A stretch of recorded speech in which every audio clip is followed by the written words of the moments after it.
House will be in order. The chair lays before the House a communication from the Speaker. The Speaker's Rooms, Washington, D.C., March 5th, 2026. I hereby appoint the Honorable Carol D. Miller to act as Speaker pro tempore on this day.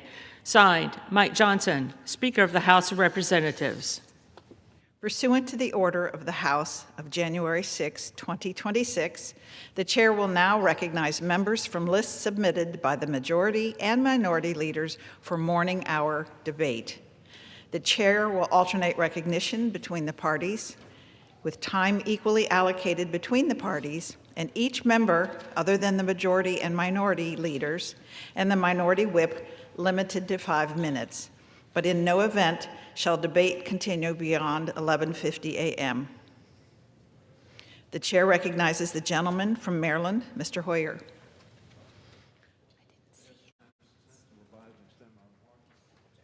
Without objection. Thank you, Madam Speaker. This has been a historic week in many ways, and we have significant disagreements in this House. I rose a few days ago to say that to all the House members on both sides of the aisle that we ought to move on behalf of the American people legislation and policies on which we agree, and not allow them to be lost or unaddressed because of the fact that we have other matters on which we disagree. That's a successful strategy for families, for human beings, for business, and for life. To not allow the things on which we disagree be an impediment to moving us forward on things we can agree on. So I rise this morning because we're going to have 2 items about which I'm greatly concerned on the floor today. Actually, one of them will be on the floor and one will not. I'm concerned about the one that will be, and I'm concerned about the one that will not. And I want to speak briefly about them. We will be considering a bill on the floor today that will fund the Department of Homeland Security. There is within that bill 2 items on which the parties disagree. There are also within that bill literally a score, 2 shall to be paid. We will have on the seas surrounding our country and perhaps in other places the Coast Guard, patrolling for the sanctity of our borders, for the safety of our mariners, and for the safety both of commercial and non-commercial vessels. There is also an agency within the Department of Homeland Security called the Federal Emergency Management Agency, which responds to jurisdictions and to people when disasters occur causing great damage to communities and to people. As far as I can tell, everybody is for funding that agency. The Secret Service, particularly at a time of war, but at all times, has a very difficult job. They are called essential employees. And so they are working now, but they're not being paid. As far as I can tell, everybody in the House believes they ought to be paid. Now, we have a disagreement over the way that the ICE, otherwise known as the Immigration Service, is handling its work, its duties.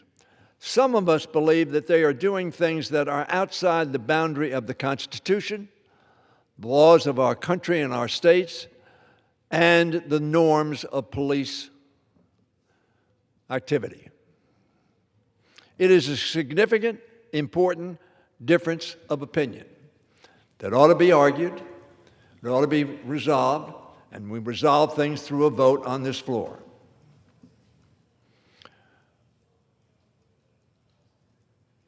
The Border Patrol is also involved not at the border, but in the interior of our country.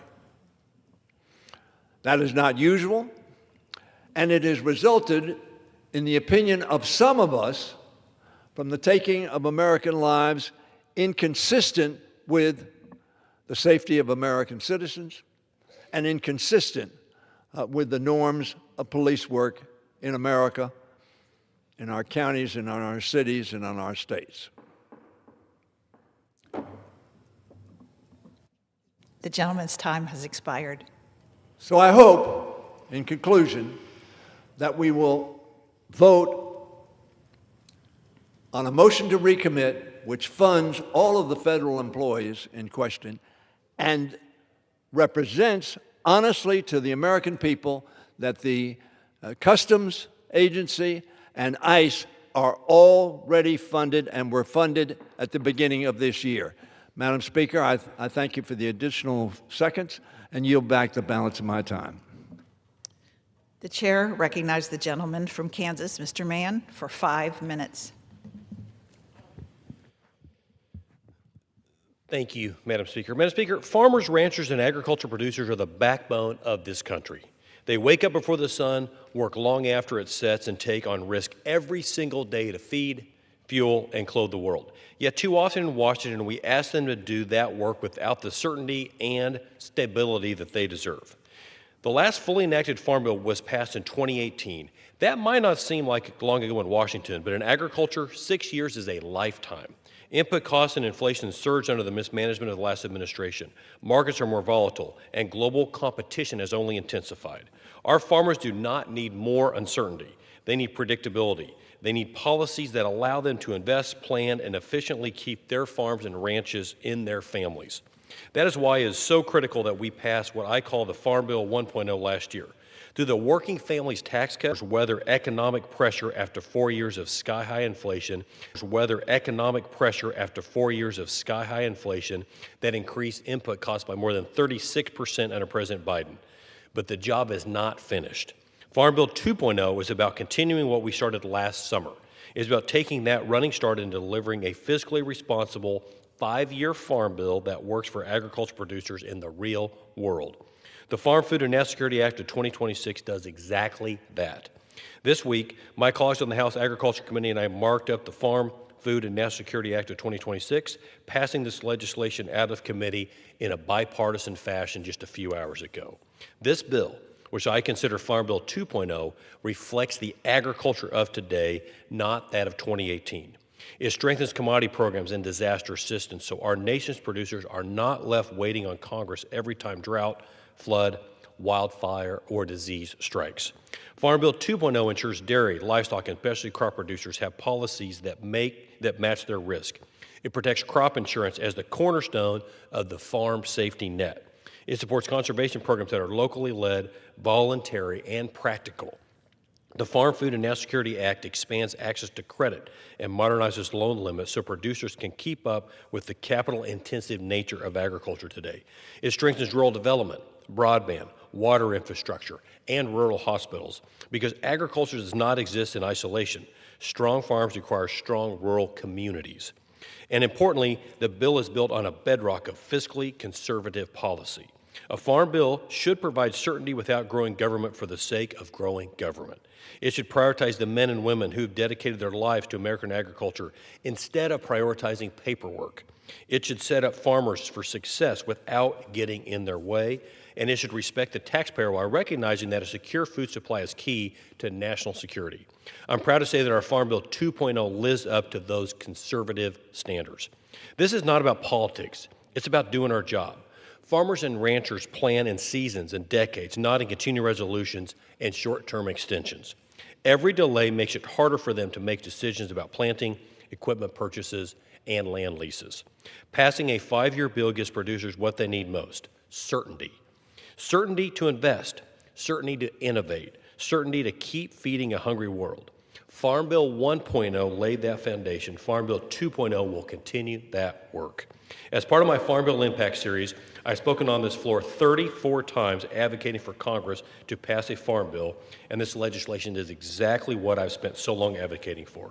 The farm bill that builds on the agriculture wins we passed last year, and most importantly, the farm bill that our farmers and ranchers are depending on. I call on the rest of my colleagues to recognize our bipartisan hard work and pass this legislation for the good of our farmers, our food supply, and our national security. Because when farmers succeed, America succeeds. Thank you, Madam Speaker. With that, I yield back. The gentleman yields. The chair recognizes the gentleman from New York, Mr. Kennedy, for 5 minutes.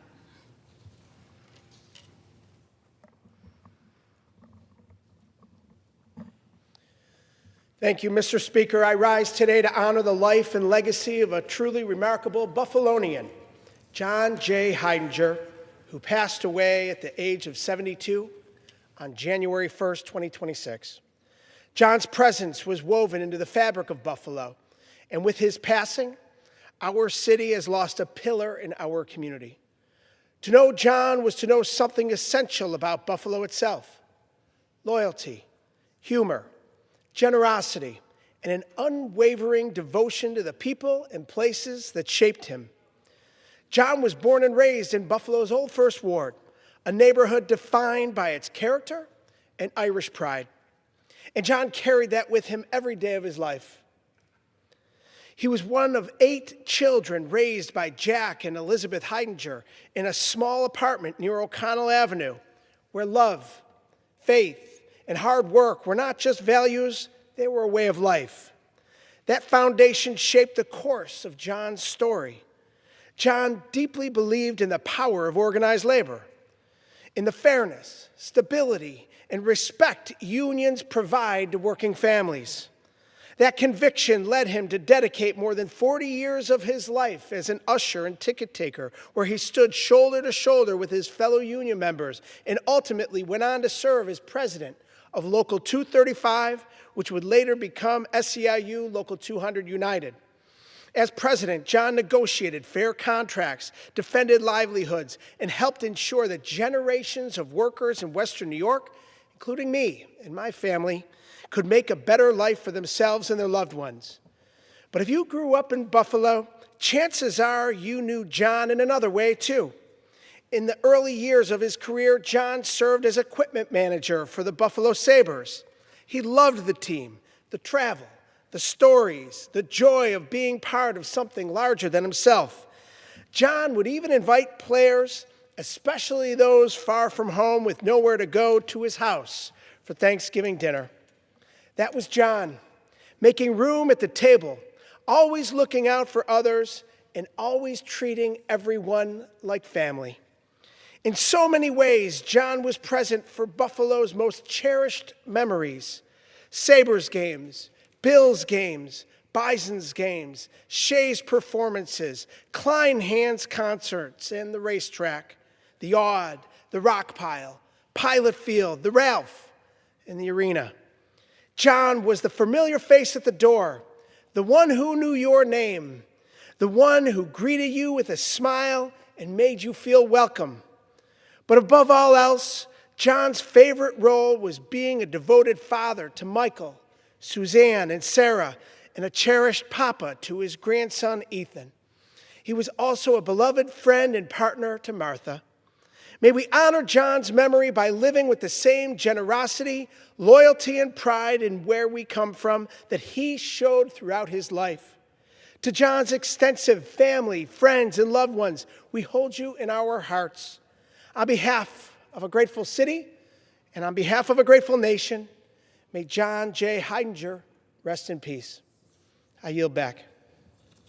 The gentleman yields. The chair recognizes the gentleman from Georgia, Mr. McCormick, for 5 minutes.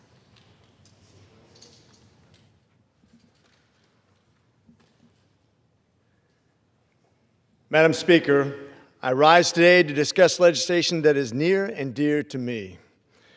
It updates outdated federal definitions and ensures fairness for students attending universities that serve some of the most historically underserved communities across the country.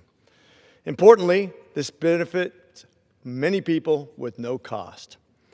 My last tour as a Marine was serving as the Marine Officer Instructor at Morehouse, Spelman, Clark Atlanta, and Morris Brown as an adjunct professor. I then had the distinguished honor of attending and serving as student body president at Morehouse School of Medicine. That experience shaped not only my medical career, but also my understanding of leadership, service, and the responsibility we have to expand opportunity to the next generation. Morehouse School of Medicine was founded to give opportunities to the underserved minority population and give them access to careers in healthcare and top quality medical education. Its mission is clear: to serve the underserved. Yet for far too long, federal policy has failed to keep pace with that mission. This mission that harkens back to the core principles for the foundation of the Republican Party itself is a vital promise that we should always strive to uphold. Outdated definitions in statute have limited students at institutions like Morehouse to the resources and support they rightfully deserve. My bill has one small step to help correct that. It modernizes federal language so that historically black colleges and universities and other historically underserved institutions are treated fairly and equitably under the law that we intend. It ensures that students training to serve in rural communities, urban neighborhoods, and medically fragile populations are not disadvantaged by bureaucratic technicality written decades ago. As a graduate of Morehouse, I have seen the extraordinary talent and commitment of students who are determined to make a difference. They deserve policies that recognize their value and support their success. Morehouse's legacy is incredible. I had the privilege of learning from Dr. David Satcher, the former Surgeon General of the United States and a towering figure in public health. His leadership set a standard of excellence and service that continues to guide my work today. The broader Morehouse community has helped shape our nation through leaders like Dr. Martin Luther King Jr., whose moral clarity transformed America, and Jay Johnson, who served as Secretary of Homeland Security, Edwin Moses, an Olympic gold medalist who exemplified discipline and determination, Samuel L. Jackson, whose artistic achievements are recognized worldwide, and Admiral Alvin Halsey, who had a long and distinguished military career. These individuals reflect a tradition of excellence, resilience, and service. The students walking the halls today carry that same potential. This legislation is about ensuring that federal policy aligns with the legacy that we are trying to establish. This is about opportunity, and it's about strengthening the pipeline of leaders, physicians, scientists, and public servants our country so urgently needs. I urge my colleagues to support this bill and stand with students at historically underserved institutions in order to make sure every institution who meets the criteria is included in the growing and vital HBCU network of universities that are working every day to serve America's communities. Thank you, Madam Speaker, and I yield the remainder of my time. The gentleman yields. The chair recognizes the gentleman from California, Mr. Liccardo, for 5 minutes. Wow, that was a whole bunch of kids.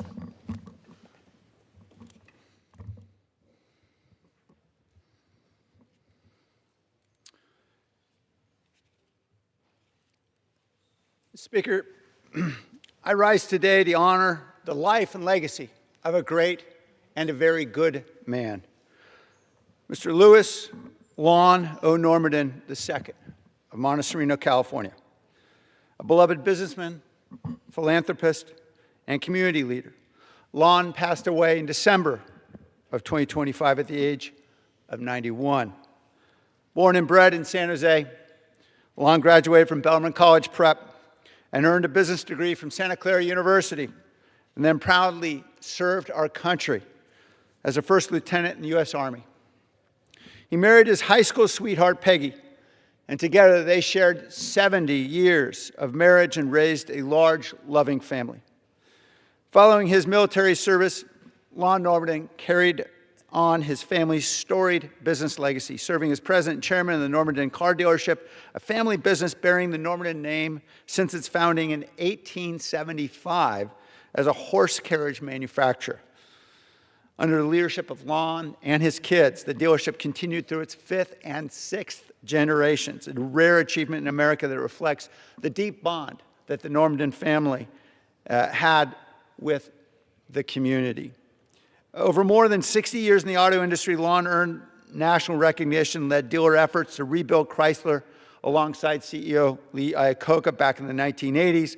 Lon became a finalist for the National Time Dealer of the Year Award and helped lead his industry as a chairman of Chrysler's National Dealer Council and as president of Chrysler's California Advertising Association. And he was a renowned business leader in the area. He also co-founded a bank, Heritage Bank in Silicon Valley, and he was sought after for his business advice. But Lon was far better known and far more beloved for what he meant to our community and how he lived out his faith. He supported many in need with a particular passion for the education of children from struggling families. As a generous benefactor, he served on the boards of the Catholic Community Foundation, Santa Clara University, Bellarmine College Prep, Presentation High School, and Notre Dame High School. He led major fundraising efforts to build and expand Catholic elementary schools in the area, helped establish St. Francis Cabrini in San Jose, Holy Spirit School, and Sacred Heart Nativity School. Lon served the community and his faith as a longtime member of the Knights of Malta, and he was a familiar face at every 6 a.m. daily Mass. His generosity extended well beyond the church. For many years, he volunteered weekly at Martha's Kitchen in San Jose, serving meals to neighbors in need. And I would see him in there with an incredibly big smile and lots of friends joining in. He often brought his children and grandchildren along to embrace the value of service. Above all his accomplishments, I remember Lon for his kindness and his unwavering instinct for helping others and his deep devotion to his family.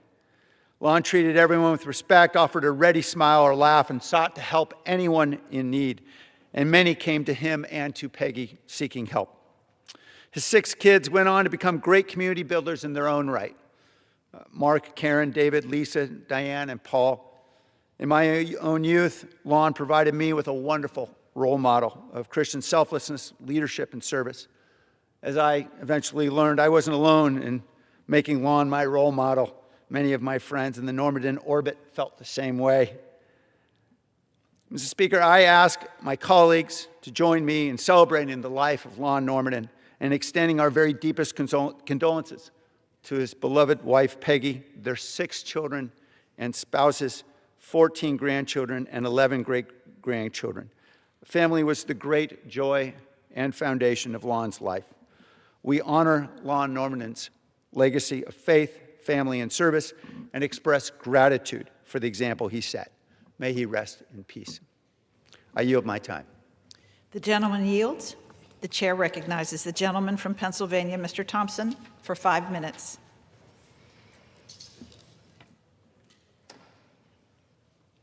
Thank you, Madam Speaker. I rise today to recognize American Red Cross Month, which has been celebrated every March since 1943. The American Red Cross was founded by Clara Barton in 1881 with the noble mission of serving people in need.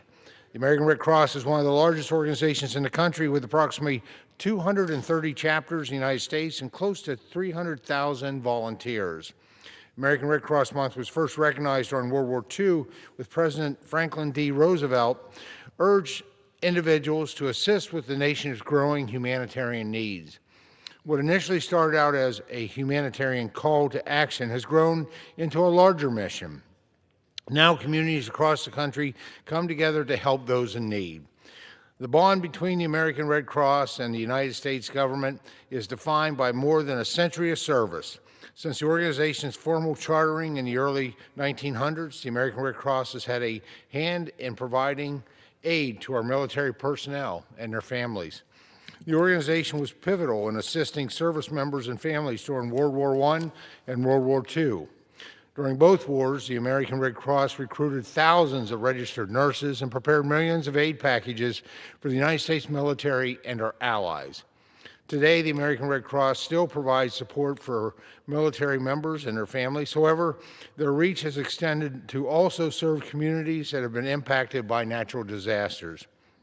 This organization assists in recovery efforts by providing emergency assistance, food, shelter, and emotional support to those in need. Many people know the American Red Cross because of their commitment to blood donations. On average, they collect nearly 4.5 million blood donations and provide almost 40% of our nation's blood. In addition to humanitarian aid relief and blood donations, the American Red Cross has been training and educating people for over a century. The organization provides training in first aid, CPR, water safety, lifeguarding, and other emergency response areas. Today, communities across the United States are safer because of the large number of people who have become American Red Cross certified. With training, these people can identify an emergency and step in to provide care. I thank all the American Red Cross volunteers who work tirelessly to serve others and care for those in need.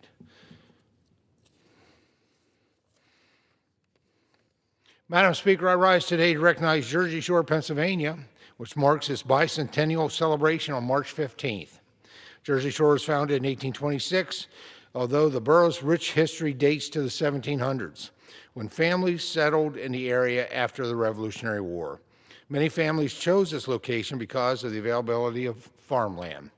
Before the borough's adoption of the name Jersey Shore, the settlement was first called Waynesburg, named after a famous Revolutionary War general, Anthony Wayne, who served under General George Washington. However, Jersey Shore quickly became the namesake due to the high number of settlers from New Jersey and the borough's proximity to the Susquehanna River. Established along the banks of the Susquehanna and near numerous state parks, Jersey Shore, also known as the gateway to the Pine Creek Valley, offers visitors the chance to hike, bike, fish, and kayak. Jersey Shore is a true reflection of Main Street charm and American values. It is an area many people from the Commonwealth are proud to call home. Congratulations to the Jersey Shore Borough on this momentum milestone. Madam Speaker, I want to take the opportunity to thank the members and the staff of the House Agriculture Committee. Early this morning, we finished up 20 hours of marking up and ultimately passing the Farm Food and National Security Act of 2026. A strong bipartisan bill passed 2-1 out of committee. I appreciate all the members on the committee who contributed and helped to refine this bill, and we look forward to bringing this legislation that really serves America's #1 industry, agriculture, and all those farm families and ranch families and in the communities of rural America. I look forward to getting this to the floor and ultimately to the President's desk.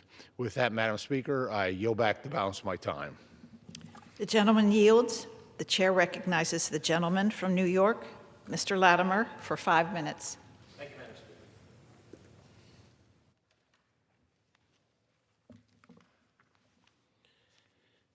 Madam Speaker, let me salute the outstanding work of the Greenberg Nature Center, its professional staff, and its volunteer leadership for providing an environmental oasis for all to enjoy in the middle of a bustling suburb. The Nature Center is a 33-acre preserve just steps away from busy Central Avenue that offers hiking trails, demonstration gardens, a live animal museum with barnyard animals and other wildlife, and provides educational programs, youth camps for kids, and an annual environmental set of events that welcome the whole community. The professional team is led by Executive Director Alex Dunn, and she has spent decades in environmental work, nonprofits in California before returning home to Westchester. She is aided by Mary Beth Cagney, Chloe DiGianni, Rosa Van Zant, Elizabeth Mulder, Greg Wegler, Andrew Michalski, and many others. The Board of Directors provides volunteer and community-based support and direction, led by President Dolia Fleck and other leaders, Jackie Pfeffer, Melissa Jones, Naomi Haber, Jim Bland, and former town councilwoman Diana Juttner. From the floor of the House of Representatives, we salute the team of the Greenberg Nature Center for its constant advancement of this valued community asset. Madam Speaker, the month of March, with St. Patrick's Day to be celebrated on March 17th, is a time to honor those of us of Irish American heritage. Across the nation, much less in Westchester and in the Bronx, there will be parades and festive dinners to salute the Irish experience and the accomplishments here in America. One such event is the 14th annual Sound Shore St. Patrick's Day Parade, scheduled for Sunday, March 22nd in Mamaroneck. This loops together the Irish in communities from Larchmont to Rye and Portchester to New Rochelle. Tonight, there is the annual Hearts and Shamrock Dinner, which was, for many, the annual scholarship fundraising effort for deserving students. And at the dinner, the parade's 2025 Grand Marshal, Matt McCauley, will turn over his sash to the parade's 2026 Grand Marshal, Joe Carvin. Joe is a resident of Portchester, a former resident of Rye Brook. He's an accomplished business executive, and he finds time yet to work with high school students in voluntary action, and he has served as village trustee in Portchester and as Rye Town supervisor. I regret being unable to join them tonight, but we salute Matt and Joe, parade leaders Joe Morrow and Michael Murphy as they celebrate together. From the floor of the House of Representatives, this grandson of Enniskillen in County Fermanagh sends our very best. Madam Speaker, I want to salute the newly installed Archbishop for the Archdiocese of New York, His Excellency the Most Reverend Ronald Hicks. Archbishop Hicks has assumed the spiritual leadership for the 2.8 million member Catholic community that includes Westchester and the Bronx, succeeding the much-loved Timothy Cardinal Dolan, who served for 16 years. Archbishop Hicks was most recently in charge of the Diocese of Joliet, Illinois, and is well known by Pope Leo, also an Illinois native, who made this key assignment. The New York Archdiocese has 300 parishes and also runs 153 schools with an aggregate enrollment of 49,000 students, runs a seminary, cemeteries, and links with various Catholic charitable organizations. A native of Illinois, Archbishop Hicks was ordained to the priesthood in 1994, served in local parishes as a seminary dean and an important assignment in Latin America before becoming a bishop. From the floor of the House of Representatives, we welcome Archbishop Ronald Hicks to New York, and we wish him great success in his pastoral services and in his church leadership. Thank you, Madam Speaker, and I yield my time. The gentleman yields. The chair recognizes the gentlewoman from New York, Ms. Maliotakis, for 5 minutes.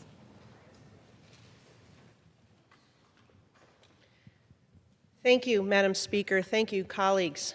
This past Monday, I joined President Trump at the White House as he posthumously awarded United States Army Staff Sergeant Michael Ollis of Staten Island, New York, the Medal of Honor, the nation's highest military honor that can be bestowed. I rise to share with all of you the bravery exhibited by my district's hometown hero. On August 28, 2013, Staff Sergeant Ollis gave his life weeks before his 25th birthday, and he gave his life to save an Allied soldier during a Taliban raid on Forward Operating Base Ghazni in Afghanistan, after a truck carrying 3,000 pounds of explosive slammed into the base and terrorists advanced. Without wearing any armor, Staff Sergeant Ollis fired back, then chose selflessness and placed himself between a suicide bomber and a fellow Allied soldier. He did not pause. He did not stop to calculate. He acted, knowing that the cost would be his life. But he chose to save the life of a NATO ally, Polish Second Lieutenant Karol Serpika.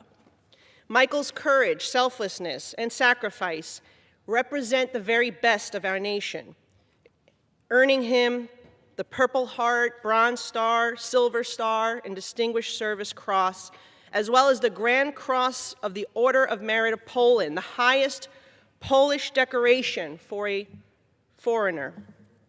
On Staten Island, we are so proud of Michael. We have a ferry named after him. The Veterans of Foreign Wars Post 9587 is also named for Michael. The Michael Ollis Freedom Foundation supports veterans and students in his memory, continuing his legacy of service to others. But the Medal of Honor, a statement of national memory, tells the entire world and future generations the courage, the patriotism, the sacrifice, and the service exhibited by Michael Ollis, all values that the United States hold sacred.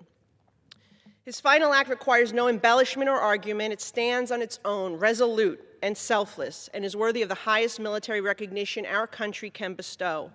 We are grateful to President Donald Trump for recognizing Staff Sergeant Ollis's extraordinary heroism, and today I add this tribute to the official congressional record. We congratulate his family, especially his parents, Bob and Linda, who accepted the honor, and the entire Staten Island community who worked tirelessly to ensure that the ultimate sacrifice made by our hometown hero, Michael Ollis, received the recognition it deserves. He may no longer be with us physically, but he lives on in our hearts and in our minds. His valor and devotion to our nation and his fellow soldiers will never be forgotten by our proud community and by our grateful nation. I yield back. The chair recognizes the gentleman from California, Mr. Costa, for 5 minutes. Thank you, Mr. Speaker. I ask unanimous consent to advise and revise my remarks. Without objection. Okay. Thank you, Mr. Speaker. Before I make my comments on a very important issue facing our country, let us all pause for a moment to recognize those 6 Americans who have lost their lives this week and their families, realizing that they've given their all. God bless them, and our thoughts and prayers are with their loved ones. Mr. Speaker, today I rise to talk about something that touches every family as well, and every community, and that's hunger. Food, I always say in the House Ag Committee, of which I am a member, is a national security issue. Food is a national security issue. Yet too often we fail to treat it that way. When families cannot access healthy, affordable food, our communities are weaker, our economy is weaker, and our nation is weaker. If we are forced to import essential foods rather than growing them here in America, that leaves our nation more vulnerable to increasing and an unstable world that we live in today. In our San Joaquin Valley, of which I represent, one of the most productive agricultural regions in the country, farmers rise early in the morning to put food on America's dinner table. I know. I'm a third-generation farmer and proud of it. California produces over 400 commodities, including nearly half the nation's fruits and vegetables. More than 60% of over 80% of the citrus in the nation is produced in California, and 75% of the world's almonds and pistachios. Think about that, 75% in California. Yet even communities that grow so much of our food, like in my district, nearly 30% of the households rely on food assistance. It's an interesting dichotomy. Incredible food production that puts on every American's dinner table every night with the help of farm workers. Yet a majority of those households, 30% of them in my district, require food assistance. It's sad. They depend upon food support for their food. Nationwide, 48 million people face food insecurity in our country, including 14 million children in the richest nation in the world. This is unacceptable. At the same time, we know that grocery costs are up by as much as $400 a month for so many of our families throughout the country. Egg prices rose 53% over the year from January 2024 to January 2025. In 2025, a gallon of whole milk averaged $4. Ground beef prices have risen 15% recently and are up 63% since 2020. And Americans who purchase their groceries every week know that the affordability of their food continues to get more challenging and more difficult. Last year, the United States Department of Agriculture canceled $1 billion in funding that schools and local food banks used to purchase food directly from local farmers. It was a great program, had a lot of merit. Why they canceled it, I do not know. Congress also enacted cuts totaling $186 billion in food assistance that resulted in more than 3 million people losing their food support entirely. Disgraceful. Soon after, the United States Department of Agriculture terminated the annual government report on hunger, the very report that told us that 48 million Americans face food insecurity. What's that about? Without reliable data, we are left without a clear picture on who is struggling the most in our communities throughout our country. This week, the House marked up the Farm Bill, an important effort that we are supposed to do every 4 years. We're now into 5.5 years.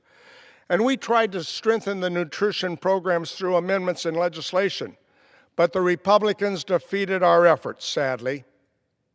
We must stabilize farm income. We must allow producers to fall behind, whether we invest in local food systems or just let them disappear. Food is a national security, and the Farm Bill affects grocery prices, crop insurance, school lunches, rural economies. So this year we must pass a bipartisan Farm Bill, and I am doing everything I can, working with my colleagues across the aisle in the Senate. Because, Mr. Speaker, food is a national security issue. That's the bottom line. In the Central Valley that I represent, the San Joaquin Valley, families are spending over $1,000 a month on groceries. The affordability question is real. Farmers are navigating misguided tariffs policy and volatile markets, disease outbreaks. In the richest country in the world, we should not accept this system. Hard-working farmers shrinking margins while families struggle to afford their groceries. Let's support our farmers. Let's feed our families. Let's feed our children. I yield back the balance of my time. Thank you. The chair recognizes the gentleman from Michigan, Mr. Bergman, for 5 minutes.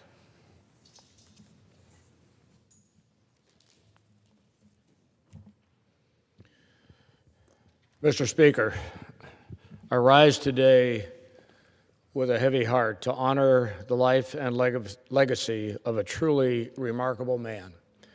My cousin, my friend, and true pillar of his community, Robert Bob Bakken. Bob passed away on February 15th at the age of 83, leaving behind a legacy defined by service to his family, his students, and the community he loves so deeply. You know, life and tomorrow are never guaranteed. Little did any of us realize that when I met with Steve, his son, Steve's wife Lee, and their granddaughter Charlie about 10 days ago to think about the planning of the Bob's Memorial Service, that today I would be extending condolences to Steve and Charlie on the passing of their mother, Lee, unexpectedly last Sunday. Again, life and tomorrow are never guaranteed. The only thing that is guaranteed is God's love and God's forgiveness. Born in Highland Park, Michigan, and raised in Ironwood, Bob devoted his life to learning and to helping others succeed. After earning his bachelor's degree from Northland College and a master's in education from Northern Michigan University, he moved to Houghton, Michigan in 1967. For the next 35 years, he taught U.S. history and government at Houghton High School, shaping the minds and the character of generations of young people. To many of his students, he was simply Mr. B, but to the community, he was much more than a teacher. Bob was a mentor, a coach, and someone who believed deeply in investing in young people. He coached basketball and golf, and even after his coaching days ended, he stayed involved in athletics as a referee, bringing fairness, enthusiasm, and integrity to every game he worked. He was that kind of referee on the basketball court who celebrated the players of both teams on a shot well played, and sometimes would chastise them a little bit for them being on the outside the edges of the rules. In fact, he told me a story one time. He said to his class, it was the beginning of November, and he said, you know, November 15th here in northern Michigan is not a holiday. Just because it's the opening of deer season doesn't mean you get a day off of school. However, if a few days after the 15th, if there's some fresh venison on my desk, your grades won't suffer. That was the kind of guy Bob was when it came to engaging his students and celebrating life as it was meant to be for these young high schoolers. Bob believed that service to community didn't stop at the classroom door. In 1990, he stepped into public service, first on the Houghton Planning Commission and later on the City Council. In 2008, he was elected mayor of Houghton, a position he held with pride and dedication for more than a decade. Those who worked with him often described Bob as the kind of leader who brought people together. He led with kindness, wisdom, and an optimism that made others believe in the future of their town. He was the kind of person who knew everyone, encouraged everyone, and celebrated every success, big or small. But to our family, Bob was something even more important. He was a steady presence, someone who cared deeply about the people around him. He faced life's hardships with strength and grace, carrying forward with the same generosity of spirit that defined him. Bob loved his family, and one of his greatest joys was being a grandfather. He took pride in watching that next generation grow, just as he had taken pride in helping the generations of students find their way. And as his granddaughter Charlie heads off to Miami of Ohio this fall, I know she's going to take the memories of her grandpa with her and celebrate that every day. Mr. Speaker, communities across this country are built by people like Bob Backen, people who quietly dedicate their lives to others, teachers who inspire, coaches who mentor, local leaders who step forward not for recognition, but because they care deeply about the place that they call home. Bob embodied the very best of Michigan's Upper Peninsula: hard work, humility, kindness, and an unwavering commitment to community. His impact will live on in the countless students he taught, again, the athletes he coached, the city he helped lead, and the many people whose lives were better simply because they knew him. And whenever you hear the song Sweet Caroline, you think about Bob humming that somewhere and leading the chorus. That was his song, and I'm sure he's still singing it up in heaven now. I will always be proud to call him my cousin and friend. May his memory be a blessing and an inspiration to all who knew him. Thank you, Mr. Speaker, and I yield back. The chair recognizes the gentleman from Florida, Mr. Frost, for 5 minutes. Speaker, today I rise to talk about the investigation and horrific crimes of Jeffrey Epstein. About a week ago, I attended President Clinton's deposition in New York last Friday. This deposition raised even more questions about President Trump's relationship with Jeffrey Epstein. Let me explain why. First off, of course, President Clinton said that President Trump flew on the plane. But not just that, President Clinton also recounted a conversation he had with President Trump about Jeffrey Epstein on a golf course in New York in the early 2000s. He said that President Trump had told him that the reason him and Jeffrey Epstein had fallen out had to do with a real estate land dispute. This directly contradicts information that President Trump has stated in the past. He has claimed that their falling out was over spa workers at Mar-a-Lago. We also know that his own Commerce Secretary, Secretary Howard Lutnick, is in the files as well. Despite this, the president contends that he doesn't know anything about Jeffrey Epstein's crime, and the questions are, if you don't know anything about the crimes, how do you know that Howard Lutnick is innocent, as the president has stated multiple times? I also have unanswered questions about President Trump's Mar-a-Lago club. President Trump himself said that Jeffrey Epstein stole many of the women who worked at the spa in Mar-a-Lago. I made a motion in the Oversight Committee to subpoena documents related to Jeffrey Epstein and Mar-a-Lago. No Republican on the Oversight Committee supported my motion. Republicans on the Oversight Committee wanted to spend our time talking to Secretary Hillary Clinton, and if we're calling spouses before the Oversight Committee, why haven't we talked to Melania Trump yet about what she knows? There are still many questions that need to be answered, and I'm proud that yesterday the Oversight Committee issued a subpoena to Pam Bondi. We will hold her accountable for what is obviously a cover-up and her withholding many of the Epstein files. Mr. Speaker, I rise today to chat about what I've been doing at the Department of Justice. Many members have been going to the Department of Justice to view the Epstein files unredacted. Many of the files I've looked at were still redacted, even ones without victims' names in it. And some of the files I went to look for are no longer accessible and actually have been removed from the website. We know these files existed, but they've been scrubbed by the DOJ. Americans are tired of the corruption. They're tired of a tiered justice system where, depending on how big your bank account is and how connected you are, will have a direct outcome or will directly impact the outcome of your case. They want transparency. And so I took online to Reddit and different websites to ask folks what I should look at and what they wanted transparency on as far as the Epstein files were concerned. Here, I wanted today to come to the floor to share some of the files that people online have asked me to look into. The first one was this file that talked about a torture video. This right here is an email.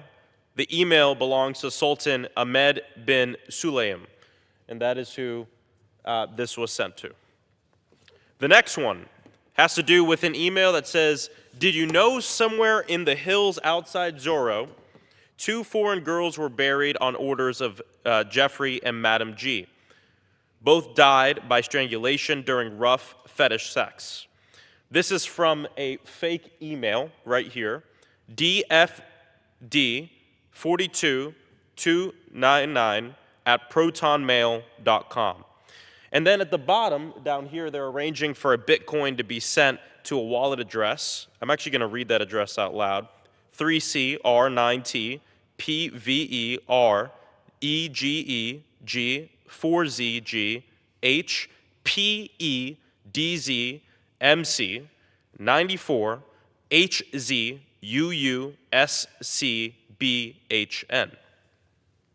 One of the other files people asked for some transparency on had to do with the Federal Bureau of Investigation CHS reporting document. This is still redacted. Even when I went into the DOJ and clicked the button to unredact it, it was still redacted. I was told they received it this way. The next one has to do with a diary of drawings and collages. Something that could definitely give us some more information that could be useful. This is also still redacted. There are many pages from the diary all redacted. Of course, we need to keep the victims' names from being made public, but Congress has a right to investigate this important information. One of the files that folks asked me to look into is about Donald Trump. Jeffrey Epstein forwarded an email to Ghislaine Maxwell. This email was from Jack Goldberger.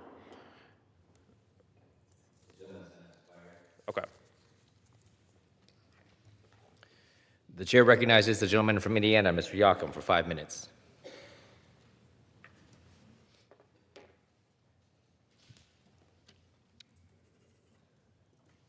Mr. Speaker, yesterday we lost a giant.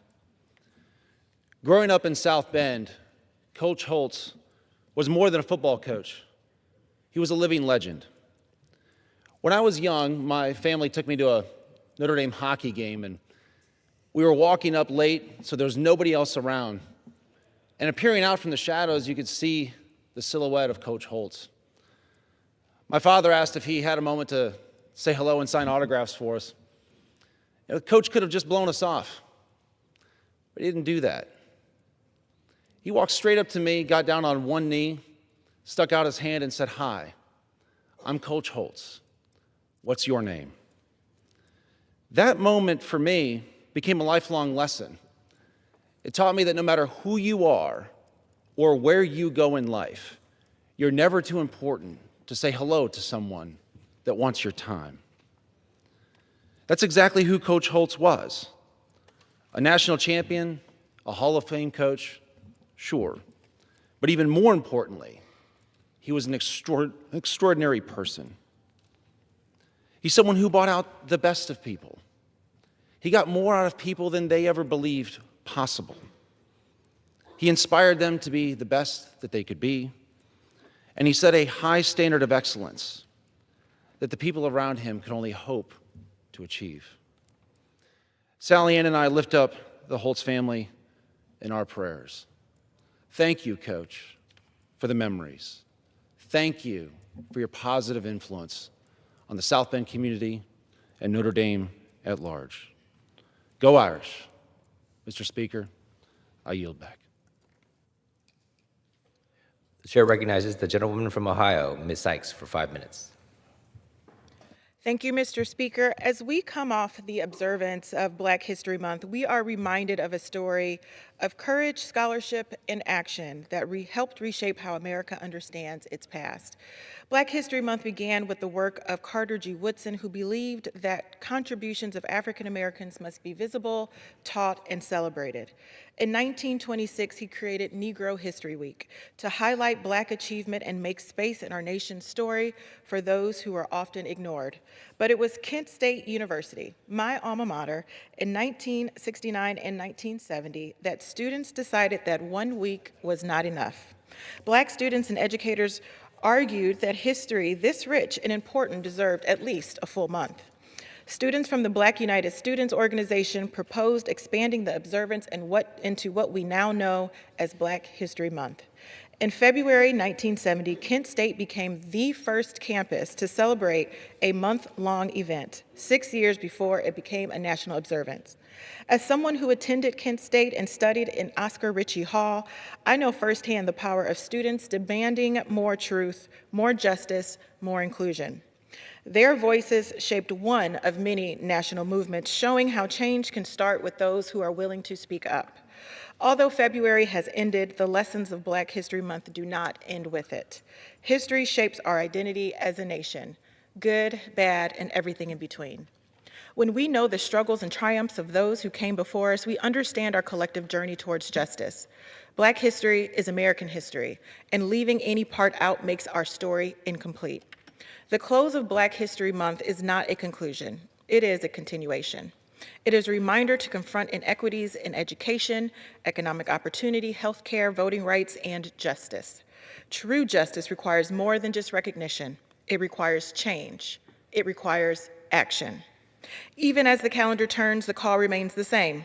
Lift every voice, celebrate achievements, confront injustice, and teach future generations a history in the need for diversity, equity, inclusion, and unity. As we reflect on Black History Month here on the House floor, I ask all of my colleagues to recommit to these principles, because when we expand the story of our history, we expand the promise of our future. Thank you, Mr. Speaker. I yield back.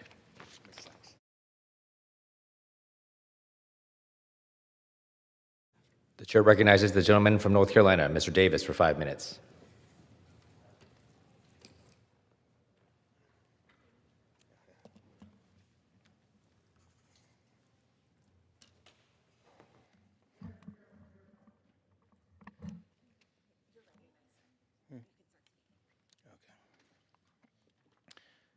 Mr. Speaker, the Greenville, North Carolina United States Army recruiters and those across the country, they're working hard to get the job done every single day.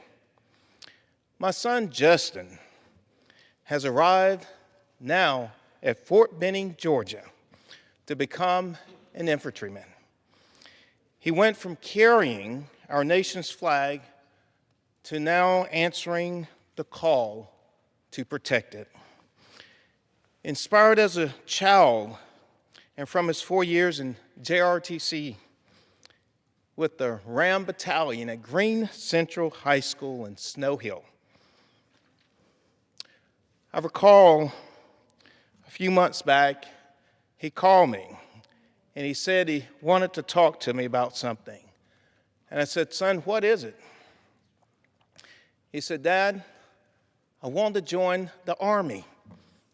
I said, "Well, son, you know I was in the Air Force, right?" And he said, yes, I do, Dad. He said, but I want to join the Army, and you're not changing my mind. I said, well, son, what is it that you want to do? He said, I want to be an infantryman. I said, son, you do understand the risk? And he said, yes, Dad, I understand the risk. And he went on to say something very moving and profound. He said, Dad, I listed my brothers as my beneficiaries. Later, he shared that after praying, he went in and took the oath of office with his Bible in his pocket. And by the way, I saw that Bible later. It was a camouflage Bible, but the words were the same. As his father, I said to him, son, I love you. Serve us well. And I found in me to say, "Hoo!" Mr. Speaker, I pause to give a special shout out in recognition to Major Morales, Sergeant Penhallow, his JROTC instructors, to Sergeant Head, who was really instrumental in sharing with Justin about the Army, Sergeant Young, who reminded all of us that you don't just recruit soldiers, but you recruit families. As a member of the House Armed Services Committee, I must admit that I'm a proud father. I'm a proud father. Decisions that I make serving on the House Armed Services Committee have become just so personal. But I want everyone to also understand, I can't be willing to ask any parent across this country to send their son or daughter without giving mine. The last words that Justin shared with me before he was leaving, he said, Dad, I'm going to make you proud. To my colleagues, oh God, he has more than made me proud.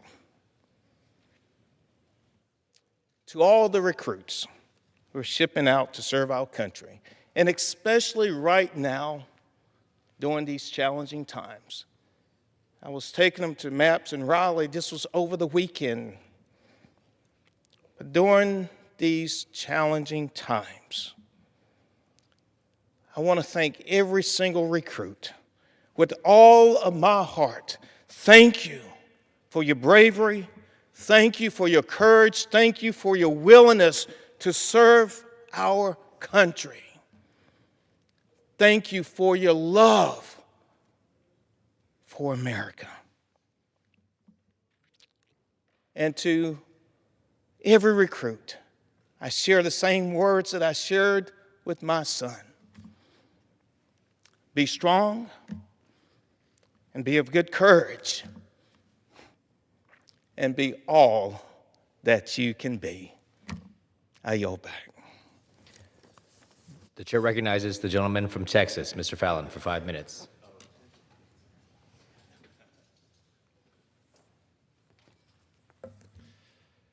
Thank you, Mr. Speaker. Yesterday, a legend was called home. Lou Holtz passed away, surrounded by his loving family, and I know Coach, if he had to choose, wouldn't have it any other way. Coach Lou Holtz will forever be a national treasure. He's a Hall of Fame coach, and he earned it. And he was born in modest means on January 6, 1937. His parents, Andrew and Anne Marie, raised him near a small mill town in West Virginia, right on the border in Liverpool, Ohio. Coach went on to play linebacker. I think he probably was 135 pounds soaking wet, but he was a linebacker at Kent State. And he used to joke about, when he would give some of his great speeches, that he graduated third in his class, third from the bottom, not the top. And he went on, and when he's 34 years old, he was having a tough time in life, so he wrote down 107, and then it became 108 life goals. Some very lofty ones. One, I believe, was to appear on The Tonight Show with Johnny Carson. He wanted to be a head coach, he wanted to win a national championship, and many other goals. He achieved, if he didn't achieve all of them, he achieved nearly all of them. He became a head coach at William and Mary, then at North Carolina State, and then 1 year with the New York Jets when Joe Namath was there. That didn't go too well, so his calling was back in college, and he went to the University of Arkansas. He had wild success there, and then the University of Minnesota. And in his contract, he could leave for one school, and that school was the University of Notre Dame. And we won a national championship there in 1988, a very special time. Coach Holtz coached many great Americans. Byron Spruell, Pat Eilers, Rod West, Tony Rice, Derek Brown, Reggie Brooks, Ricky Waters, Jerome Bettis, Steve Berline, Andy Heck, Ron Meyer, James Dillard, Antoine Lark, and one of 1,500. I got the privilege I used to joke, I didn't necessarily play for Coach Holtz, I practiced for him. But Coach used to say you should have 4 things in life: something to do, someone to love, someone to believe in, and something to hope for. And I want to share with you all, he was in hospice, he passed away yesterday. But you know, when you're in hospice, you know the end's coming. And this is what I shared with Coach Holtz. I sent him a text last month. I'm going to read it to you. Coach, I'm sitting in my office in the U.S. Capitol, and I know one thing for certain. I wouldn't be here right now had I not crossed your path. In short, you're a legend, and I love you. I had the honor of introducing you about a half dozen times over the last decade or so. And if you read Coach Holtz's bio, it's going to tell you that he has 2 sons. But that is wildly inaccurate. He has 1,502 sons. That's how Coach's players see him, as a coach, a mentor, a friend, and very much a second father. Coach, you demanded the best from all of us and taught us to dig deep and reach our full potential. You taught us not to exist, but to live, not to wallow, but to thrive, not to just dream, but to act. You taught us to take hold of our own futures and fates. So many of us did just that. I oftentimes share with people that you came out and did a fundraiser for me in 2018 when I was running for the Texas Senate. And I share that not to name drop or to impress people, but to share the person that you are. You refused payment. You flew from Florida to Texas to help a reserve player that you had coached 30 years prior. That's who you are. Generous beyond measure and a great American patriot of our republic. You are to be admired and emulated. Coach, you inspired us to be the men the good Lord made us to be. I was reading the other day that at some point, for most of us, there will come a day when our name will be spoken for the last time. For most of us. Not for you. Your name will live on for eternity. Because you're a legend. And you know what, Coach? Damn it, you earned it. Coach Lou Holtz,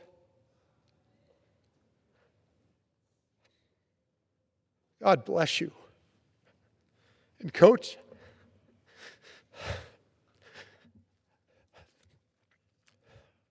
thank you. I yield. Pursuant to Clause 12A of Rule 1, the Chair declares the House in recess until noon today.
The House will be in order. The prayer will be offered by Chaplain Kibben. Would you pray with me? Teach us your way, O Lord, that on this day we may walk in your truth. You alone bear witness to what is real and right. Help us to listen to your voice amid the noise of all that is spoken around us. Focus the intentions of our hearts and the inclinations of our will on your truth, that in all that we do and say in this place, we would revere you. Enable us to align our thoughts, our words, and our actions, that they would reflect both your truth and your love. May we speak with integrity. May we act with moral courage.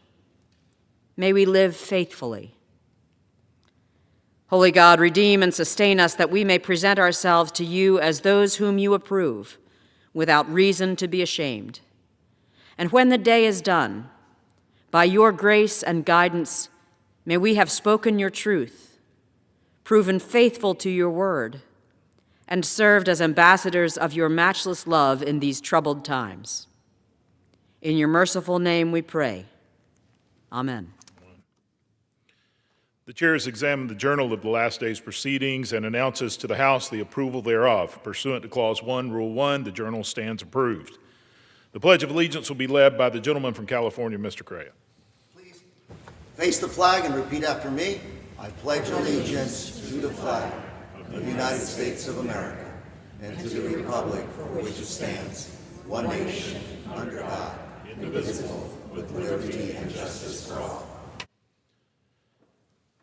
The chair will entertain up to 15 requests for 1-minute speeches on each side of the aisle. For what purpose does the gentleman from South Carolina seek recognition?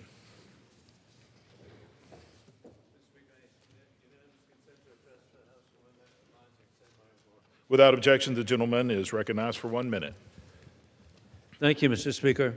I'm grateful for the leadership of Governor Henry McMaster, Commerce Secretary Harry Lightsey, Ports Authority President Micah Malice, and with Chairman of the Board, Bill Stern, for the Ports Authority to have the announcement that 2025 exports for the Palmetto State total $38.5 billion, the highest value in 7 years, as Charleston is led by Mayor William Cogswell.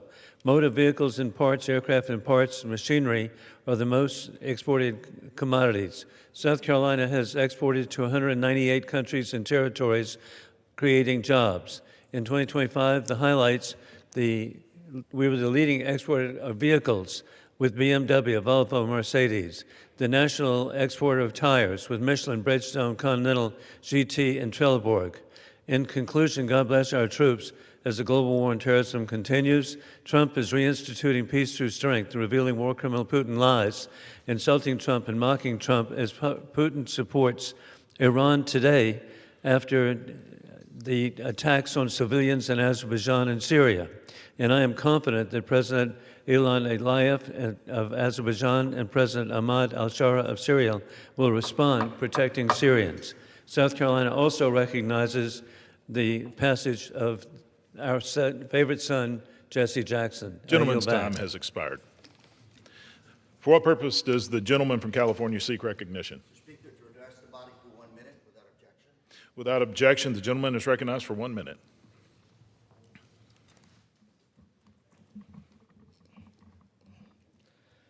Mr. Speaker, I rise today to honor Holly Hagler and her dedication of service through nonprofit work.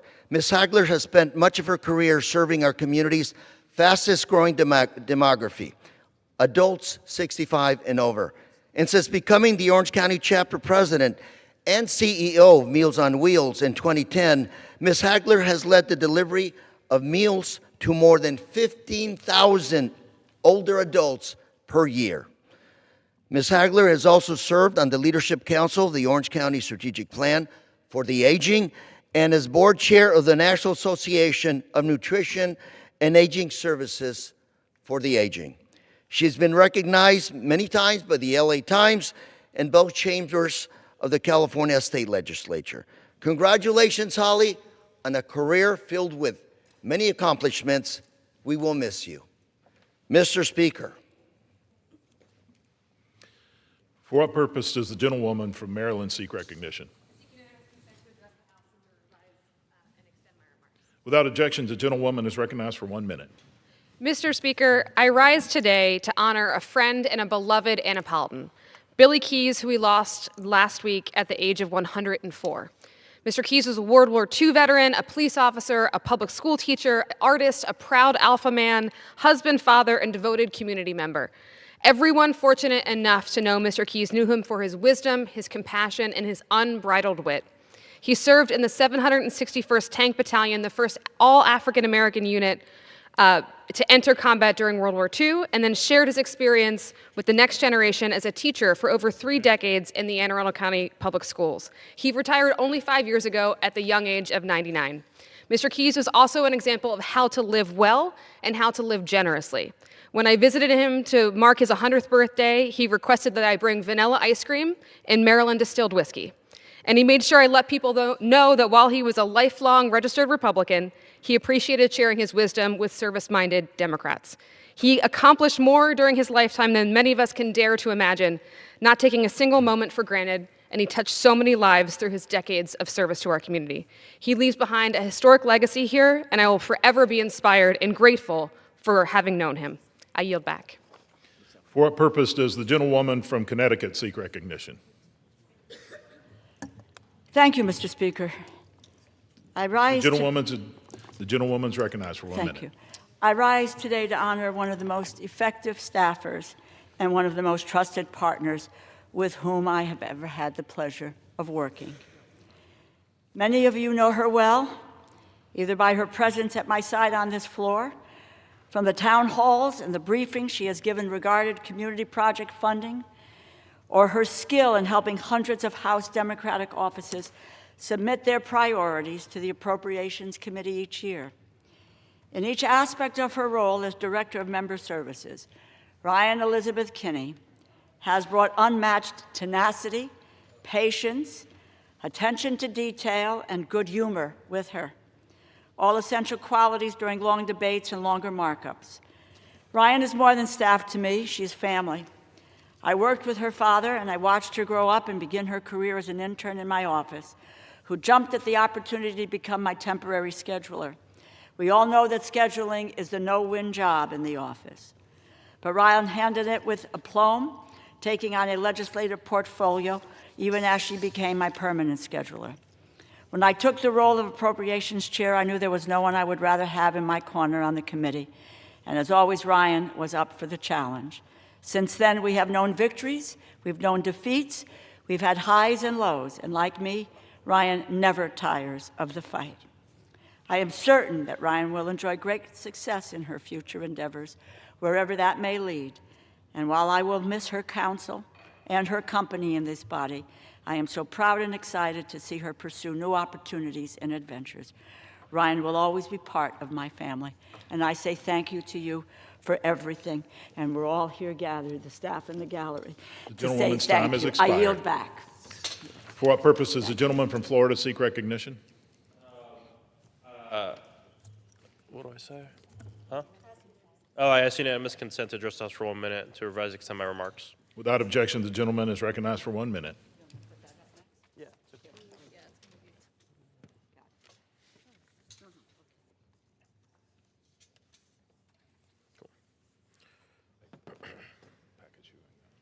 Mr. Speaker, one of the files is about President Trump and Mar-a-Lago.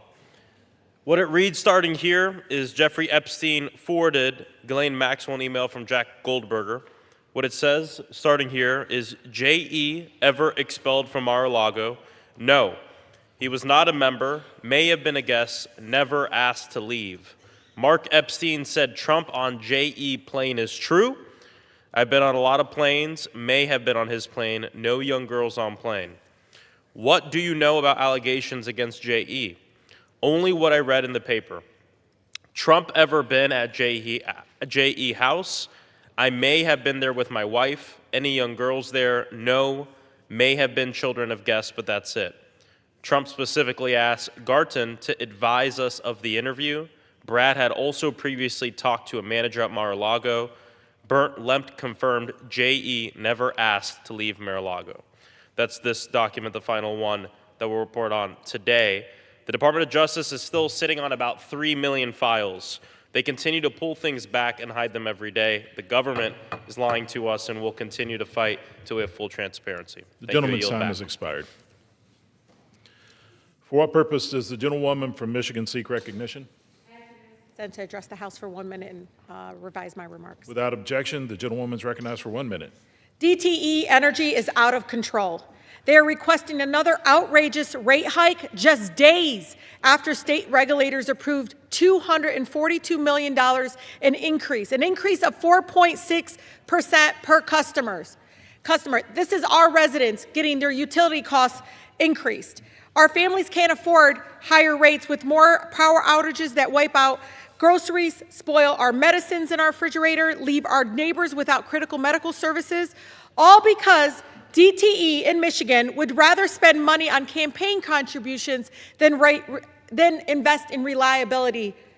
DTE doesn't even care about reliability because they care about record profits and pay for shareholders and executives.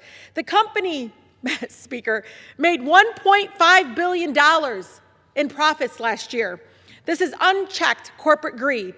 DTE already charges some of the highest rates in the nation, but provides unreliable service and performs hundreds of thousands of utility shutoffs per year. And guess who subsidizes those shutoffs, Mr. Speaker? LAHI program, the taxpayers. So enough is enough. DTE Energy needs to be checked and held accountable. Gentlewoman's time has expired. For what purpose does the gentlewoman from New Jersey seek recognition?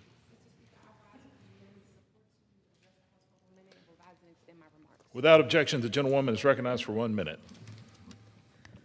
Mr. Speaker, I rise today to recognize the leadership of President Acebo, the 13th president of New Jersey City University in Jersey City, a proud Hudson County native and the first-generation son of Cuban immigrants. President Acebo grew up in Union City and now leads one of our state's most vital Hispanic servant institutions, now the youngest president ever to head a public university in our state.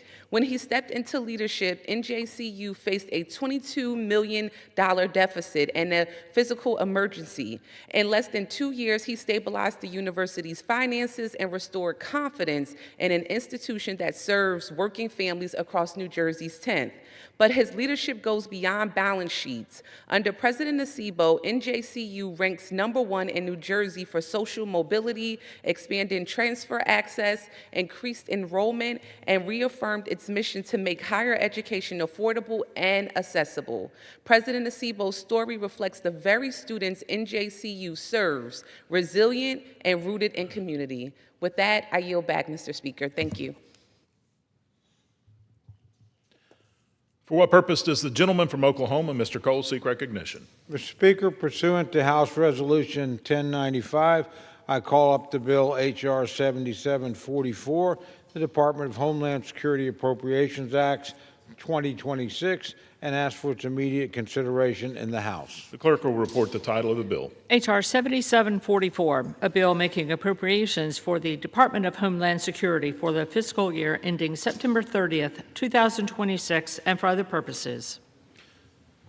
Pursuant to House Resolution 1095, the bill is considered read. The bill shall be debatable for 1 hour, equally divided and controlled by the chair and ranking minority member of the Committee on Appropriations or their respective designees. The gentleman from Oklahoma, Mr. Cole, and the gentlewoman from Connecticut, Ms. DeLario, will each control 30 minutes. The chair recognizes the gentleman from Oklahoma, Mr. Cole. Thank you, Mr. Speaker. Mr. Speaker, I ask unanimous consent that all members have 5 legislative days to revise and extend their remarks and include extraneous material on the measure under consideration. Without objection. Thank you, Mr. Speaker.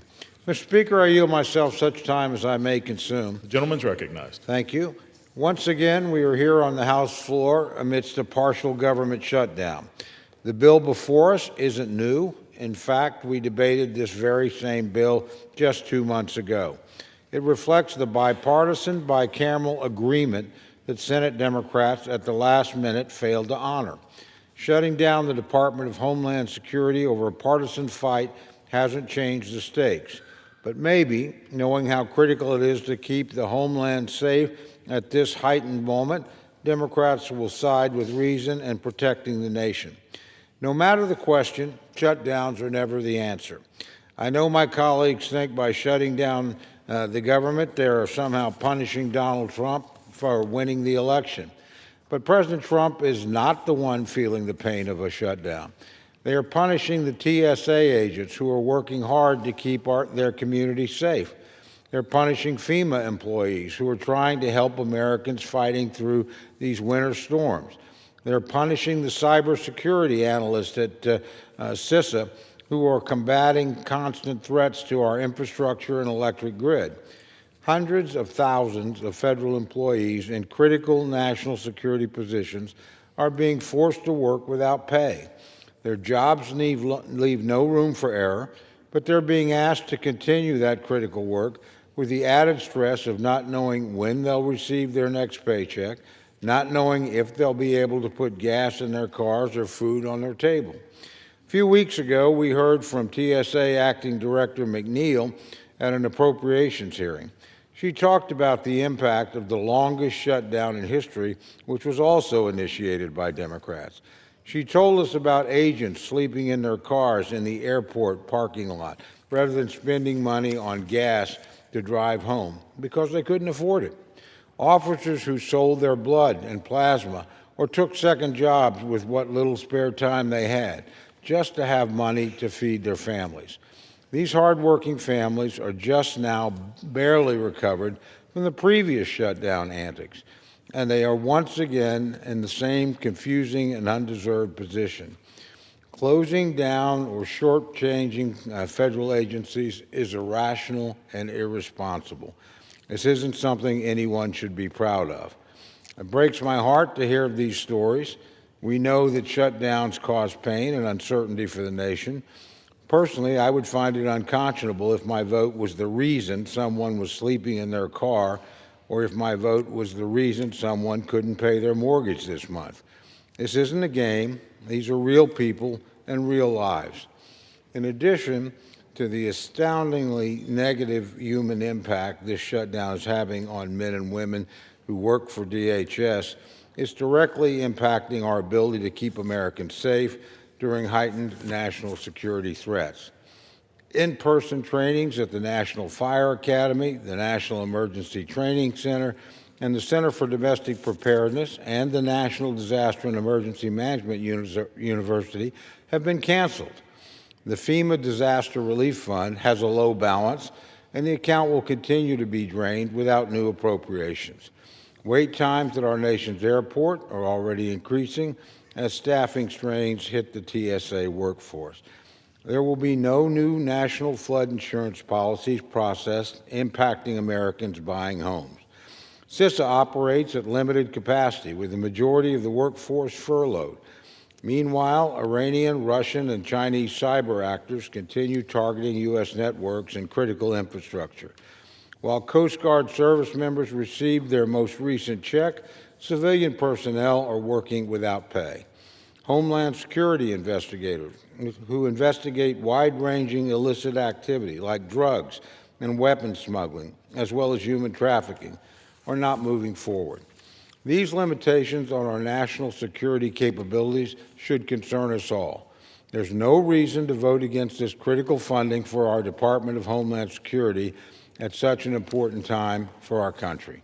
I urge all my colleagues on both sides of the aisle to vote yes to end this shutdown and to keep our nation safe. With that, Mr. Speaker, I reserve the balance of my time. The gentleman reserves. The gentlewoman from Connecticut is recognized.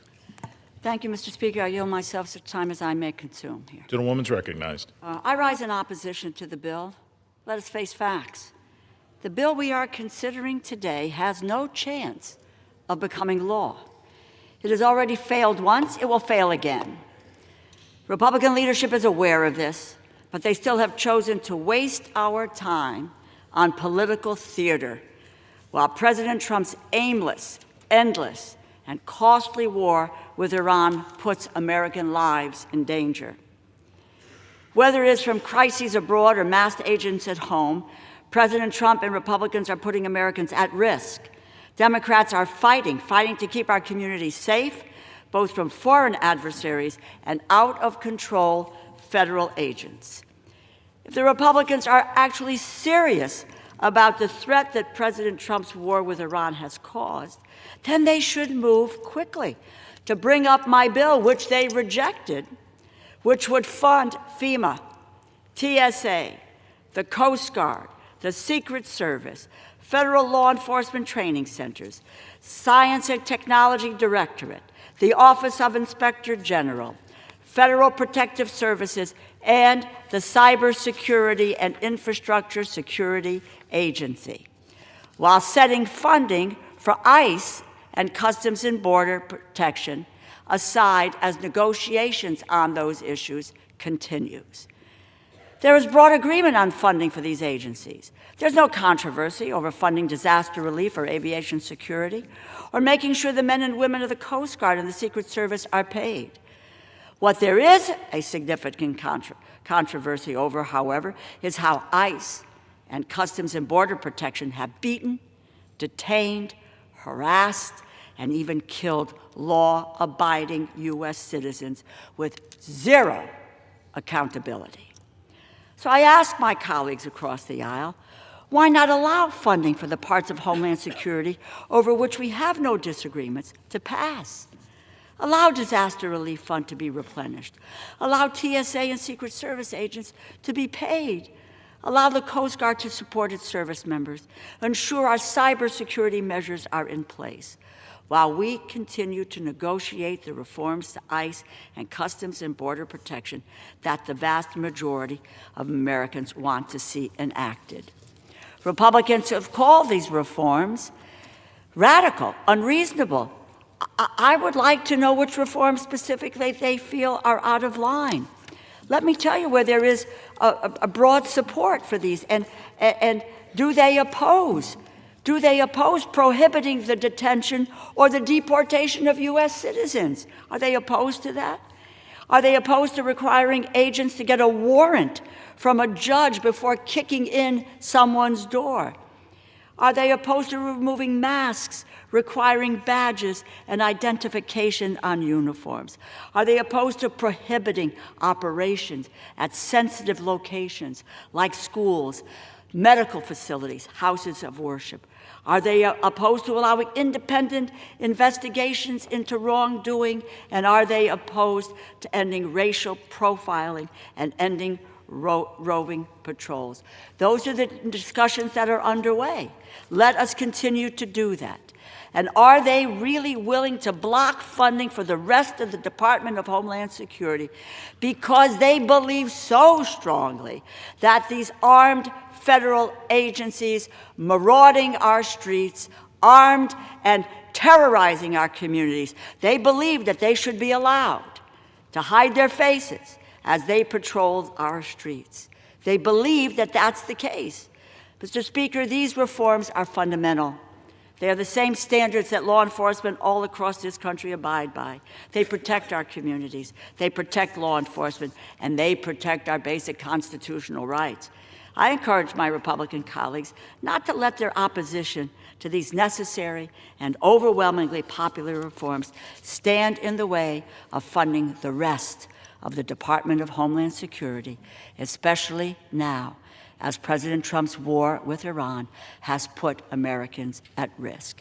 Thank you, and I reserve the balance of my time. The gentlewoman reserves. The gentleman from Oklahoma is recognized. Thank you, Mr. Speaker. Mr. Speaker, I yield 4 minutes to my very good friend, the distinguished gentleman from Nevada and chairman of the Homeland Security Subcommittee of the Appropriations Committee, Mr. Amodei. The gentleman's recognized.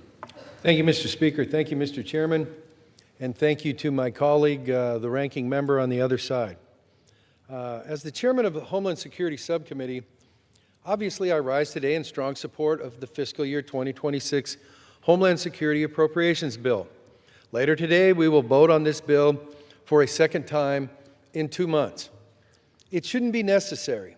The committee negotiated a full-year bill on a bicameral, bipartisan basis. Our bill includes reforms like funding for body-worn cameras, negotiated amongst both sides, both houses. De-escalation training, something else that we've heard about. Democrats continue to insist on proposals which would prevent the enforcement of immigration law. So it's disappointing that we must cajole our colleagues to support this bipartisan bill once again. But here we are. The Department of Homeland Security has now been shut down for more than 3 weeks with no apparent end in sight. Let's really talk about, just for a second, why we're here. One of the biggest successes of the present administration is what they've done on the border and what they've done in terms of ending unlimited immigration from the previous administration and how they're trying to clean that up. That is a phenomenal sore spot amongst some of my colleagues. And you know what? Why are we here with this? Why are we ignoring TSA and all the stuff you're going to hear throughout this? We've got Secret Service, we've got FEMA, we've got all of these things going on, Coast Guard. Why are we ignoring all those? Because the thing that really upsets them is the success on the number one issue that this administration ran on, which was cleaning up the border. So now, when you've got some operations in the Twin Cities that are under investigation, it's like, here we go. We can fix on this, trying to take the plum so far of this administration's accomplishments. And there are many. So here we are until we get to a point where we can move on to something else and, forget the wall's still being built. There's plenty of money for operations with ICE, all of those things, but we're doing political stuff. And I get it. I understand it. I just don't understand how that gets to the top of the rail when there's been reforms, been quiet up in the Twin Cities for a while now. There have been pivots made.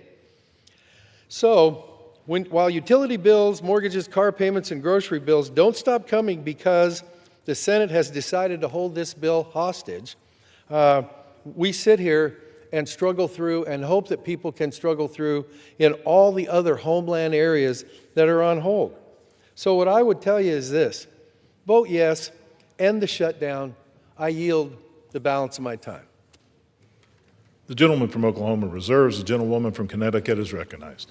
I yield, Mr. Speaker, 2 minutes to the gentlewoman from Minnesota, the distinguished ranking member of the Defense Subcommittee, Ms. McCollum. The gentlewoman is recognized. Mr. Speaker, the Department of Homeland Security Appropriations Bill, while it fails to address the dangerous and illegal activities from DHS agents in Minnesota that we have witnessed since the Operation Metro Surge, and they're still going on. Our neighbors were racially profiled, detained without cause. Peaceful demonstrators were threatened and harassed, continue to be.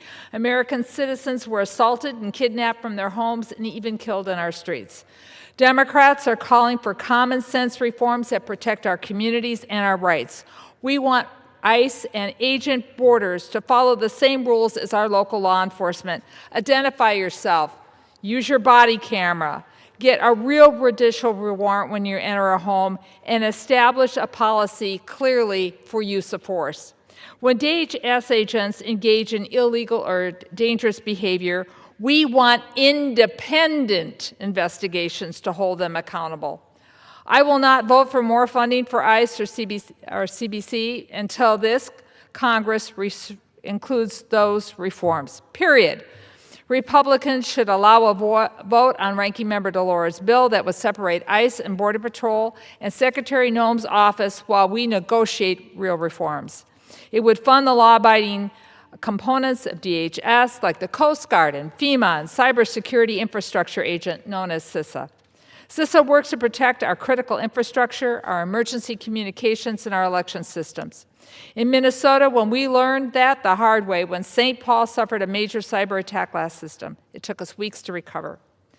I'm puzzled by Republicans in this bill would cut $268 million from CISA.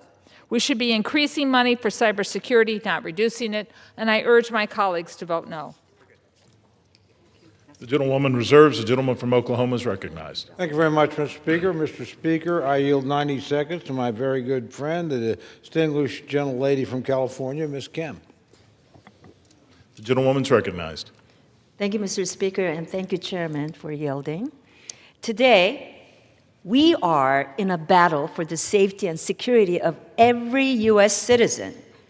Threats against our nation are at an all-time high. and our adversaries are actively looking for weakness. And we are putting ourselves in harm's way by not carrying out the most basic function of government, protecting the homeland. This is not a political game. TSA officers are working without pay while protecting our airports. Coast Guardsmen are risking their lives at home and are active in the Persian Gulf. FEMA coordinators are operating with limited resources as we get closer to wildfire season. Federal law enforcement is securing our borders against narco-terrorists. But thanks to Democrat dysfunction, none of these patriots will see their paychecks this month. We already learned this in October. Our homeland security should never be used as a bargaining chip. I urge my colleagues to choose patriotism over partisanship and fund the Department of Homeland Security immediately. I yield back. The gentlewoman yields. The gentleman from Oklahoma reserves. The gentlewoman from Connecticut is recognized. Mr. Speaker, I yield 1 minute to the gentleman from Virginia, Mr. Subramania. The gentleman is recognized. Thank you, Mr. Speaker. I'm a little confused why we're still having this shutdown and still having this debate, because House Democrats have been very clear about what we want. We just want no more mass agents and warrantless break-ins. And we also have a bill that would fund the important parts of DHS, like FEMA and like other parts of it. But what we don't want is to be funding private planes for the secretary. And what we want is some accountability for ICE and transparency.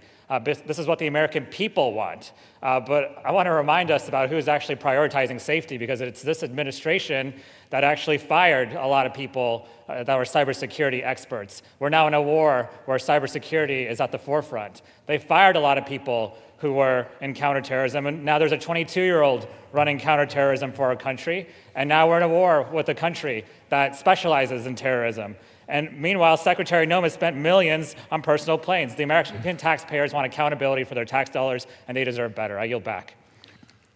The gentlewoman from Connecticut reserves. The gentleman from Oklahoma is recognized. Thank you very much, Mr. Speaker. Mr. Speaker, I yield 90 seconds to my very good friend, the distinguished gentleman from Pennsylvania, Mr. McKenzie. The gentleman is recognized. Thank you, Mr. Cole, for yielding that time. For nearly 3 weeks, the key pieces of the Department of Homeland Security have been shut down, and families face uncertainty about their paychecks. This is happening because some in this chamber are choosing to play politics at a time when the work of DHS staff is urgently needed, and despite having negotiated this bipartisan agreement themselves. Today, some DHS components are operating at limited capacity.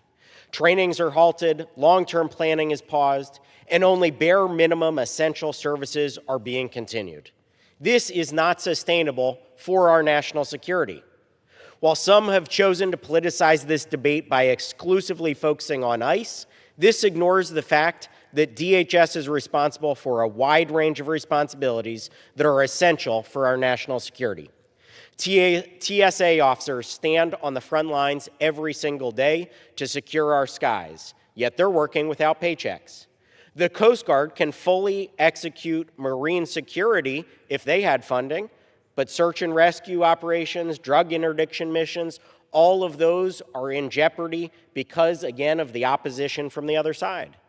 FEMA's disaster response and recovery efforts are scaled back as severe weather and emergencies approach. CISA, our nation's cyber defense agency, is operating at limited capacity during heightened global tensions. The Secret Service faces constraints in protecting our leaders. An additional minute. Gentleman's recognized. And all of this, again, is after the other side voted in a bipartisan way, supported this effort initially, and then pulled back their support because of politics. It is despicable what we see happening going on in our budgeting process here in Congress. We should stand up right now at a time more than ever to protect the American people and protect our homeland by providing this funding. It's time to put the politics aside, support the men and women who protect our nation, prioritize that safety of the American people, and that means ending this shutdown, passing the bill, and fully restoring the operational readiness of the Department of Homeland Security. Thank you, and I yield back. The gentleman from Oklahoma reserves. The gentlewoman from Connecticut is recognized. I would just say to the gentleman about who's playing politics, his words are really disingenuous. Fund my bill. Let's pay these federal employees. Let's pay them all. That's what they deserve. They are working hard. And you want to protect the American citizens? Protect them from ICE and fund the alternative and pay people who are working hard. I'd like to yield now 2 minutes to the gentleman from Maryland, the distinguished ranking member of the Financial Services and General Government Subcommittee, Mr. Hoyer. I thank the Gentleman's recognized. I thank the gentlelady for yielding. Mr. Chairman, ICE agents are being paid. Border Patrol agents are being paid. The representation to the American people that somehow we've shut down the agents of ICE is not true. You can correct me if I'm wrong, but that's what I'm told. And the weeping and gnashing of teeth that I hear from some of your colleagues, they can fund right now, through a unanimous consent, all of the people that you are lamenting are not being paid. You have it in your power, or the Speaker has it in his power, to agree to a unanimous consent to pass the gentlelady's bill. And everybody that you're wringing your hands about, not you, sir, Mr. Speaker, through you, the hands are being wrung, are totally without merit. We will vote for, and by the way, we did not vote for the Department of Homeland Security on our side. There were 7 of us. The rest of us voted no because we didn't agree with what the Department of Homeland Security in ICE, and not TSA, not Coast Guard, not the other agencies, but ICE and CPB. We don't agree with what they're doing. But what you're doing, Mr. Speaker, on that side of the aisle, is to hold everybody else hostage for a bill that we did not vote for. So stop saying we made some deal. Our deal was to separate it out, and we were against it. That was the deal. And that's what I did. I voted for all the rest of the bills, as my side did, and I voted against Department of Homeland Security because we want what they're doing stopped to protect the American people. Gentleman, an additional 30 seconds. The gentleman's recognized. So I say to my friends who keep wringing their hands like Pontius Pilate that somebody is not paying them, the people who are not paying everybody other than CPB, and ICE, who are being paid out of a huge fund that they have available to them, are the people that you will not let go. We're for funding everybody but the 2 agencies we have mentioned, and we have a difference of opinion on. Pontius Pilate Gentleman's time has expired. could not rid himself. The gentleman's time has expired. The gentlewoman from Connecticut reserves. The gentleman from Oklahoma is recognized. Thank you very much, Mr. Speaker. I reserve at this time. The gentleman reserves. The gentlewoman from Connecticut is recognized. Mr. Speaker, the Republican bill today has no chance. I've said it before, I'll say it again. It has no chance of becoming law. It failed before, and it will fail again. On the other hand, my bill to refund FEMA, TSA, cybersecurity, the Coast Guard, the Secret Service, and other law-abiding components of the Department of Homeland Security while negotiations continue on ICE and CBP, is the most viable path forward. It is the best way to respond to those hard-working federal employees in those agencies. If Republicans are serious about funding the vast majority of the Department of Homeland Security, as President Trump's open-ended war with Iran puts Americans at risk, they must bring it up for a vote immediately. For this reason, at the appropriate time, I will offer a motion to recommit this bill back to committee. If the House rules permitted, I would have offered the motion with an important amendment to this bill. My amendment would have replaced the text of the doomed Republican proposal with the text of my bill to fund the parts of the Department of Homeland Security over which there is no disagreement. I ask unanimous consent to insert into the record the text of this amendment, and I hope my colleagues will join me in voting for the motion to recommit. Without objection. I reserve. The gentlewoman reserves. The gentleman from Oklahoma is recognized. Thank you very much, Mr. Speaker. I would advise my friend I'm prepared to close whenever she is. The gentlewoman is recognized. And I am prepared to close as well.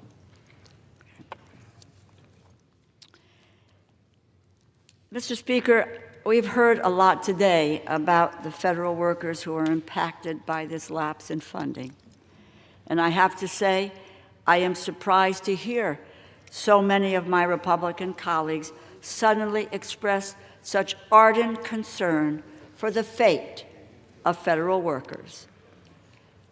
Where was this concern when President Trump and Elon Musk decimated the federal workforce last year? Where was the concern when they drove close to 1,000 cybersecurity and infrastructure security agency employees? That was 1/3 of the staff out of our nation's leading cybersecurity, the agency.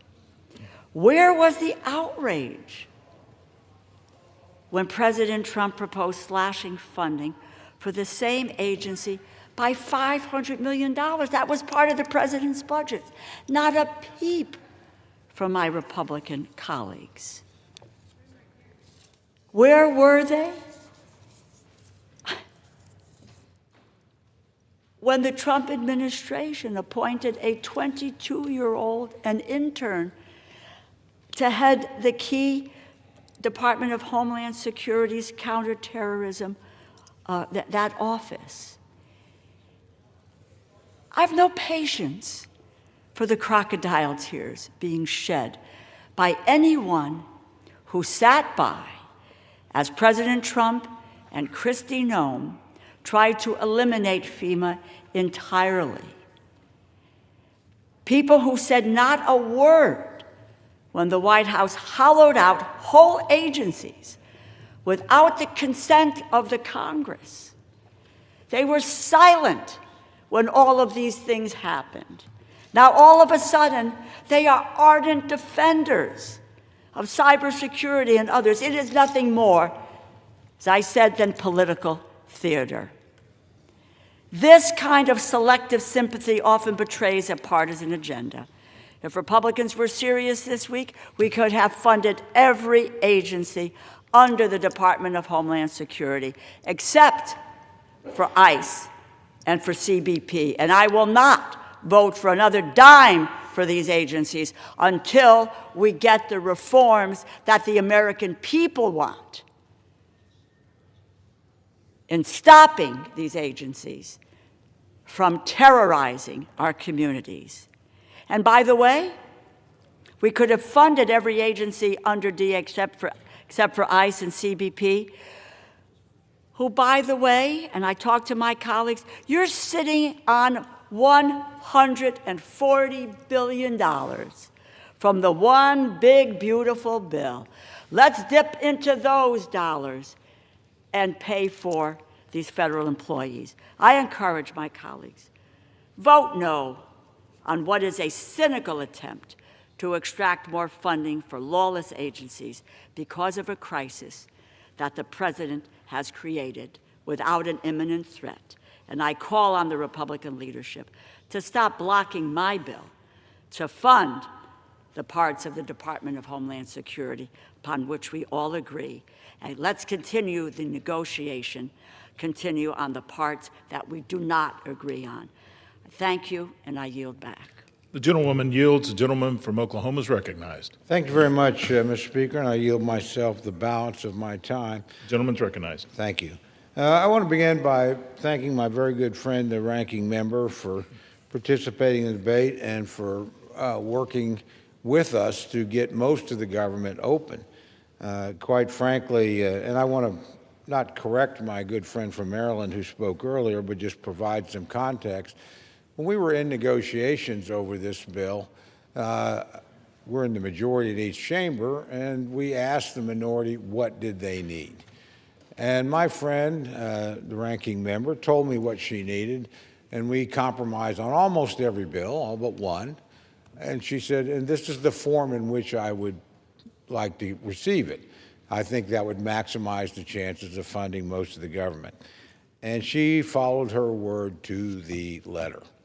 And we got most of those bills through. We actually got all of those bills through because we did it. By the same token, I asked our friends, the Senate Democrats, what do you need in terms of this to be able to pass the legislation? Doesn't mean you have to agree with everything in it. It's a compromise bill. So they told us what they needed, and they wanted a package, not a separate vote, and they got exactly what they asked for and exactly what they had agreed to. Nobody got everything they wanted, but yep, this is a compromise bill. You get it to us in this form, and we can pass it. They didn't. Now, the reality is a majority of each chamber is in favor of this legislation. They were in favor of the other 5 bills, which thankfully were enacted, or we'd be in the middle of a complete government shutdown. Now, the majority of both chambers have voted for this bill. This is a case of the minority deciding to hold the majority hostage. No legislative majority is ever going to agree to that. My friends would not agree to that. I was here when we were debating the repeal of Obamacare. We adopted a similar strategy to what Senate Democrats are pursuing today. And note I said Senate Democrats. Didn't work. I didn't think it was very smart. We brought whole sections of the government out to reauthorize. We could say exactly what our friends are saying today. Well, gosh, you're not for shutting down the Department of Defense. You're not for this. You should vote for that. They didn't vote for any of it because they said they weren't going to be blackmailed, and they also said that that was nonsensical to pick and choose which of the different agencies and particular departments we would keep open. They were right about that. But they're now pursuing exactly what Republicans did and exactly what they condemned so vociferously, and I would say correctly, at the time. This is legislative blackmail, and the people that are being hurt are the people, that have nothing to do with this dispute. They're doing their jobs. The people at FEMA, the people at TSA, elements of the Coast Guard, the civilian elements of the Coast Guard, whole ranges of things I went through in my opening statement. There's simply no justification for it. There are negotiations going on these various matters dealing with Homeland Security. Some of them are in the bill. Body cameras, excellent Democratic suggestion. 9 times out of 10, I think body cameras show the law enforcement official is almost always in the right. But on that 10th time, you certainly want to know when they're not, so you can correct that problem. Good idea. And that was a Democratic suggestion that we incorporated in the bill. Or let's have, de-escalation training, lower tensions. Good idea. That's in the bill. There were other things we tried to get in the bill that frankly probably ought to be done just by operations that we weren't able to succeed. But we have to have a bill that can pass both chambers and be signed by the president. Now, government and appropriations, more than any other part, is a give and take item. A process, and we negotiated almost everything very, very openly and honestly. We negotiated this bill openly and honestly. It was Senate Democrats who, after agreeing to one thing, which, by the way, is exactly what happened in the first government shutdown, and we should look at that. How did that end up? 43 days, longest government shutdown in history. Did Democrats achieve any of their objectives? No. Now, they think they scored political points. They think it made them more popular. But did they substantially achieve anything? No. Right now, there are negotiations going on, largely involving the administration and Senate Democrats, that's fine. And I understand there's some changes being made there. We ought to allow that process to continue. We should not shut down the government. Now, this bill is substantially the same as my friend, the chairman of the subcommittee, Mr. Amodei, said, is what we saw on this floor 2 months ago. But the situation is fundamentally different. We're in even more dangerous times. We can debate about that ad infinitum, but I don't think we should be debating as to whether our Homeland Security apparatus should be up, paid, operational, vigilant, and alert. This is the time of all times that should happen. And I think some of my friends on the other side, not all of them, but some of them will have changed their mind because circumstances are different. Frankly, we want to give them the opportunity to go ahead and vote that way if they have changed their mind. If they haven't, that's fine. They can go ahead and keep the department shut down. But it is at odds with everything they have stood for and preached, for many, many, many years. And in the end, I don't think it's helpful in moving the country forward or solving problems. I've never favored shutdowns. I've never argued for them. I've always argued against them, whether my party did it, and we've certainly done it, or the other side. Same thing's true now. So, Mr. Speaker, I think if we reflect, we should, in a bipartisan way, do what we did 2 months ago, pass this bill. Hopefully the Senate will have the opportunity to do the same thing. I urge my colleagues to support this bill, Mr. Speaker, and I yield back the balance of my time. The gentleman yields. All time for debate has expired pursuant to House Resolution 1095. The previous question is ordered on the bill. The question is on engrossment and third reading of the bill. Those in favor say aye. Those opposed, no. The ayes have it. Third reading. Bill making appropriations for the Department of Homeland Security for the fiscal year ending September 30th, 2026, and for other purposes. For what purpose does the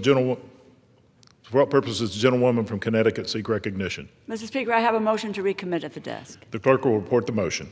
Ms. DeLauro of Connecticut moves to recommit the bill, H.R. 7744, to the Committee on Appropriations. Pursuant to Clause 2B of Rule 19, the previous question is ordered on the motion to recommit. The question is on the motion. Those in favor say aye. Those opposed, no. The noes have it. The motion is not agreed to. Mr. Speaker, I request the yeas and nays. The yeas and nays are requested. Those favoring a vote by the yeas and nays will rise. A sufficient number having risen, the yeas and nays are ordered. Pursuant to Clause 8 of Rule 20, further proceedings on this question will be postponed. Pursuant to Clause 12A of Rule 1, the chair declares the House in recess, subject to the call of the chair.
The House will be in order. Proceedings will resume on questions previously postponed. Votes will be taken in the following order. The motion to suspend the rules and agree to House Resolution 1099.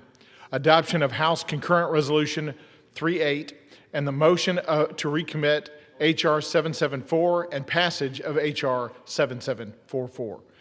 The first electronic vote will be conducted as a 15-minute vote. Pursuant to Clause 9 of Rule 20, remaining electronic votes will be conducted as 5-minute votes.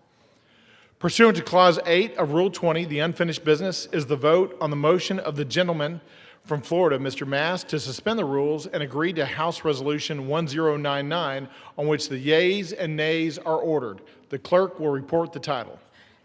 House Resolution 1099, resolution reaffirming Iran remains the largest state sponsor of terrorism. The question is, will the House suspend the rules and agree to the resolution? Members will record their votes by electronic device. This is a 15-minute vote.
On this vote, the yeas are 372, the nays are 53, 2 recorded as present.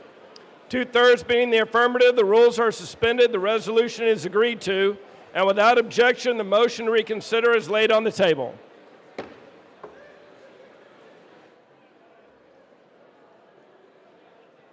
Pursuant to Clause 8 of Rule 20, the unfinished business is the vote on the adoption of House Concurrent Resolution 38, on which the yeas and nays are ordered. The clerk will report the title of the concurrent resolution. Concurrent Resolution 38, concurrent resolution directing the President pursuant to Section 5C of the War Powers Resolution to remove United States Armed Forces from unauthorized hostilities in the Islamic Republic of Iran. The question is on the adoption of the concurrent resolution. Members will record their votes by electronic device. This is a 5-minute vote.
On this vote, the yeas are 212, the nays are 219.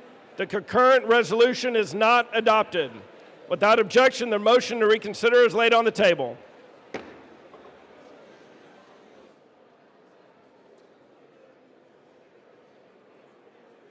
Pursuant to Clause 8 of Rule 20, the unfinished business is a question on agreeing to the motion to recommit on H.R. 7744, offered by the gentlewoman from Connecticut, Ms. DeLauro, on which the yeas and nays are ordered. The clerk will redesignate the motion. Motion to recommit H.R. 7744, offered by Ms. DeLauro of Connecticut. The question is on agreeing to the motion to recommit. Members will record their votes by electronic device. This is a 5-minute vote.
This vote, the yeas are 213, the nays are 215.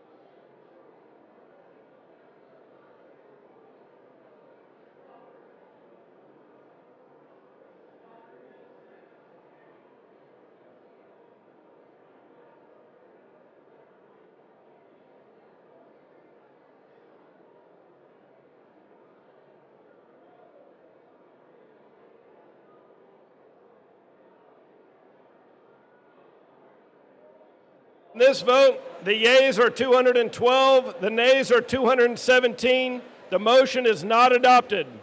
The question is on the passage of the bill. Pursuant to Clause 10 of Rule 20, the yeas and nays are ordered. Members will record their vote by electronic device. This is a 5-minute vote.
The yeas are 221. The nays are 209. The bill is passed.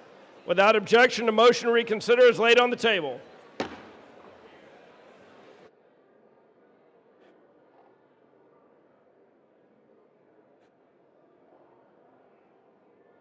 For what purpose is the gentleman from Michigan seek recognition?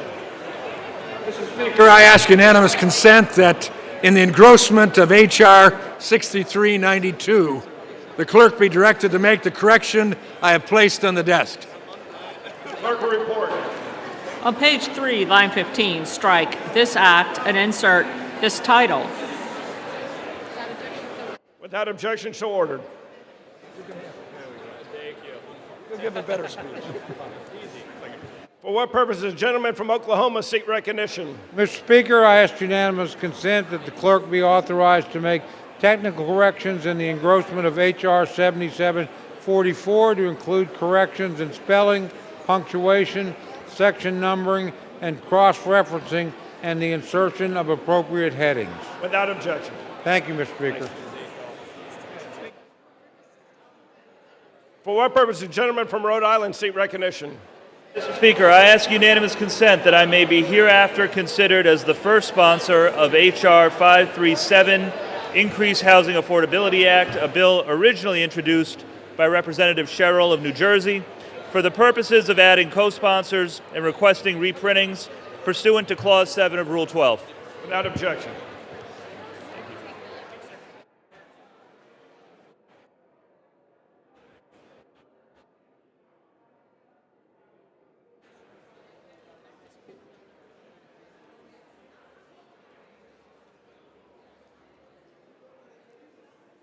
Flying home.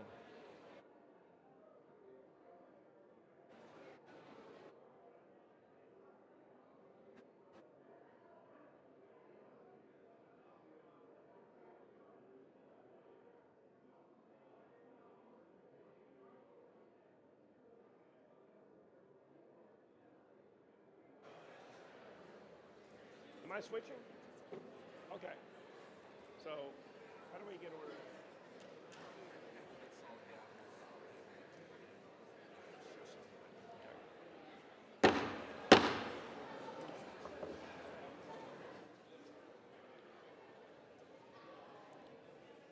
Order in the chamber.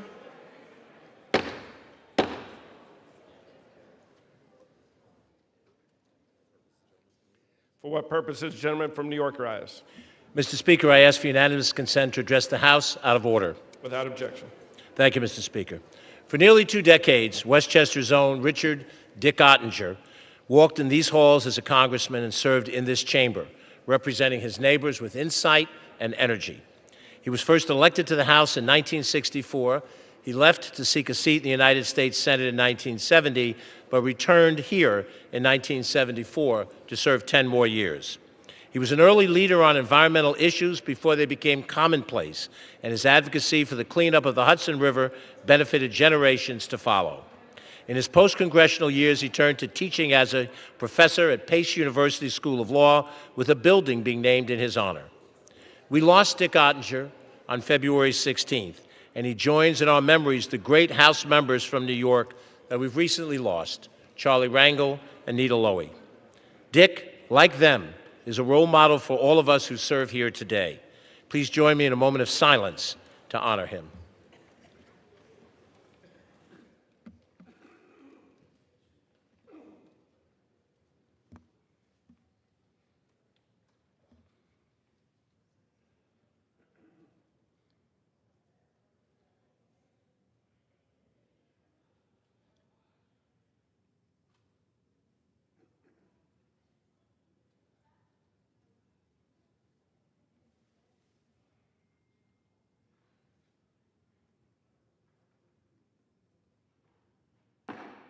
Thank you, members. Thank you, Mr. Speaker. Thank you, friends. Absolutely. I appreciate it. Okay. Thanks. Bye.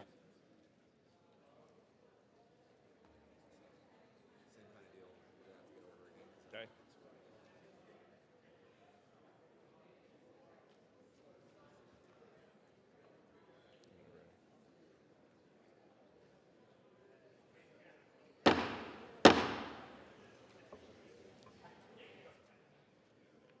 Order in the chamber.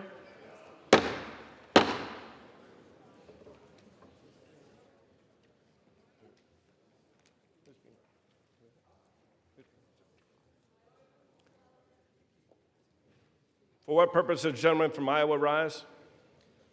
Mr. Speaker, I ask unanimous consent to speak out of order. Without objection. Friends, I rise today to honor 6 Americans, including 2 Iowans, who gave their lives for our country. On March 1st, an Iranian drone struck a U.S. Army command center in Kuwait and killed 6 members of the 103rd Expeditionary Sustainment Command in the Army Reserve, which operates out of Fort Des Moines in Iowa, in my district.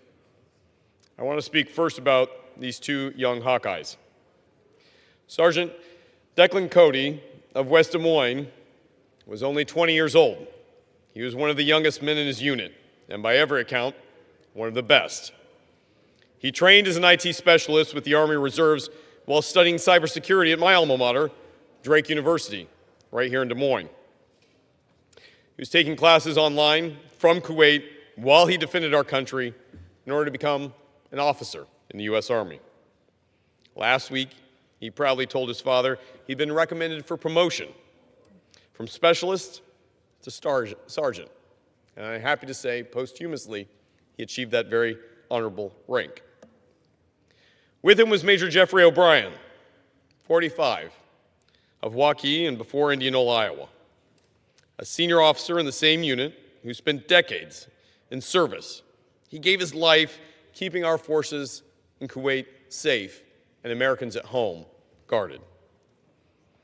I want to say the name of every one of our fallen, because every family represented here today amongst my colleagues from each state where they grew, lived, and served honor this nation in our moment of national heartbreak. Sergeant First Class Nicole Armour, 39, of White Bear Lake, Minnesota. Captain Cody Hork, 35, of Winter Haven, Florida. Sergeant First Class Noah Tijens, 42, of Bellevue, Nebraska. And Chief Warrant Officer 3, Robert Marzan, 54, of Sacramento, California. Out of grief, we renew our resolve. Out of loss, we strengthen our unity. And out of sacrifice, we carry forward an obligation to the families, to the survivors, to our nation, to every man and woman still standing the post today. Mr. Speaker, I respectfully ask the House now observe a moment of silence in honor of our fallen.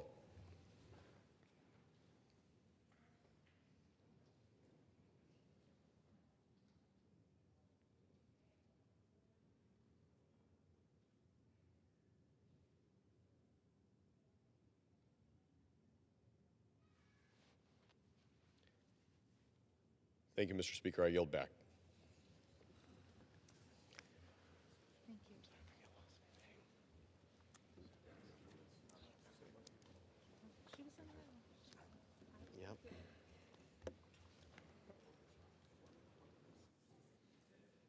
Yeah.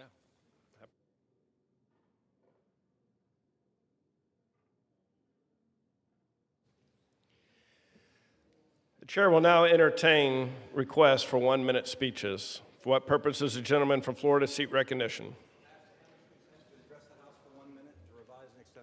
Without objection, the gentleman from Florida is recognized for 1 minute. Thank you, Mr. Speaker. It is easy to criticize anti-Semitism when it happens on the other side. It is more difficult to address it when it happens on your own. It was not enough for Tucker Carlson to a few days ago say every Jew should have to do a DNA test to prove that they were Jewish. It was not enough for him to say that a terrorist should be able to kill us if they are under 18 years old. But yesterday, Tucker Carlson attacked perhaps the best, the most good group of Jews that are out there, a group of people who see their job to evangelize not other Jews, but Jews themselves, Chabad, a group that no one ever has anything bad to say about because they care about everyone. I wear a kippah from UF Chabad today in honor of them. We have a cancer in this country. It is anti-Semitism, and Tucker Carlson represents it. He is many things, but one thing President Trump and I agree on is he is certainly not MAGA. Thank you, Mr. Speaker. For what purpose does the gentlewoman from Pennsylvania seek recognition? Without objection, the gentlewoman is recognized for 1 minute. Thank you, Mr. Speaker. President Trump has launched us into a war of choice with Iran, with no clear explanation, yet we know some of the consequences. 6 U.S. service members have been killed, dozens injured. More than 40,000 of our troops, including hundreds of Pennsylvanians, are at risk. Thousands of American citizens stranded. I do not mourn the loss of Ayatollah Khomeini, yet I am gravely concerned about the danger and destruction that Mr. Trump has unleashed in the Middle East. Abraham Lincoln wrote that our founders resolved to so frame the Constitution that no one man should hold the power to bring oppression of war upon our nation.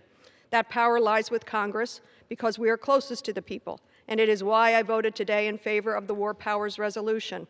Mr. Speaker, I lift the names of our fallen soldiers just as our colleagues did a moment ago.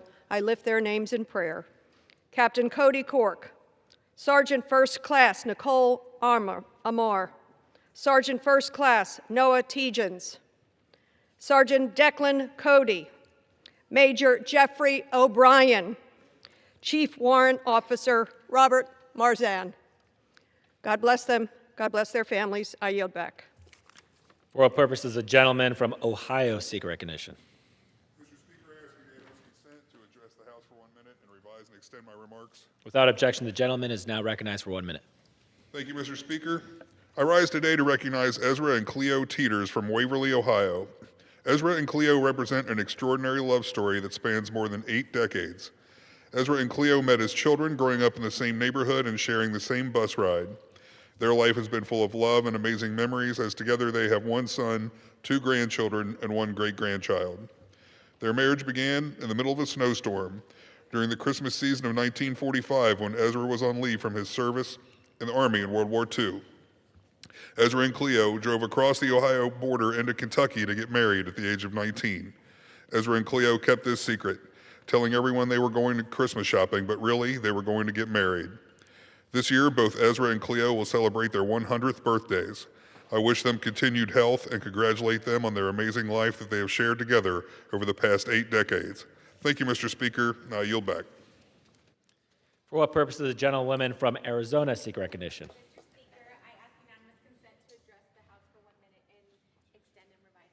Without objection, the gentlewoman is now recognized for 1 minute.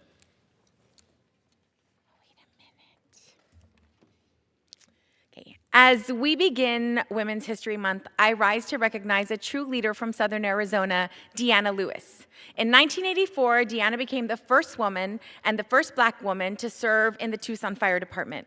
In a profession where few women had previously worked, she stepped forward anyway, not to make history, but to protect and care for her community. Over a 20-year career in the fire departments of both Tucson and Tubac, Deanna demonstrated strength, integrity, and a deep commitment to Southern Arizona families. Because of her, more women now see themselves in uniform, in leadership, and in public service. This Women's History Month, we honor Deanna Lewis for her trailblazing leadership and recommit ourselves to building a future where every young woman, whether she dreams of fighting fires or serving in the halls of Congress, knows there is a place for her. I yield back. For what purpose does the gentlewoman from Wyoming seek recognition?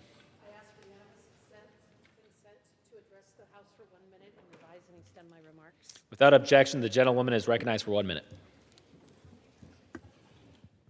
I rise today to recognize and congratulate Jen Womack of Newcastle, Wyoming, for being named the 2025 Person of the Year by the Newsletter Journal.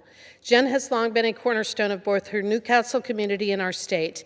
You may know her name from her time diligently reporting for the Wyoming Livestock Roundup, the extensive work she has done to document history in both Converse County and the history of the origins of the Pathfinder Ranch, or from the impact she made on so many of our young people during her time leading the Wyoming FFA Foundation. She has now opened 2 thriving small businesses on Main Street in Newcastle and has established a community support fund called the Sunshine Fund. Jen is like a rising tide who lifts her community and her neighbors. She represents all that is great about the Cowboy State and truly embodies the tight-knit community spirit found across Wyoming. Please join me in recognizing and celebrating the accomplishments of Newcastle, Wyoming's Jen Womack, and I yield back. For all purposes, the gentleman from Virginia seek recognition. Without objection, the gentleman is recognized for 1 minute. Much has been said about the president's war in Iran. He has not made the case clear to the American people about what he's looking to achieve. Regime change from the air may be unlikely and may result in a more extreme, hostile, and dangerous regime than existed before. All of that is true. But what's truly unacceptable is the cost, both in American blood and American treasure. We don't know yet the cost of the war, but by some estimates, as much as $1 billion a day.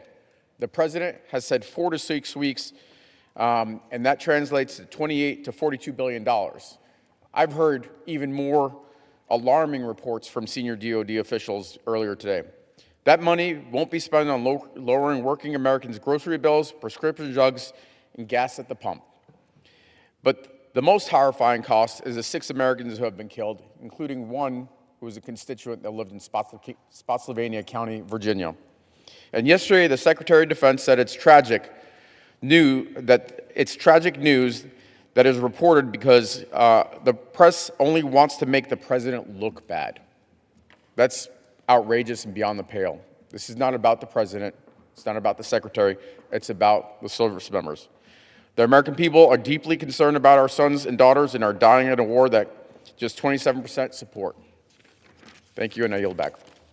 For all purposes, the gentleman from the Hoosier State of Indiana seek recognition. Mr. Speaker, I ask for unanimous consent to address the House for 1 minute and to revise and extend my remarks. Without objection, the gentleman is recognized for 1 minute. Thank you, Mr. Speaker. I rise today to honor the life of legendary college football coach Lou Holtz, who passed away this week at the age of 89. Over a truly remarkable 33-year coaching career, Coach Holtz won 249 games at football programs across the country. Most of all, Coach Holtz is best remembered for restoring Notre Dame football to greatness. In 1988, he guided the Fighting Irish to a perfect 12-0 season in a national championship, cementing his place among the greatest leaders in the history of college football. But Coach Holtz's legacy goes far beyond wins and championships.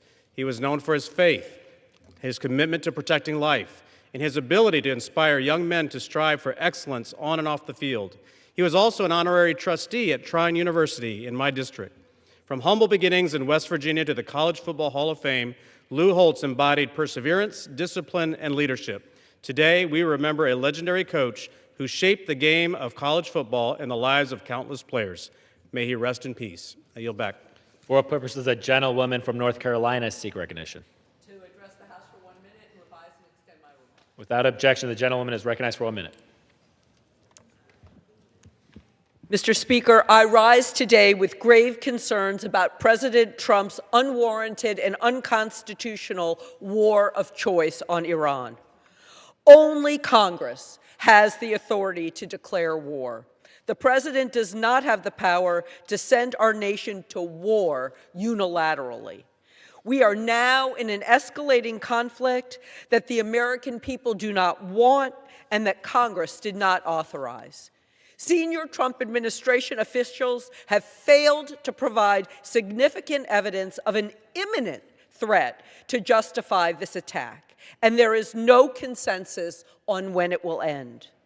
What is their plan to prevent further loss of American service members? What will stop our country from being pulled into another protracted conflict in the Middle East? And how much will it cost? This is why I just voted for a war powers resolution to curb President Trump's use of military force in Iran and protect American lives. Thank you, Mr. Speaker, and I yield back. For what purpose does the gentleman from Colorado seek recognition? Mr. Speaker, I ask unanimous consent to address the House for 1 minute and to revise and extend my remarks. Without objection, the gentleman is recognized for 1 minute. Mr. Speaker, I rise today to recognize a true gem of the Colorado Springs region, the Pikes Peak International Hill Climb, otherwise known around the world as the Race to the Clouds. Founded by entrepreneur and philanthropist Spencer Penrose over 100 years ago, it's grown exponentially from its beginnings, being the second oldest auto race in America and one of the most iconic motorsports events. Many racing legends have pushed the limits of their automobiles to take on the hill climb, which course includes 156 turns to the top of America's mountain and a finishing elevation of 14,115 feet above sea level. Even today, it draws competitors, media, and fans from around the world, highlighting Colorado Springs as a premier destination for outdoor recreation, innovation, and international sport. Mr. Speaker, I ask that you join me in celebrating 104 years of remarkable tradition at Pikes Peak. Thank you, and I yield back. For what purpose does the gentlewoman from Minnesota seek recognition? Without objection, the gentlewoman is recognized for 1 minute. Mr. Speaker, I rise to honor the remarkable career and accomplishments of Minneapolis journalist Ed Feline, founder and editor of Southside Pride. For over 55 years, Mr. Feline worked to encourage civic debate and uplift local voices through community news. After working as a journalist, college professor, and a Minneapolis City Council member, Ed started Southside Pride in 1991, a free monthly newspaper publishing community news for Phillips, Powderhorn, Riverside, and Seward neighborhoods. For 35 years, Ed and his team have kept Southsiders informed with reliable and informative news covering the breadth of topics from local events to international conflicts. While we will miss their reporting, we congratulate Ed and the staff of Southside Pride on their journalistic accomplishments and wish Ed well in his retirement. Thank you, and I yield back. For what purpose does the gentlewoman from Texas seek recognition? Without objection, the gentlewoman is recognized for 1 minute. Thank you very much, Mr. Speaker. I want to congratulate North Texan Hannah Bilka of the U.S. women's hockey team for winning gold at the 2026 Milan Olympics. Hannah grew up in Coppell, Texas, where she began skating with local hockey clubs at a young age. She graduated from Coppell Middle School North and completed 9th grade at New Tech High School before moving to pursue more opportunities in competitive hockey. At just 24 years old, Hannah competed on the world stage against rival Team Canada in the Olympic final. Her talent and sportsmanship were on full display in Milan this year, where she scored 4 goals over 7 games and helped lead Team USA throughout the tournament and on to a gold medal victory. Her journey from local rinks in North Texas to Olympic champion is inspiring to many young Olympics and many young athletes across the Lone Star State. Thank you, Hannah, for representing North Texas and the United States in such an incredible way. I yield back. For what purpose does the gentleman from New York seek recognition? Speaker, I ask unanimous consent to address the House for 1 minute and to revise and extend my remarks. Without objection, the gentleman is recognized for 1 minute. Thank you, Mr. Speaker. The guarantee of free and fair elections is the very bedrock of our democracy. However, from the moment this term began, it has been made every effort to subvert the electoral process for political gain. We continue to hear the big lie about the 2020 election and pressure lawmakers across the country to redraw congressional districts for political purposes. We saw insurrectionists pardoned. Most recently, there's a call for this party to nationalize voting in the United States. That is why this week I introduced the POINT Act, because our elections must remain insulated from bad faith actors who seek to undermine the will of the voters. This bill would prohibit the president and senior members of his administration from knowingly engaging in election interference or using federal resources to interfere with an election. It prohibits the deployment of our military and federal officers if such is likely to disrupt an election. Postal confiscation of all mail ballots, ICE or National Guard looming at the polls. It's imperative we strengthen the guardrails of our democracy against anyone who seeks to abuse power. The gentleman's for time has political expired. gain. Thank you, Mr. Speaker, and I yield back. For what purpose does the gentleman from Georgia seek recognition? Ask unanimous consent to address the House for 1 minute to revise and extend my remarks. Without objection, the gentleman is recognized for 1 minute. Mr. Speaker, I rise today to recognize Judge Patrick Shepard for his recent appointment to the State Court of Spalding County, filling a vacancy created by Georgia State House Bill 798. Previously, Judge Shepard served as Solicitor General of Spalding County, where he prosecuted misdemeanor cases in the Spalding County State Court. Shepard was also a partner in the Shepard Law Offices, where he practiced with his father. He represented clients in civil litigation, criminal defense, personal injury, and estate matters. Shepard earned a bachelor's degree in political science from the University of Georgia, go Dogs, in 2005, and his Juris Doctor from Mercer University School of Law in 2009. He is a lifelong resident of Spalding County with deep ties to the community through the Spalding County Bar Association, the First Baptist Church, and the Griffin Exchange Club. Judge Shepard and his wife, Robin, have 2 daughters and live in Griffin, Georgia. Thank you, Mr. Speaker, and I yield back. For what purpose does the gentleman from California seek recognition? I ask unanimous consent to address the House for 1 minute and to revise and extend my remarks. Without objection, the gentleman is recognized for 1 minute. Mr. Speaker, Alberto Gutierrez Reyes died at ICE's Adelanto holding facility recently, allegedly because of a lack of access to medical care for chronic conditions. I visited this facility just weeks ago and was prevented from speaking with the detainees to verify the claims made by ICE staff that they were adequately taking care of the detainees' medical issues. This is despite the law and courts clearly giving members of Congress explicit oversight authorities.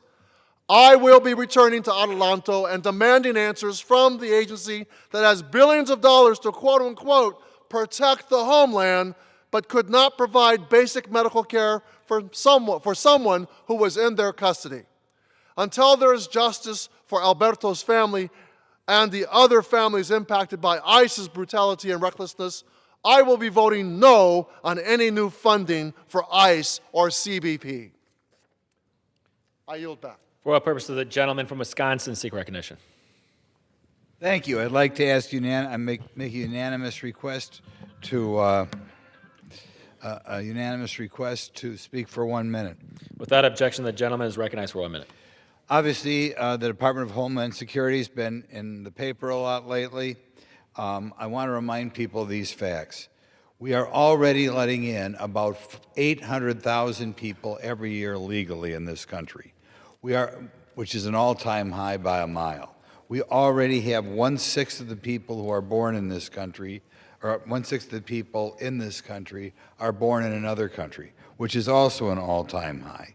We are already letting in 500,000 people every year on work visas. Perhaps that should be higher, but you add up those last 3 numbers, and it tells you we are not in desperate need of letting more people in this country. There are people who only want to kick out people who have a criminal record. First of all, that would be very unfair to the people who obeyed the law to come here. Secondly, it means we may be letting in hardworking people, but people who don't share our values. Third, it means you're driving up housing costs. And fourth, it means America will become more crowded, and I'm old enough to remember when all good environmentalists did not want a lot of immigrants here because they wanted a more natural state. But in any event, these are things we should remember when discussing immigration. Thank you. For what purpose does the gentlewoman from New York seek recognition? Without objection, the gentlewoman is recognized for 1 minute. Thank you, Mr. Speaker. I rise today to congratulate Charlie McAvoy, a proud native of Long Beach and New York 4, on representing the United States at the 2026 Winter Olympics and bringing home a gold medal as a member of the men's ice hockey team. Charlie's journey from local ranks to the very top of the Olympic podium is a powerful testament to the talent, the dedication, and discipline. His success stands as a model for aspiring athletes not only across Long Island, but across our country. Charlie's story sends a clear and inspiring message. Greatness can grow from our neighborhoods, our schools, and our hometown arenas. With hard work, resilience, and belief in yourself, dreams that begin at home can carry you to the highest stages in the world. On behalf of Long Island, I extend our heartfelt congratulations to Charlie and his family. We thank you for representing our community and our country. May your achievement remain a source of pride for Long Islanders and an inspiration for generations to come. Mr. Speaker, I yield back. For what purpose does the gentleman from Texas seek recognition? I seek unanimous consent to address the House for 1 minute and revise and extend my remarks. Without objection, the gentleman is recognized for 1 minute.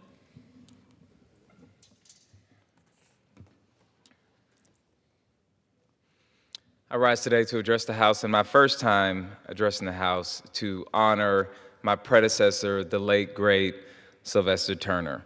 Our congressman, a Houstonian through and through. He was a public servant who served with honor and integrity. He was a father and a grandfather, and he was the mayor of our phenomenal city. During his time as mayor, he led us through multiple natural disasters. He ensured that we had diversity and access to our government, and he fought for voting rights. The late congressman left big shoes to fill, but I intend to fill them, and I know that my colleagues on the Democratic side will do so as well by fighting for voting rights legislation that ensures that every single person has fair access to the ballot box. Today, I'm here to honor our late Congressman Sylvester Turner. May we fight for voting rights, and Mr. Speaker, I yield back. The gentlewoman from Ohio seek recognition.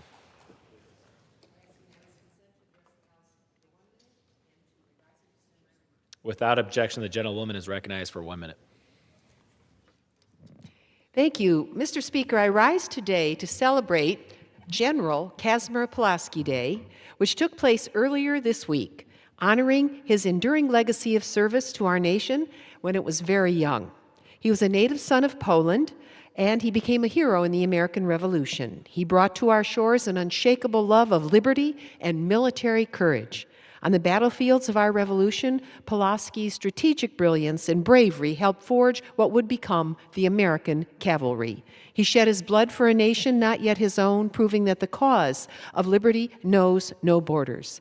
We are proud to honor the deep bonds between the United States and Poland. It is an alliance rooted in shared sacrifice and shared democratic values. My fellow co-chairs of the Congressional Poland Caucus and other members of this chamber have introduced a resolution honoring 250 years of Polish-American relations. May Pulaski's timeless example continue to inspire us to defend freedom wherever it is threatened, to remain steadfast partners in its cause. Onward together for your freedom and ours. Mr. Speaker, I yield back. For what purpose does the gentleman from Rhode Island seek recognition? Without objection, the gentleman is recognized for 1 minute.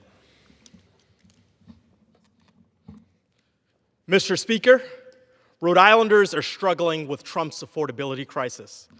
Yet, instead of focusing on the needs of the American people, Trump started a war of choice with Iran.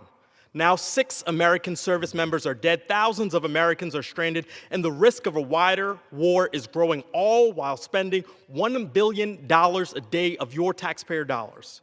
Iran cannot have a nuclear weapon, and the Iranian people deserve self-determination, but starting a war without a vote in Congress is not a strategy. It is reckless. Trump has offered no clear objective, no day-after plan or endgame, and our Constitution is clear. Congress decides when we go to war.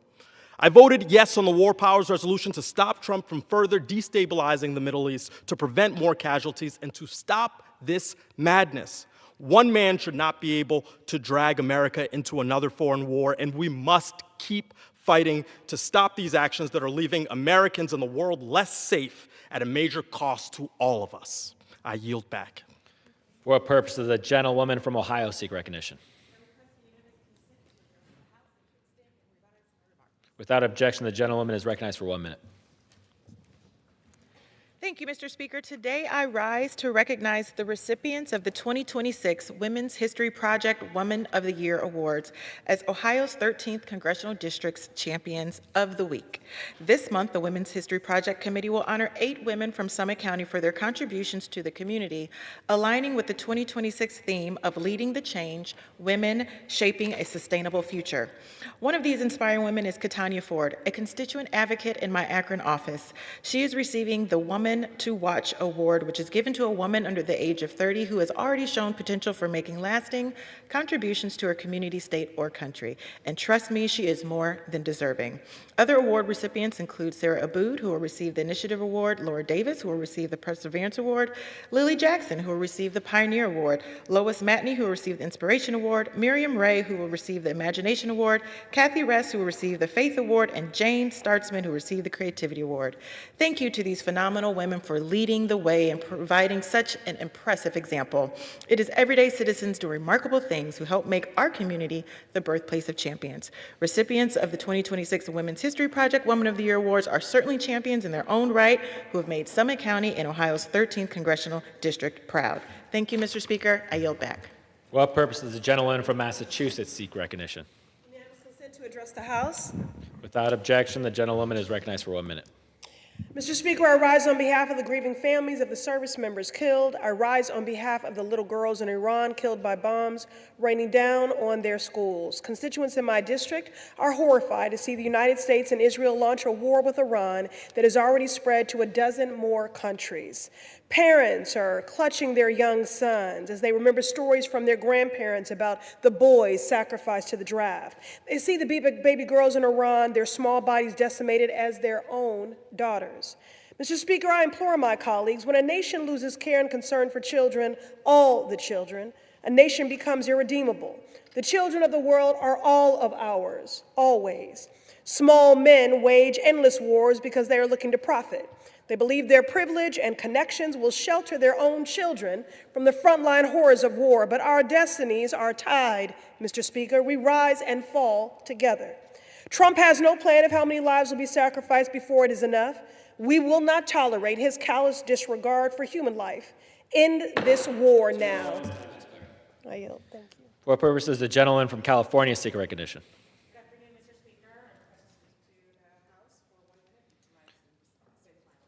Without objection, the gentlewoman is recognized for 1 minute. Thank you.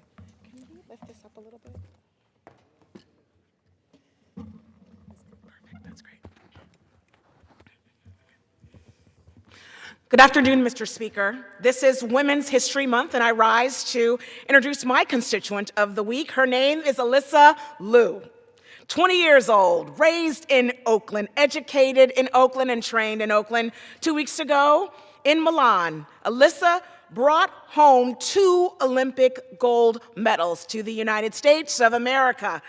The first American woman on the top of that podium in 24 years. She walked away from skating at 16 and came back on her own terms. Her father fled China after Tiananmen Square, arrived in Oakland with nothing, worked his way through law school, and has raised 5 children on his own. He brought her to the ice at just 5 years old, and she took it from there. Watch her skate, and you see something extremely rare. Not just excellence, but joy and clarity. A young woman so completely herself, an Olympic arena becomes a place of joy and freedom.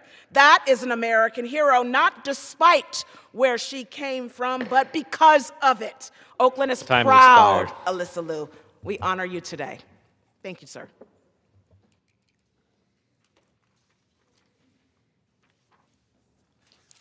Under the Speaker's announced policy of January 3rd, 2025, the gentleman from Texas, Mr. Green, is recognized for 60 minutes as the of the minority leader. Thank you, Mr. Speaker. Mr. Speaker, and still I rise, and still I rise. And I rise today, Mr. Speaker, a liberated, unbought, unbossed, unafraid Democrat. I rise, Mr. Speaker, after having been censured but not silenced.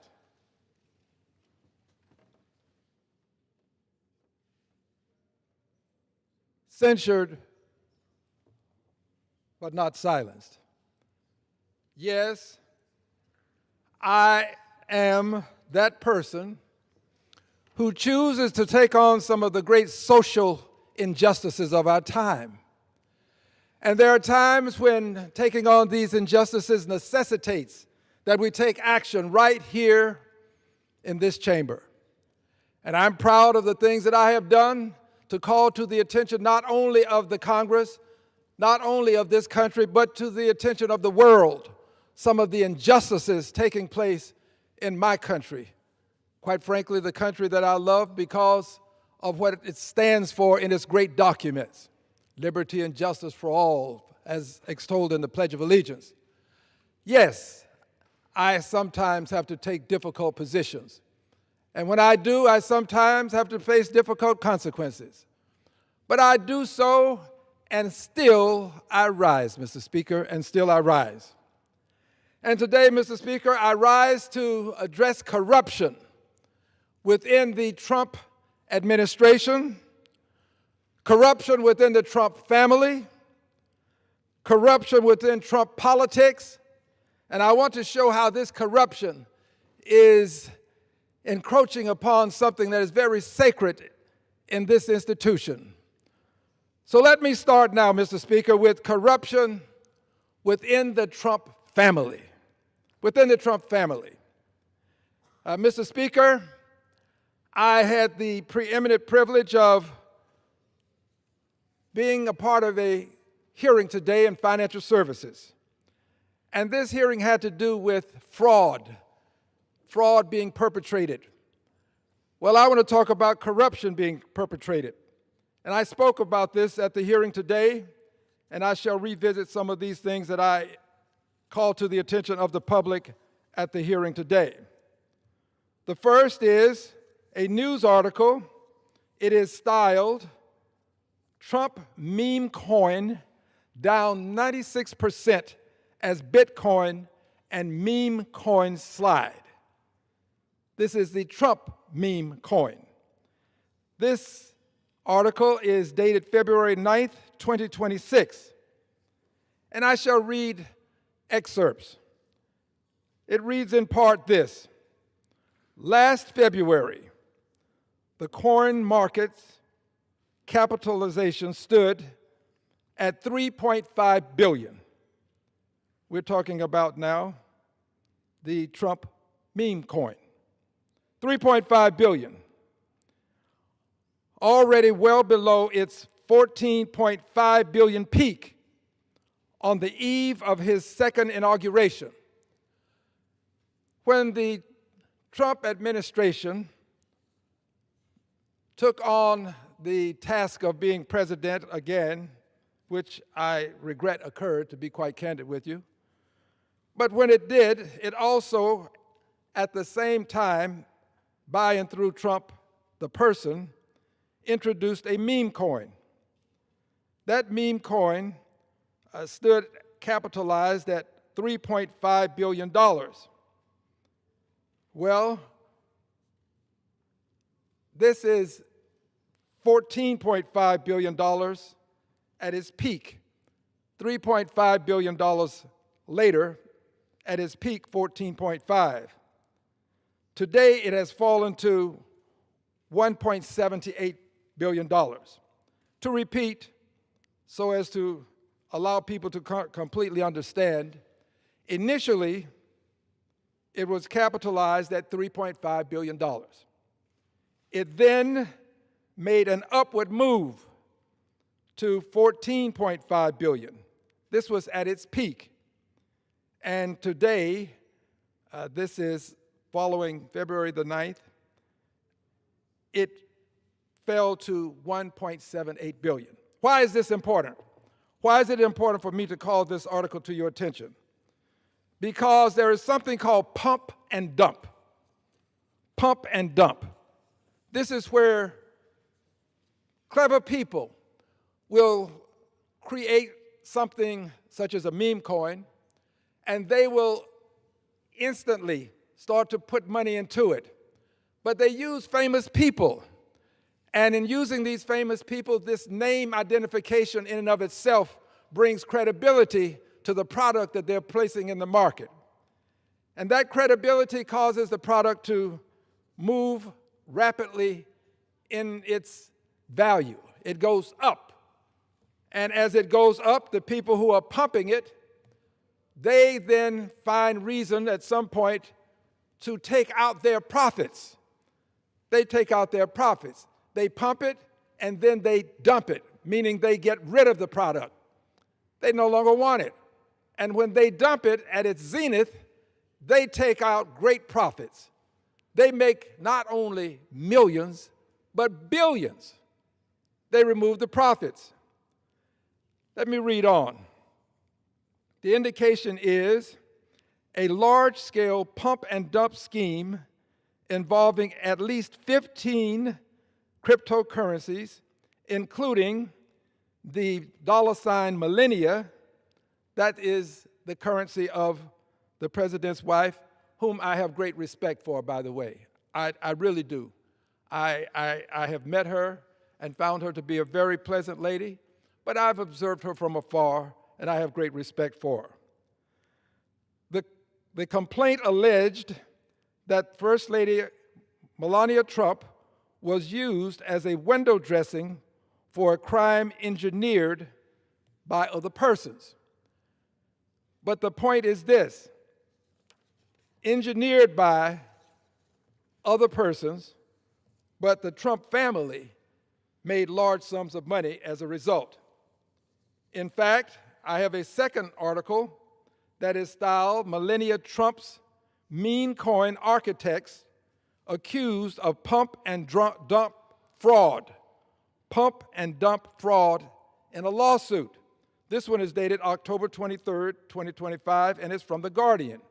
And I would beg that people would peruse these at your leisure so that you might acquire additional intelligence about the articles that I'm calling to your attention. This one says the $ millennia coins were released for just a few cents each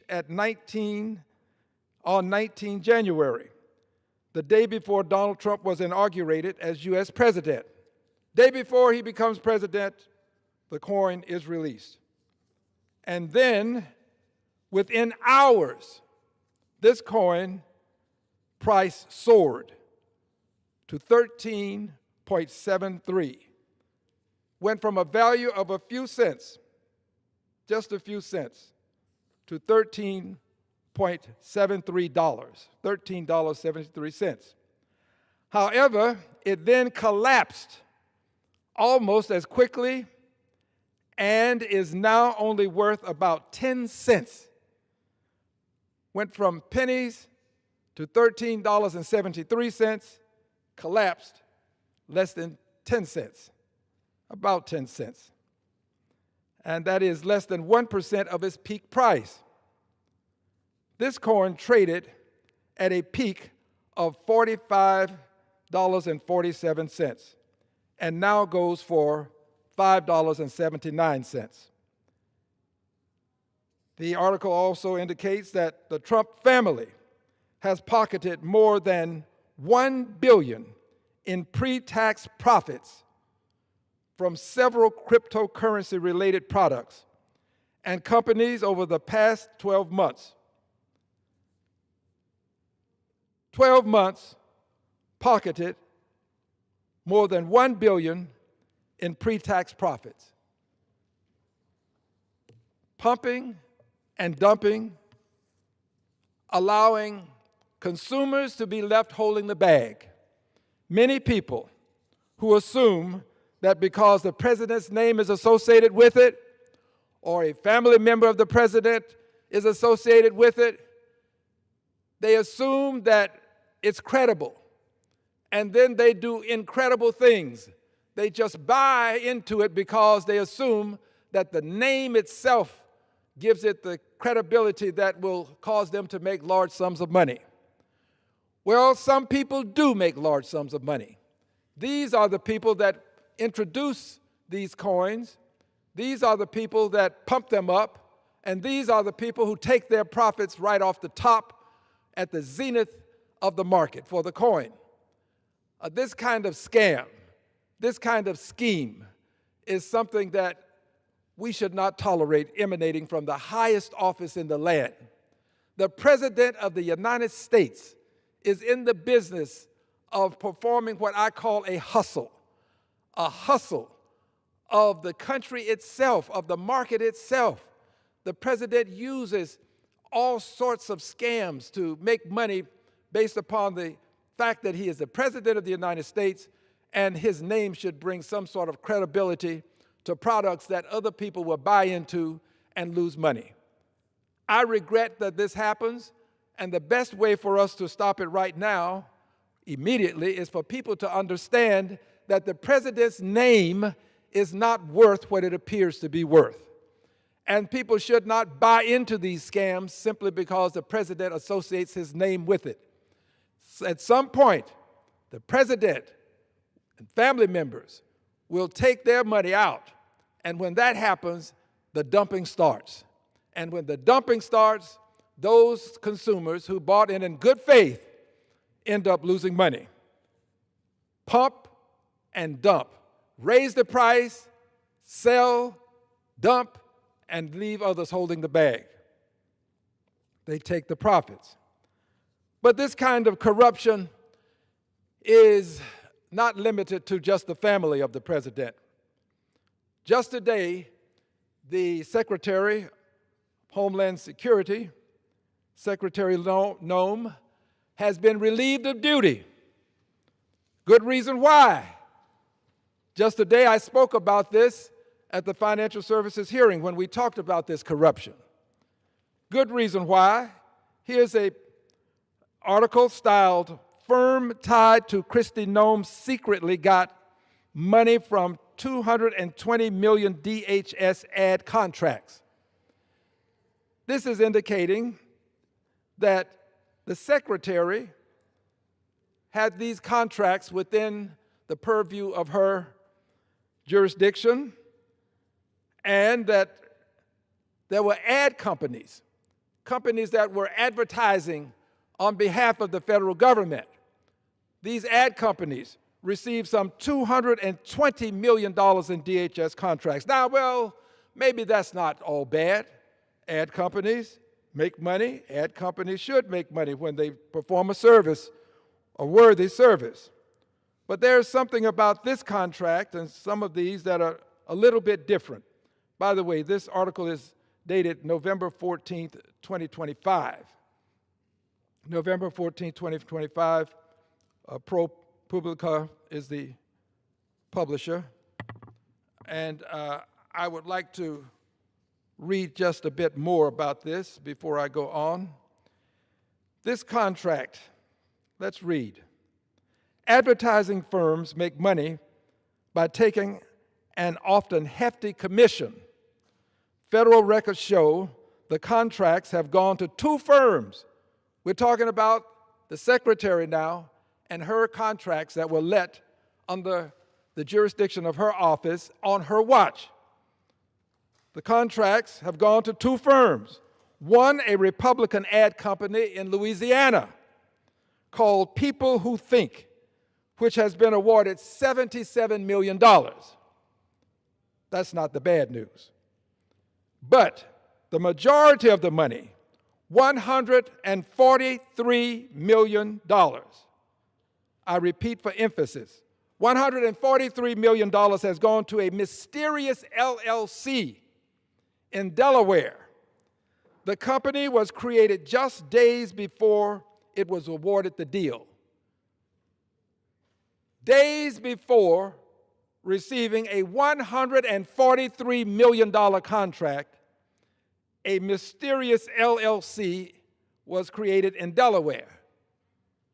$143 million.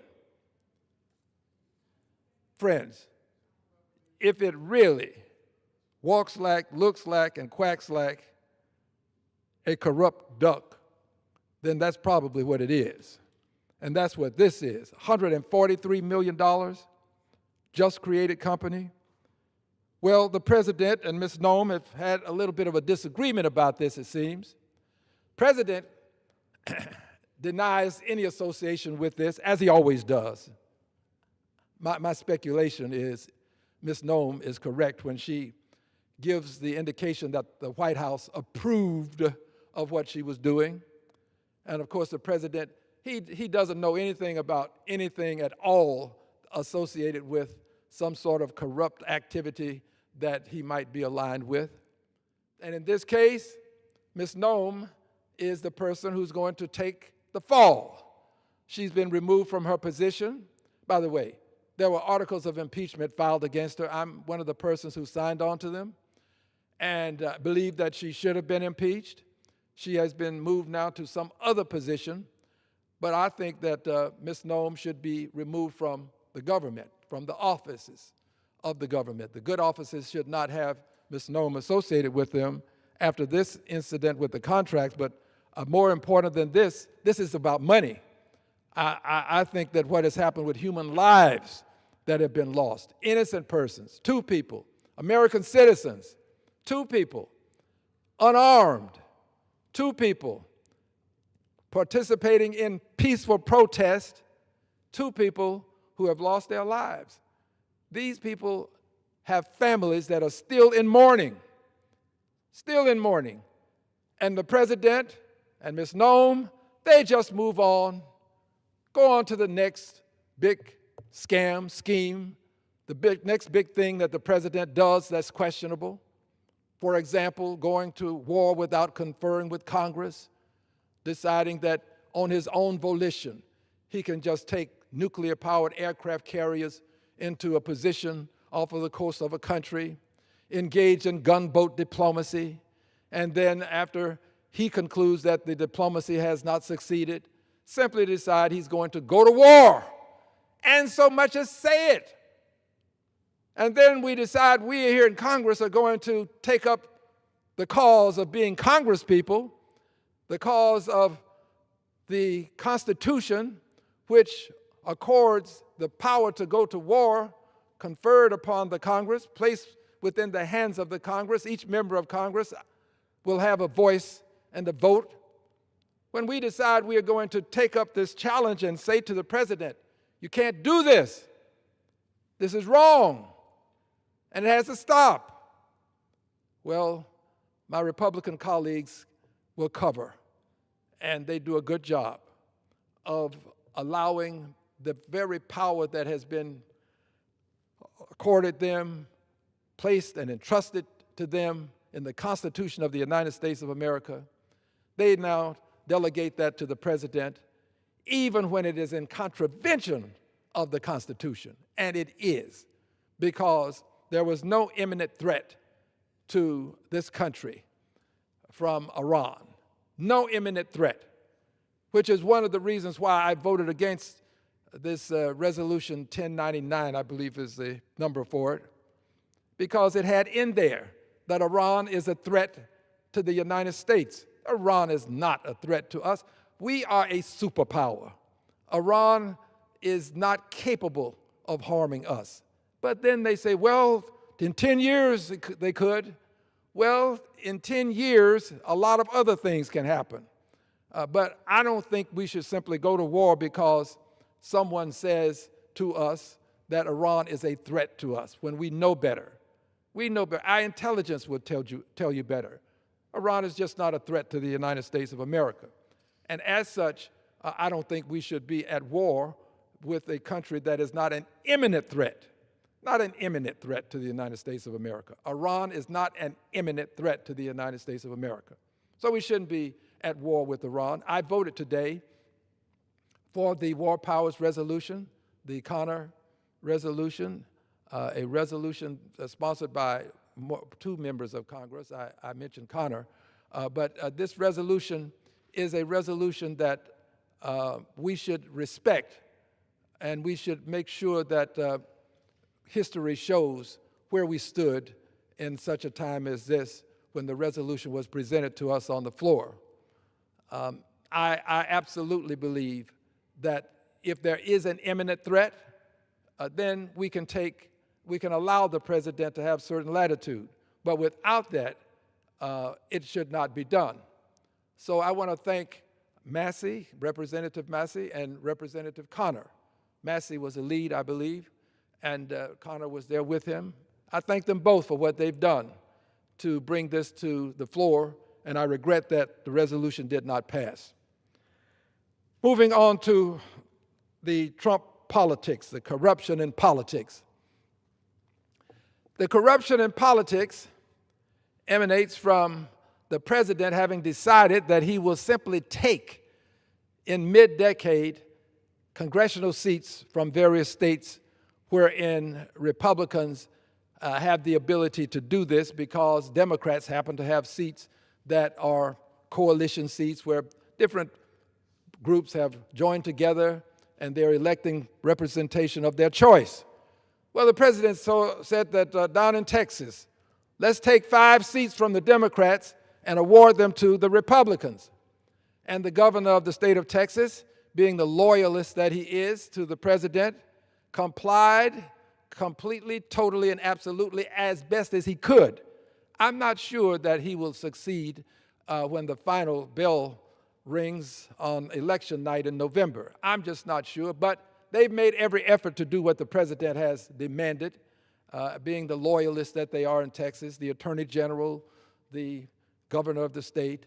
And as a result, these seats were removed. 5 seats, one of them in Houston, when the 9th Congressional District and the 18th Congressional Districts were combined, meaning one less seat in Houston, Texas, on the Democratic side. And when this was done, it created mass confusion, unbelievable confusion. And there were people who were prognosticating all kinds of things. People were saying that certain members were not going to be returning. And all of this prognostication has been, unfortunately, derailed because the persons who were engaged in it didn't quite succeed like they thought they would. And they won't succeed like they think they will. It's amazing how this corruption now brings in the crypto industry. The crypto industry has decided that they are going to target people around the country, spending not $1 million, but millions of dollars. The crypto industry would, if they could, control the Congress of the United States of America. I am one of the people standing in their way. I will continue to stand in their way. They graded me out and I got an F. I am as proud of that F as I am of any A I've ever received in life. I'm very proud to say that the crypto industry does not find favor with me. They believe that those who receive A's from them should be rewarded by eliminating the opposition in Congress that is to them, the opposition to them in Congress. So the crypto industry is on a roll now. They're going to go around the country, going to buy congressional seats, and that's what they're doing. They buy congressional seats. They buy a reputation for people who are running on their side of the ledger, and they then spend just millions of dollars on ads to try to remove people who are antithetical to what they're doing with their crypto program, the program which entails as little regulation as possible. The best use of crypto right now, cryptocurrency, seems to be that of allowing those who are engaging in blackmail and extortion to move large sums of money without it being traced. There are billionaires who would love and are enjoying knowing that they can move large sums of money without it being traced, because these large sums of money can be used for nefarious purposes, or they can be used for evasive purposes, evading taxes. Large sums of money, unregulated, because it can just move from one person to another in a flash. Blockchain technology is a wonderful thing. But the problem that we have is, and the thing that I consider a problem for this country, is the impact that crypto may have on the dollar and the fact that these dollars do not move through a central bank, meaning from one person through a central bank to another person. At some point, we will find that cryptocurrency can be used to fund nefarious operations against this country.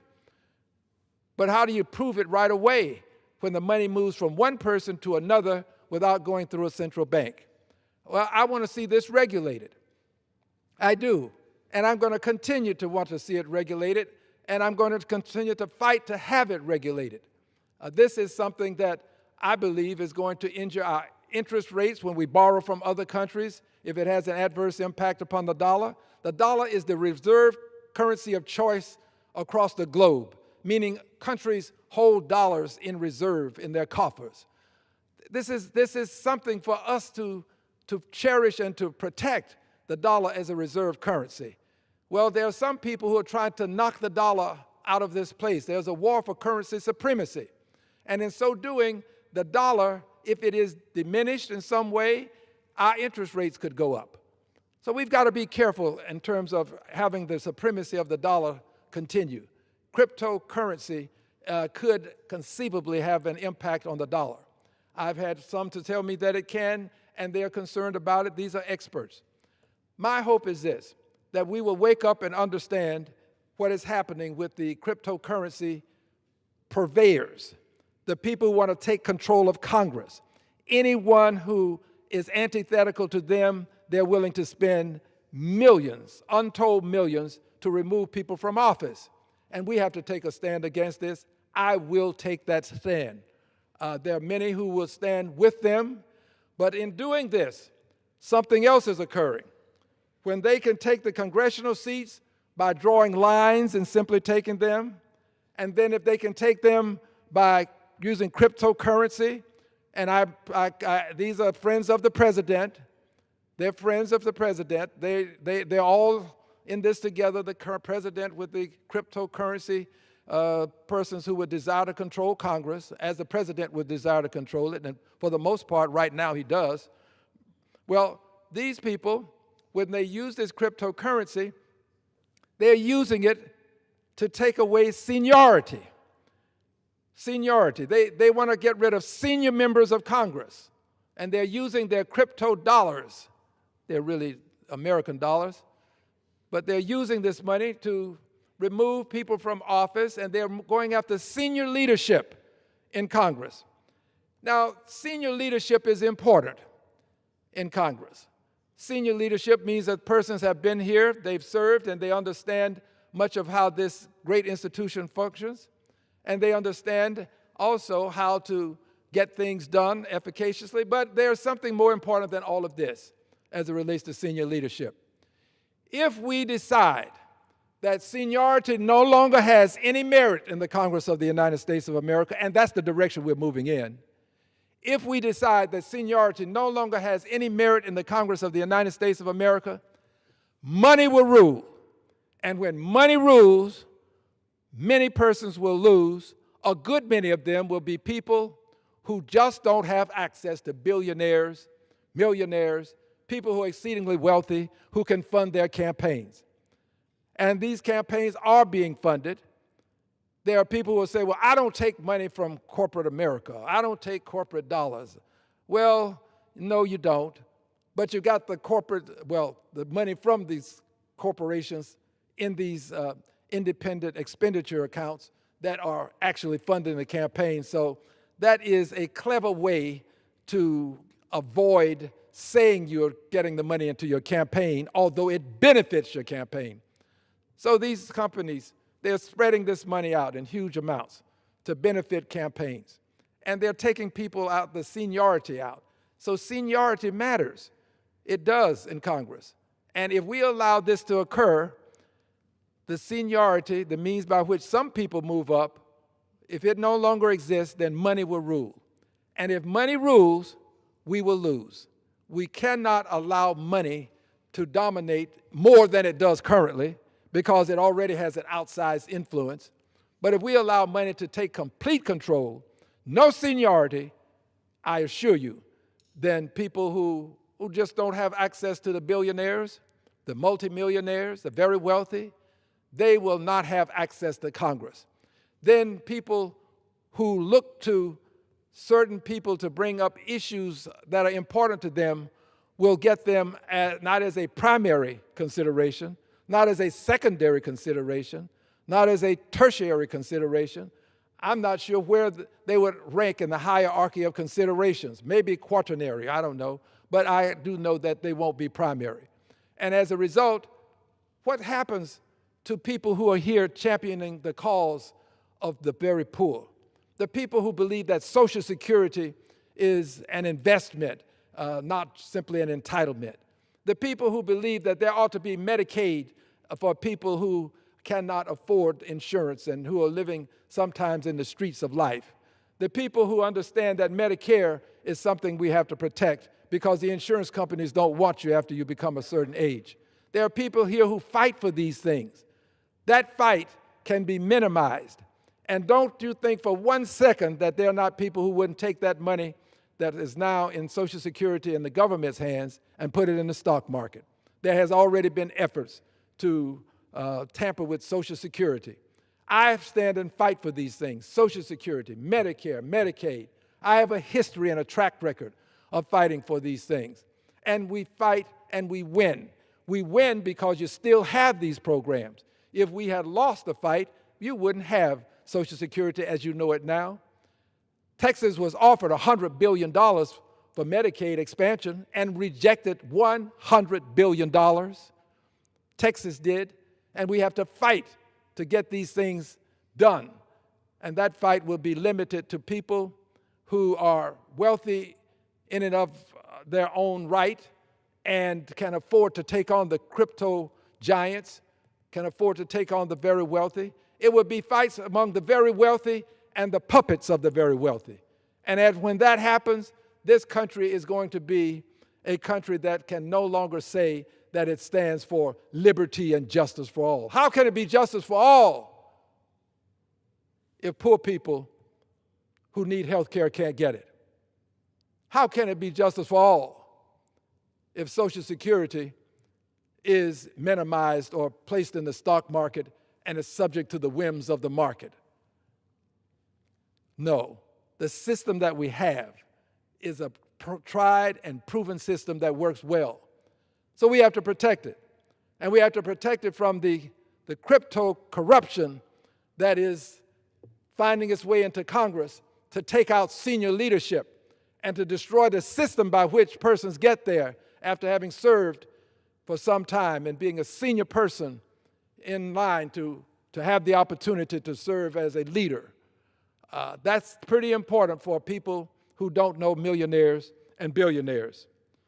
So finally, I think it appropriate to talk about not only how the corruption has permeated the Congress and how the corruption is right before our eyes in the stock market where pumping and dumping is taking place, how the corruption is taking place as it relates to persons who simply are trying their very best to engage in the process of buying and selling stocks, but find themselves on the losing end.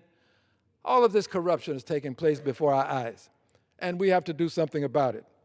And I think that the best way to do something about a thing is to go to the root of it, the root cause. What is it that is at the very essence of the thing?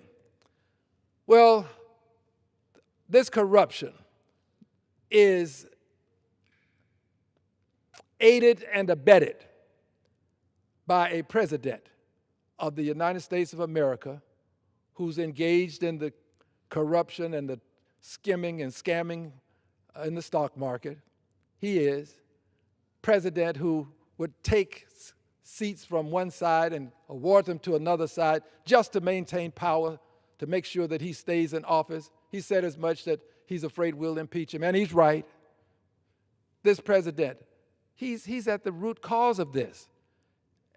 If you look around the world, you see all of the turmoil that he's creating around the globe, across the globe, using the military at a whim. He's taken on certain things that we just never expected a president to do. We always thought presidents would have a certain amount of dignity, a certain amount of decorum, a certain amount of principle. This man has no principles. He does whatever he chooses when he chooses. and he knows that he's got the backing of a Congress, that would be the House and the Senate on the Republican side, not the Democrats, and he has, to a certain extent, the backing of certain people on the courts that are loyal to him. I regret to see all of this happening, but I do know this: there is a solution that the Constitution has given us here in the House of Representatives and in the United States Senate. This is why this was instilled in the Constitution, this remedy that I'm calling to your attention. It was put there for a time such as this and a president such as Trump. This is why it's there. This is why we should use it, so that we would honor the framers of the Constitution and their infinite wisdom in understanding that when someone is placing himself above and beyond the law and being aided and abetted in the process, then there has to be a means by which that person can be dealt with. And it is political. It is intentionally political. The process is political. The process is such that you can bring that person before the bar of justice right here in the House of Representatives. And when that person is brought before the bar of justice here in the House, every member has a vote. And do not let people calling themselves constitutional scholars try to convince you that it is anything more than what President Gerald Ford said it was. President Gerald Ford said this process is something that is lawful whenever 218 members say it is, assuming that that's the majority on a given day. Whatever the majority says it is in the House, there is no appealing the decision of the House. No member has to say why they voted the way they voted. You vote. You vote your conscience with this process.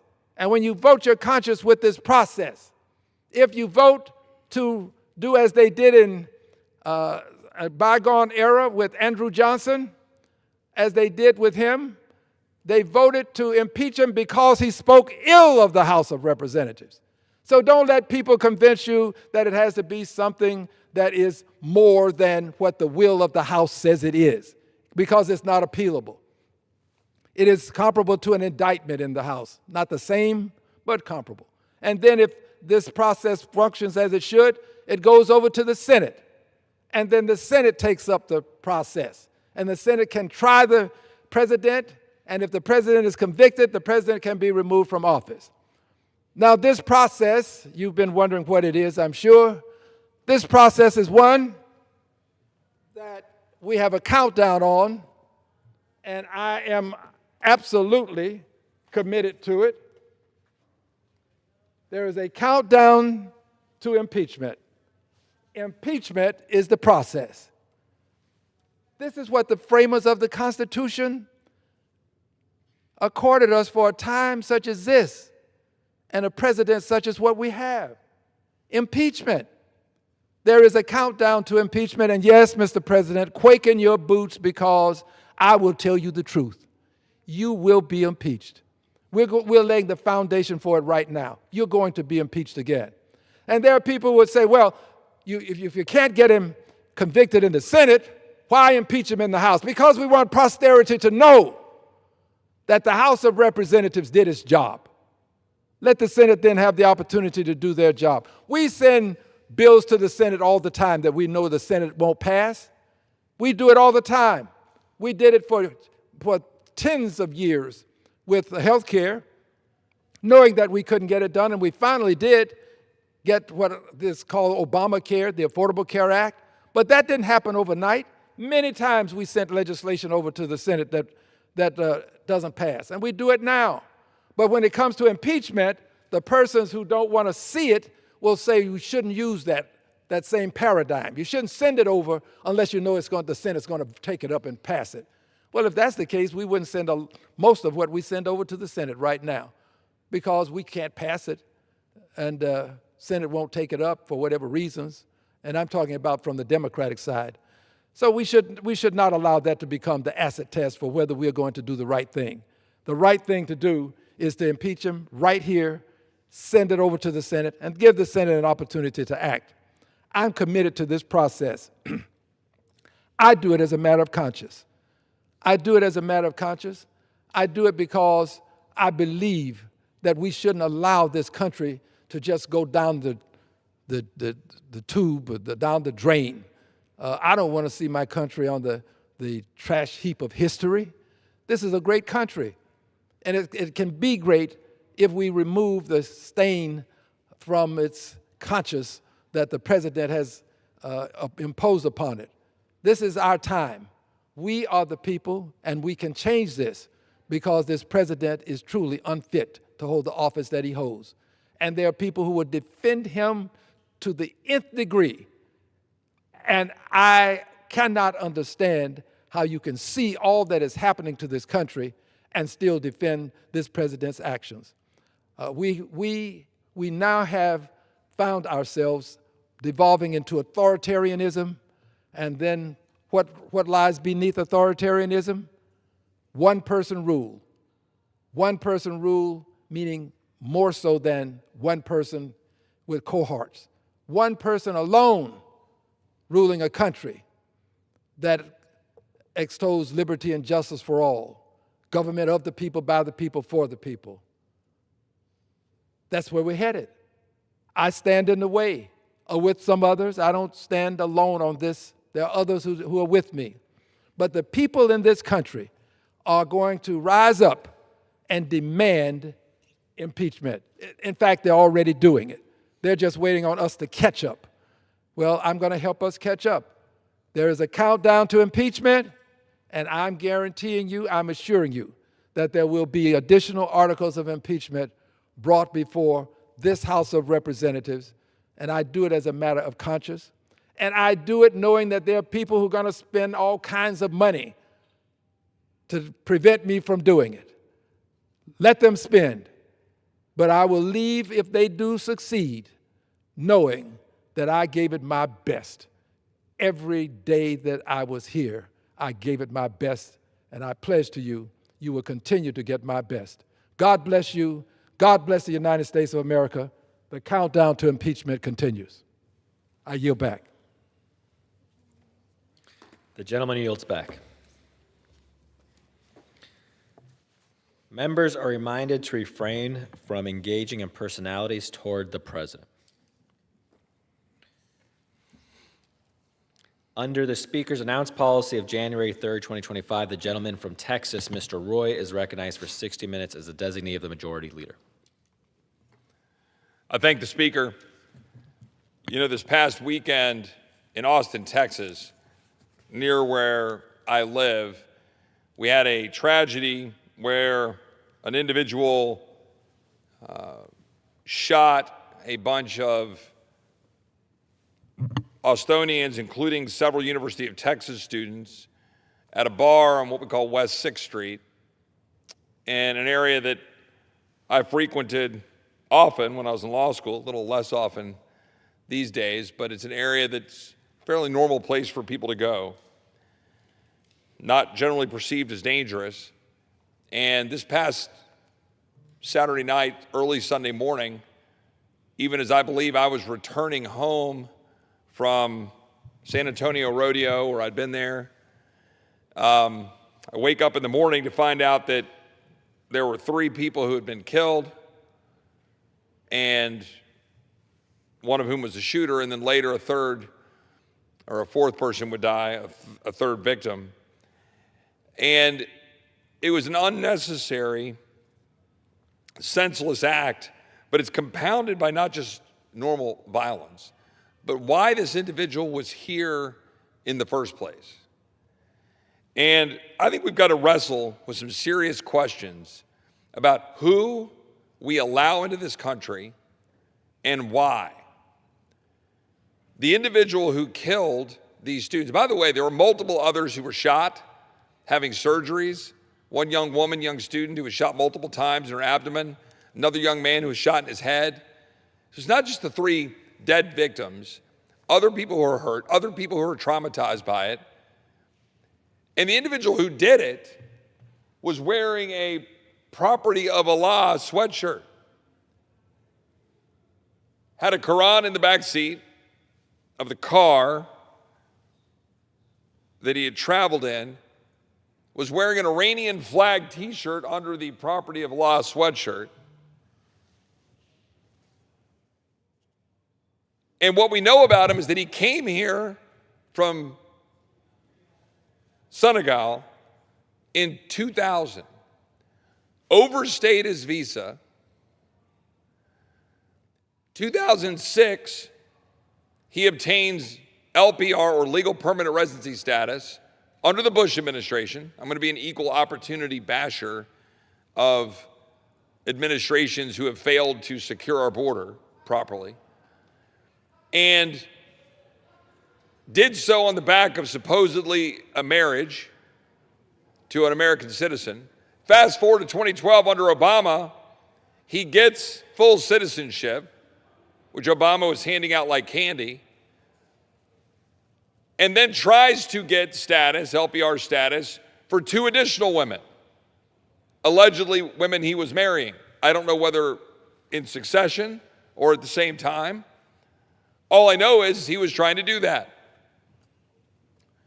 Fast forward, he was arrested for a hit and run alleged in 2022. And my fundamental question is why are we importing people who are deeply at odds with the values of our country and Western civilization? Why are we doing that? Why have we done that exponentially in the wake of the attacks of 9/11, 2001? It doesn't make any sense. This is avoidable. This man didn't need to be in the United States, who does not share our values, clearly was interested in serving his convictions for Iran and radical Islamism more than his commitment to this country, peace, and our rule of law. I'm going to have more to say about that, but related to this topic, I'm proud to be the co-founder, alongside my friend and fellow Texan, Keith Self, a veteran, a great public servant, longtime public servant, a great friend who shares my conviction. I won't speak for him, but shares my conviction for ensuring we defend our values, our Western civilization, the rule of law in our country, that we stand up against the Islamist movement, putting Sharia law forward in direct conflict with our laws. And I know my friend has a limited time, so I would like to yield some time to him to speak on this subject that concerns us both so greatly. And with that, I will yield such time as he shall consume. Thank you very much to my really good friend, fellow Texan colleague, and co-founder of the Sharia Free America Caucus, Congressman Chip Roy. First of all, I've been aware of and been involved in Iran since 1979. I commanded a Special Forces detachment, 18, at that time. And while the trigger was not pulled, I was in a forward deployed battalion, and we were prepared to go in early to get the hostages should we need to. We had just come out of we had literally just the week before, I believe, come out of a shooting house in northern Germany where we had actually rehearsed a hostage rescue. I also was involved in Iran in 1984 when the 82nd Airborne Division was preparing Op Plan 1004. So I have been cognizant of and aware of Iran and planning for Iran since the late 70s, since the Ayatollah took over. Mr. Speaker, we have in the United States one constitution, one legal system, one supreme law of the land. No foreign code, no religious legal system, no ideology that rejects our founding principles has any place here. Just this week, as you've heard, on March 3rd, 2026, Texas Republicans delivered an overwhelming message that cannot be ignored, should not be ignored. Proposition 10, which states that the state of Texas should prohibit Sharia law passed by, get this, 95% landslide in the Republican primary. Texans are saying loud and clear, American law only. Sharia is not compatible with our Constitution, and our constituents reject any attempt to import it. This non-binding proposition is a clarion call to this Congress. Protect our sovereignty before it's too late. And tragically, just 2 days before that vote on March the 1st, we witnessed exactly why this mandate is so urgent. In Austin, Texas, as he just outlined for you, a gunman opened fire on innocent people enjoying their night. He killed 3 young Americans. We always say their name.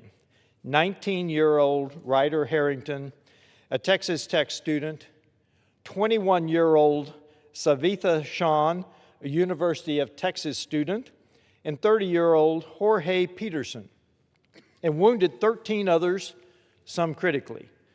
The suspect, as you've heard, a naturalized U.S. citizen originally from Senegal, entered the United States on a B-2 tourist visa in March of 2000, overstayed illegally, married a U.S. citizen in 2006 to adjust status to lawful permanent resident, was naturalized as a full citizen in April 2013, despite a history of both arrests before and after receiving his green card.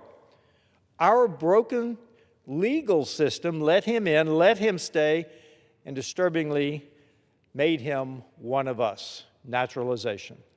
Investigators found him wearing a sweatshirt emblazoned with "Property of Allah," an undershirt featuring an Iranian flag design, and recovered a Quran from his vehicle. The FBI is investigating this as having a potential nexus to radical Islamic terrorism tied to U.S. actions involving Iran. These 3 young lives, full of promise, dreams, and futures, were stolen in an instant. This is not random violence. The symbols were unmistakable and intentional. Property of Allah references to Iran and a Quran at the scene. This attack was direct, bloody manifestation of the supremacist ideology that Sharia promotes, one that claims divine authority over man-made law, demands submission, and justifies violence against those who stand in its way. Islam, steeped in Sharia teachings that reject equality under the law, free speech, and constitutional governance, is not some abstract debate. It arrived here through failed vetting and immigration loopholes, took root over the years as a legal resident and citizen, and struck at the heart of Texas. The enemy is inside the gates. Wake up, America. We don't have to accept this.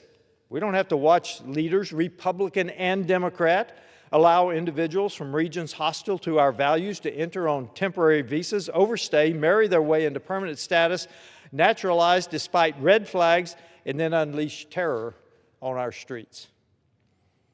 This horror is precisely why Proposition 10 passed with such overwhelming numbers, because Sharia ideology fosters the very extremism that turns foreign loyalties or personal grievances into mass murder on American soil. This brings us to the heart of this matter. Sharia is not merely personal religious observance. It is a comprehensive political and legal system that stands in direct conflict with everything we hold sacred. As Karl Popper warned in The Open Society and Its Enemies, unlimited tolerance must lead to the disappearance of tolerance. If we extend unlimited tolerance even to those who are intolerant, if we are not prepared to defend a tolerant society against the onslaught of the intolerant, then the tolerant will be destroyed and tolerance with them. In the name of tolerance, we must claim the right not to tolerate the intolerant. Although, I admit, we unfortunately have to tolerate the Democrats. Sharia, as a supremacist ideology that demands submission and rejects our freedoms, falls squarely into this category.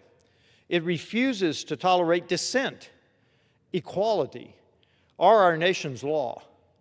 To preserve America's tolerance, liberty, and open society, we must firmly reject and refuse to accommodate Sharia. Unlimited tolerance for such intolerance would destroy the very foundations of our tolerant republic. Sharia includes clear, real-world practices that directly violate our Constitution, such as wife beatings. Although in America, you are prohibited from breaking your wife's bones. I mean, it's disturbing that we even have to say this. Forced child marriages and child genital mutilation, death penalties for apostasy, which is leaving Islam, and blasphemy. Harsh penalties like hand amputations for theft, stonings for adultery, and public floggings, and systemic inequality. Women receive only half the inheritance of men, their courtroom testimony counting as half a man's value, and non-Muslims treated as second-class citizens. Sharia explicitly asserts supremacy over man-made law, explicitly, directly contradicting we the people and the very foundation of our Constitution. The Austin attack is a tragic, real-world illustration of what happens when elements of the supremacist ideology take hold here. We cannot afford to ignore the warning signs any longer. That is precisely why Congressman Chip Roy and I launched the Sharia Free America Caucus. It has grown rapidly to dozens of members, now 46 strong, from across the country representing 22 states. The caucus's mission is clear: ensure Sharia never gains a foothold in America, protect the Constitution as the supreme law, secure our borders against ideologies that refuse to assimilate, and defend Western civilization. We will not surrender our freedoms. I urge every colleague, Republican and Democrat, who believes in American sovereignty to join us. Mr. Speaker, the American people expect us to defend the Constitution against any ideology that seeks to replace it. Let us pass legislation affirming that no court may consider Sharia or any foreign religious code. Let us strengthen vetting to keep out those who adhere to Sharia. Let us advance the PAUSE Act to freeze immigration until our system is secure. And let us stand with the Sharia Free America Caucus and declare once and for all, America must be made Sharia free. So, Mr. Roy, I represent a district in North Texas. You represent a district in the Hill Country. How bad do you think the Islamization of Texas is for a dialogue? Yeah, I think my friend who has very well laid out the extraordinary problem we have as a country if we allow Sharia law to take root. People say, well, just dismiss it. It's not a big deal. This is just a problem in Europe. You hear that all the time, right? Absolutely. And the fact is, it's a real problem here. And it's not just Dearborn, Michigan, where some people get some headlines. It's not just New York City right now, where you now have Mayor Mamdani and, prayer calls in the middle of Manhattan. We have, and I'll let the gentleman expand upon it, 300 plus mosques and more mosques being built every year in the state of Texas than any other state in the union. We have Epic City, which you can comment about in your own backyard. We have a massive Islamic center in Houston, a massive Islamic center north of Austin, an Islamic center in West Campus. You say, well, Chip, why is that a problem? Right? People can believe what they want to believe. They can build these things. These entities are expressly putting out and advancing Islamism consistent with the plan laid out by the Muslim Brotherhood, in accordance with some 600 organizations designed to do it, to put a footprint here that is ideological and political, designed to take over our country. Would the gentleman agree? Absolutely. Texas has seen 48 new mosques in the last 2 years, just 2 years. That's roughly one every month. This is the fastest pace in the nation, and it reflects rapid Muslim growth in suburban areas like DFW, where I live, Houston, which is closer to where Chip lives. And frankly, it's not just in Texas. I was told by one of our North Carolina members just today that in his district, they plan to build the largest mosque in this hemisphere, I believe is the way he characterized it. So no, it is not just in Texas, but Texas is ground zero. My district, I believe, Chip, is ground zero because of this Epic City, because of the mini mosque. Epic City was going to be a 400-plus acre compound, Muslim only, and if you invested a certain amount of money, then you might be able to buy a plot of land, you might be able to build a house, but when you sold the house, you had to sell it to the right person, using contract law, using our own freedoms, our own legal system against us. Is the gentleman familiar, I know he's got to leave here in a minute, is the gentleman familiar with areas in and around the Dallas-Fort Worth Metroplex, even nearby your own district, in places like Richardson, in places like Arlington, a little farther away, in other areas, that some of our Texas women in particular, and generally, believe to be no-go zones, where there's areas where they are increasingly feeling uncomfortable, as if they are somehow immersed in the Middle East in areas that do not share our values of equality, of treating people respectfully, the same as peers, and where some of our women feel uncomfortable.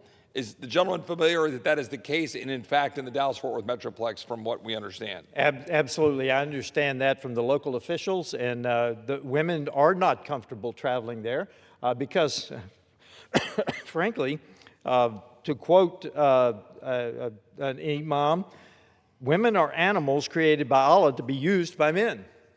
Women are no different from cows, sheep, horses, or mules. God made women resemble humans. Well, that's, to me, speaks, that is totally anathema to our vision of equality between men and women. Not that men are women, not that women are men. We can define what a woman is, but women have certain rights, individual rights under our concept of individual human rights. Under Sharia law, it is total submission. It is totally different. We need to understand that. One last point, because I get thrown in my face quite frequently that, well, our founders would be appalled that we are raising these issues and questioning people's ability to carry out and practice their faith.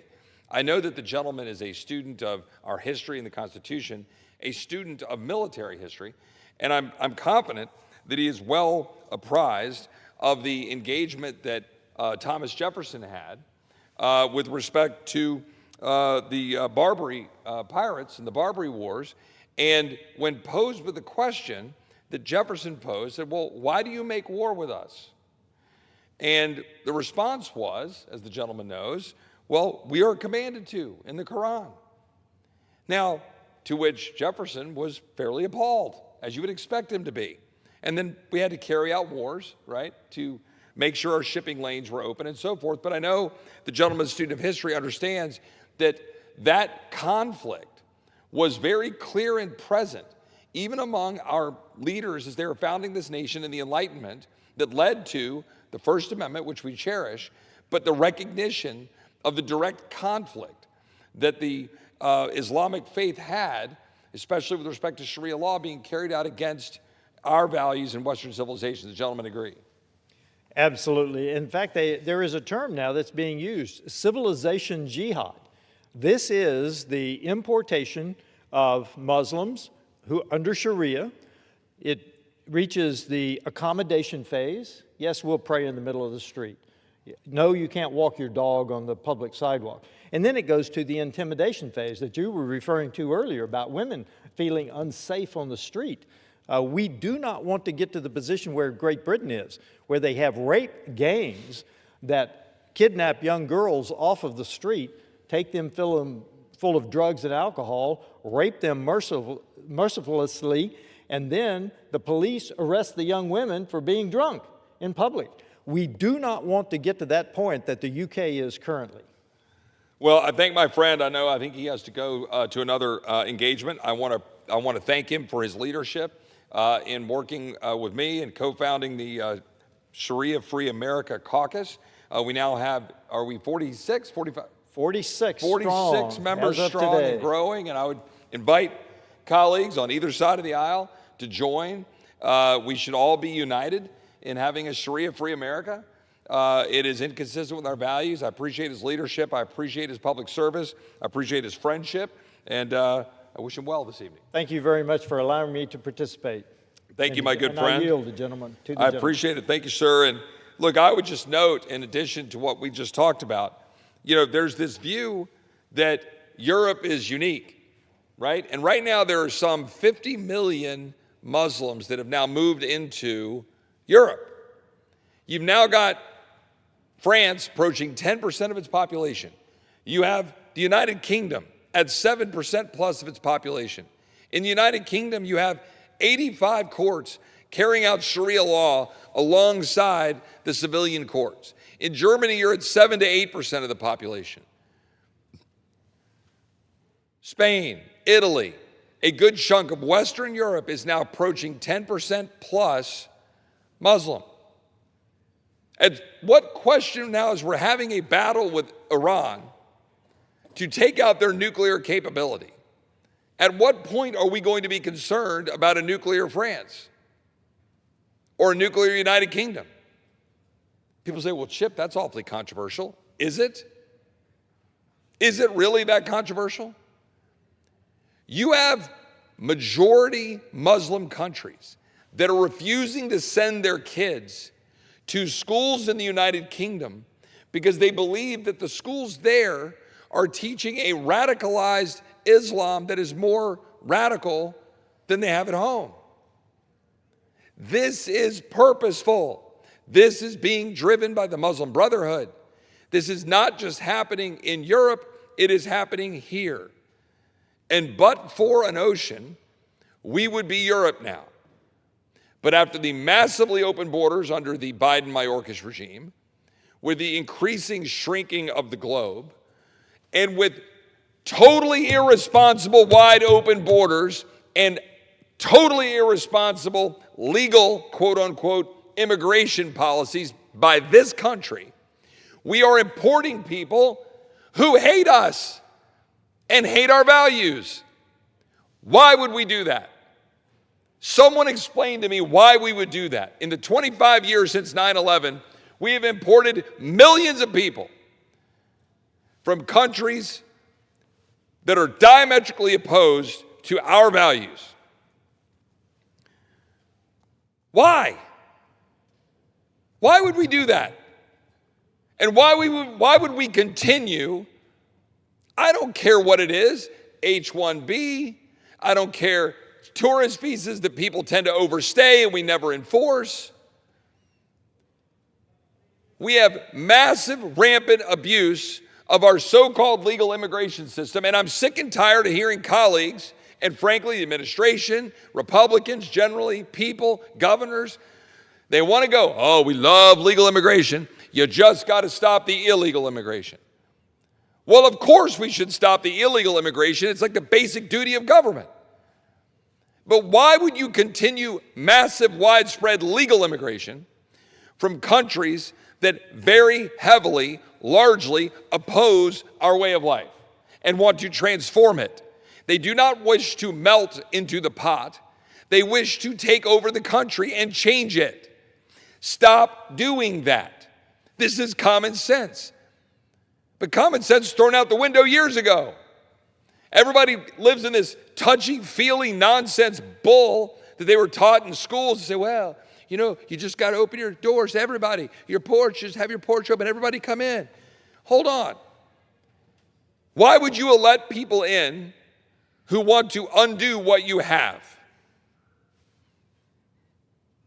Like, when you have people who wish to come here and achieve the American dream, when you have people who come here and want to learn our language, conform with our laws and our society, conform with our customs, conform with our heritage, celebrate and venerate our heritage, support in God we trust,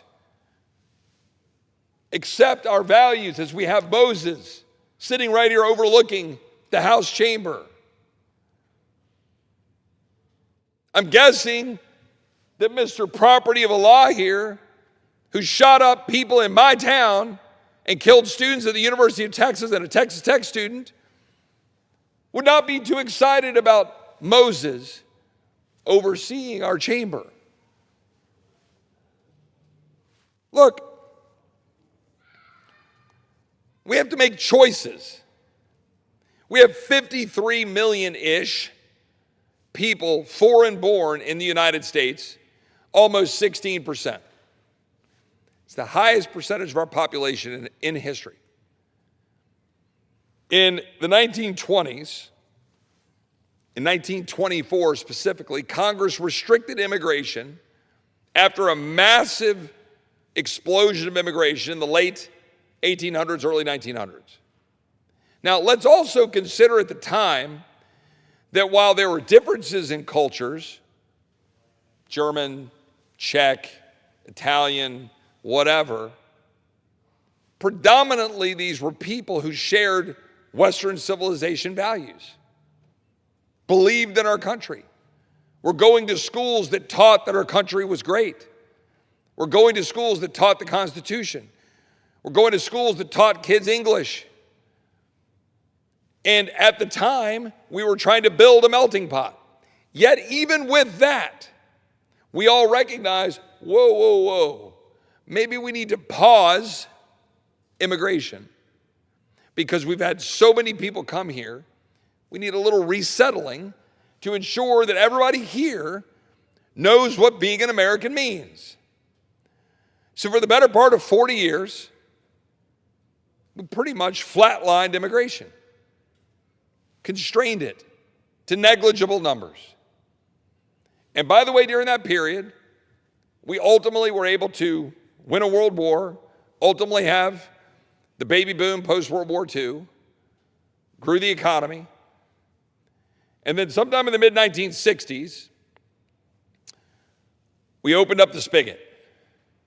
And we set forward now a 60-year march that's been a massive curve that's now exploded into the 21st century, in which we have brought masses of population into our country, but now increasingly people who flat out do not share our values, and worse, wish to eradicate our values and kill us.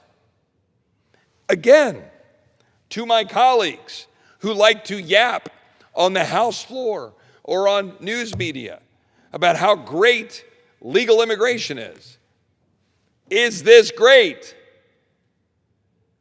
Is it?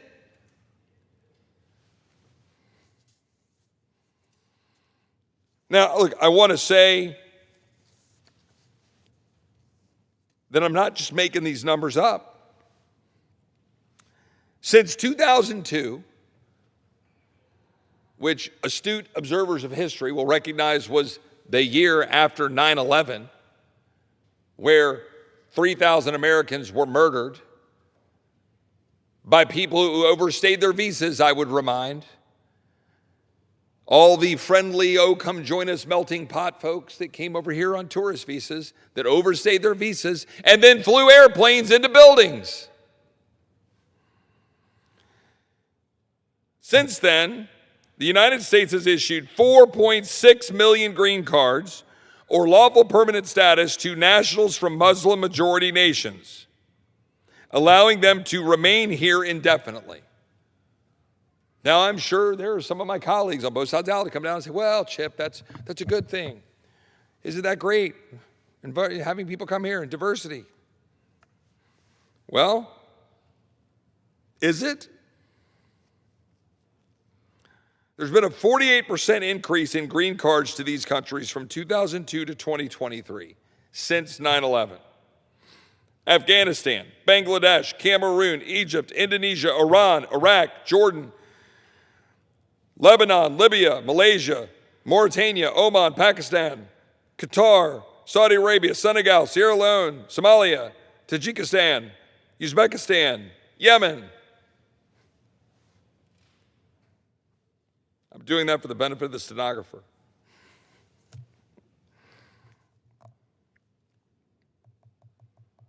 Meanwhile, Sharia is exploding. You say, no, it's not. Yes, it is. We have story after story of how that's being meted out in communities around our country, not always formally, but certainly in the communities. in direct contradiction to our Western values and our law. But we've actually had courts being propped up. For example, Governor Abbott in Texas had to go quash at least 2 courts that were being set up in the Dallas-Fort Worth Metroplex, which is why I'm saying we should pause immigration. I introduced legislation in November to do that. Let's just pause all immigration. We can allow tourist visas so long as we enforce visa overstays. But we shouldn't reopen the spigots on immigration until we have revamped our badly broken H-1B system, until we've revamped the entire visa system, until we vet people for Sharia law or adherence to values inconsistent with ours, until we fix Plyler v. Doe, a wrong-headed Supreme Court opinion saying that we have to allow illegal aliens to be able to get educated here, until we fix our broken immigration system, which the next Democrat regime will exploit, as Secretary Noem testified to yesterday in the House committee, that would assuredly occur if we do not codify changes to asylum, codify changes to parole, codify changes to catch and release, that it will happen. And we haven't done it. By the way, the House hasn't even passed it this Congress. Why? Why haven't we passed it and sent it over to the Senate? Well, the Senate won't pass it. Well, we're hearing that about the Save America Act too right now. But why don't we just put more pressure on the Senate to do its job? Show up to work. Debate in the supposedly greatest deliberative body in the world in which they never actually deliberate. When was the last time somebody saw a great speech on the floor of the Senate? Between 2 senators engaging in debate. The greatest deliberative body in the world. There is more deliberation in an average high school debate than the United States Senate. And I've offended a few senators, apparently, by virtue of what a couple people said when I call it the nursing home and the Jell-O dispensary. Well, forgive me, not. Because you don't do anything. The Senate is nothing more in today's operation than the personnel office for the White House. That's it. And by the way, it's not even doing that fully effectively.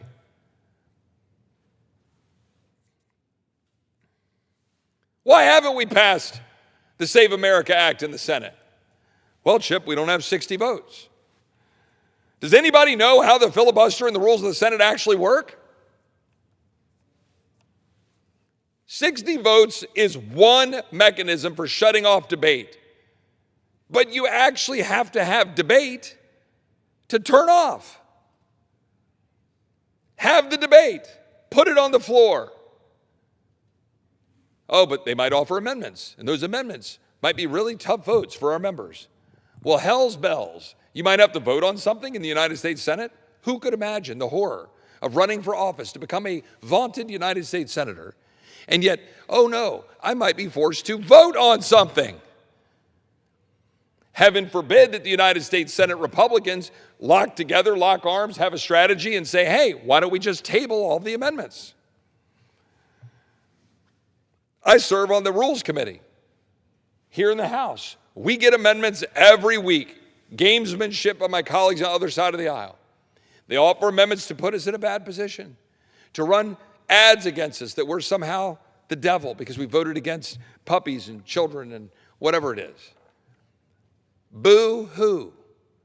Vote no, move on, put a message out. But the Senate won't do it because they're hiding. The United States Senate is hiding behind a fake filibuster, a fake 60-vote threshold that is not real.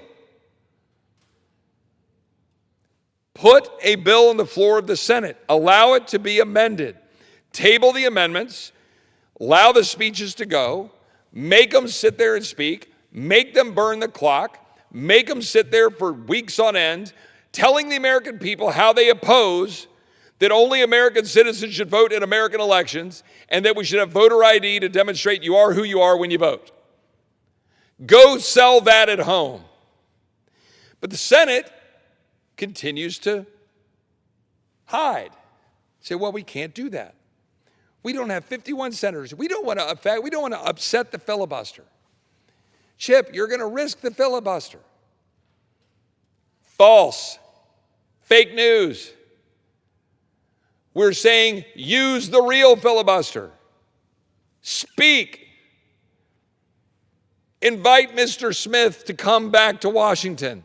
Allow Mr. Smith to come into the chamber and show you what a real filibuster is. Because it isn't keeping the Senate in a quorum call while you go to fundraisers and steak dinners or go parade in front of the screens on the committees, come down to the Senate floor, have a few votes, and then fly back out after 2.5 days of work in a week.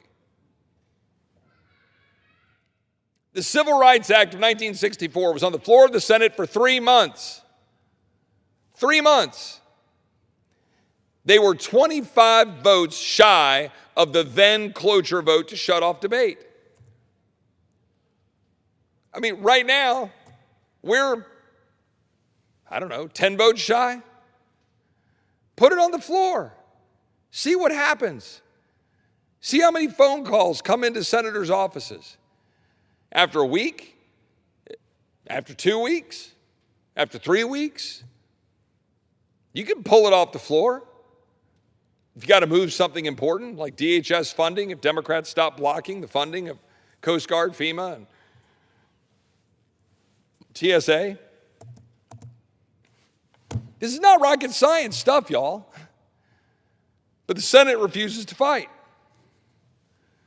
The American people demand that we actually preserve the integrity of our elections.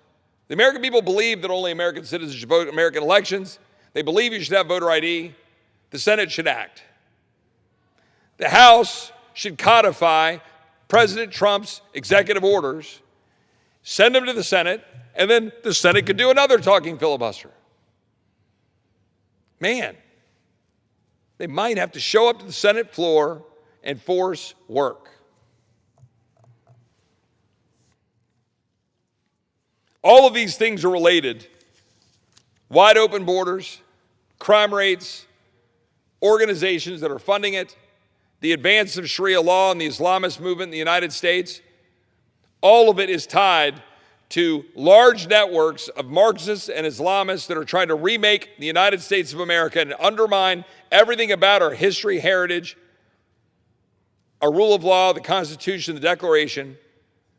And the question is are we going to continue to remain asleep, kowtowing to corporate America, telling everybody what to do for labor, earnings per share, and the bottom line so they can get better reports from Wall Street? Because that's what's happening. You turn the management of affairs over to corporations. Corporations that continue to buy up land, buy up ranches, buy up farms, often international corporations, also almost often foreigners buying up American assets. Are we that slave to corporate America that we're willing to leave our doors wide open to the most dangerous individuals around that do not share our values?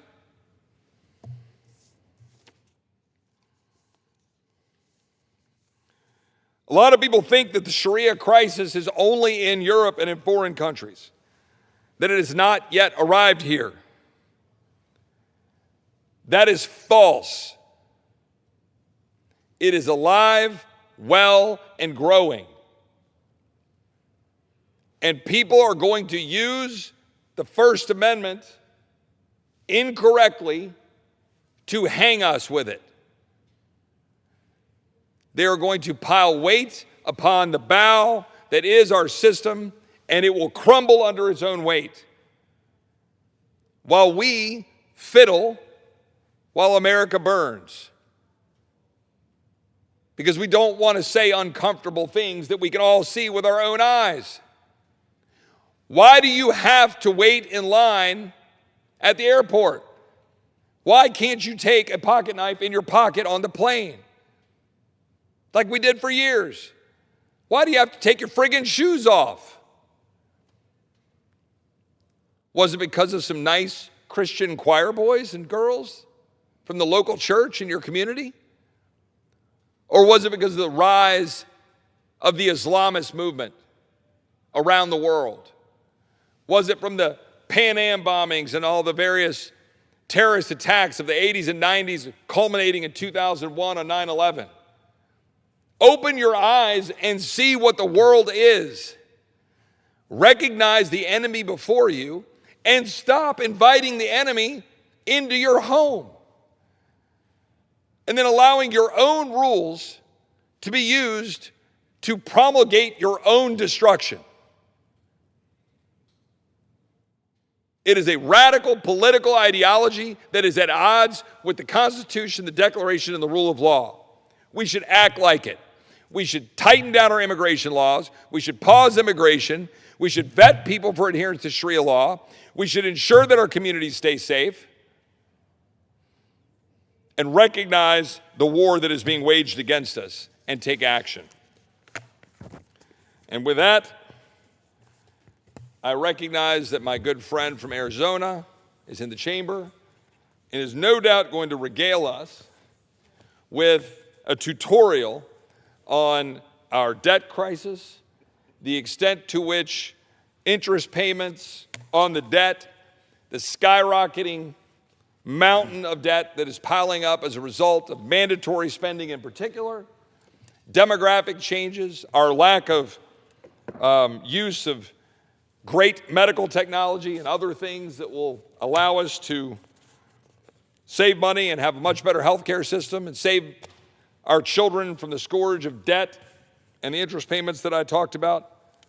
I suspect he'll say something to those effects, and I think I've filibustered long enough for the gentleman to come. Yeah, sure, of course I will. Of course I will. I no longer have to speak because he just took care of the speech for me. Well, hey, can I always say something though, and with them, I'll turn it over to him because I got to go. But the gentleman, we poke each other and have a little fun. I'm certainly prone to give some speeches on immigration, border security, and other things, come down to the floor. I think the floor should be used. I wish we had actual real debate. I wish we had something other than special orders where you come down here and talk to an empty chamber. I think we should have 10, 20, or 30 of us down here for hours at a time debating serious issues. I think the American people would expect that. That's why I think the Senate ought to actually advance to debate. Don't be afraid of a real filibuster. But I want to say, as a compliment, that the gentleman has done this for now over a decade. I can't remember how long he's been in Congress, where he's been down to the floor and he gives those speeches. And I don't mean that as criticism, because that message has been consistent. And by the way, the big, beautiful bill last year was nothing like I know what he wanted nor I wanted. I wanted to go much further.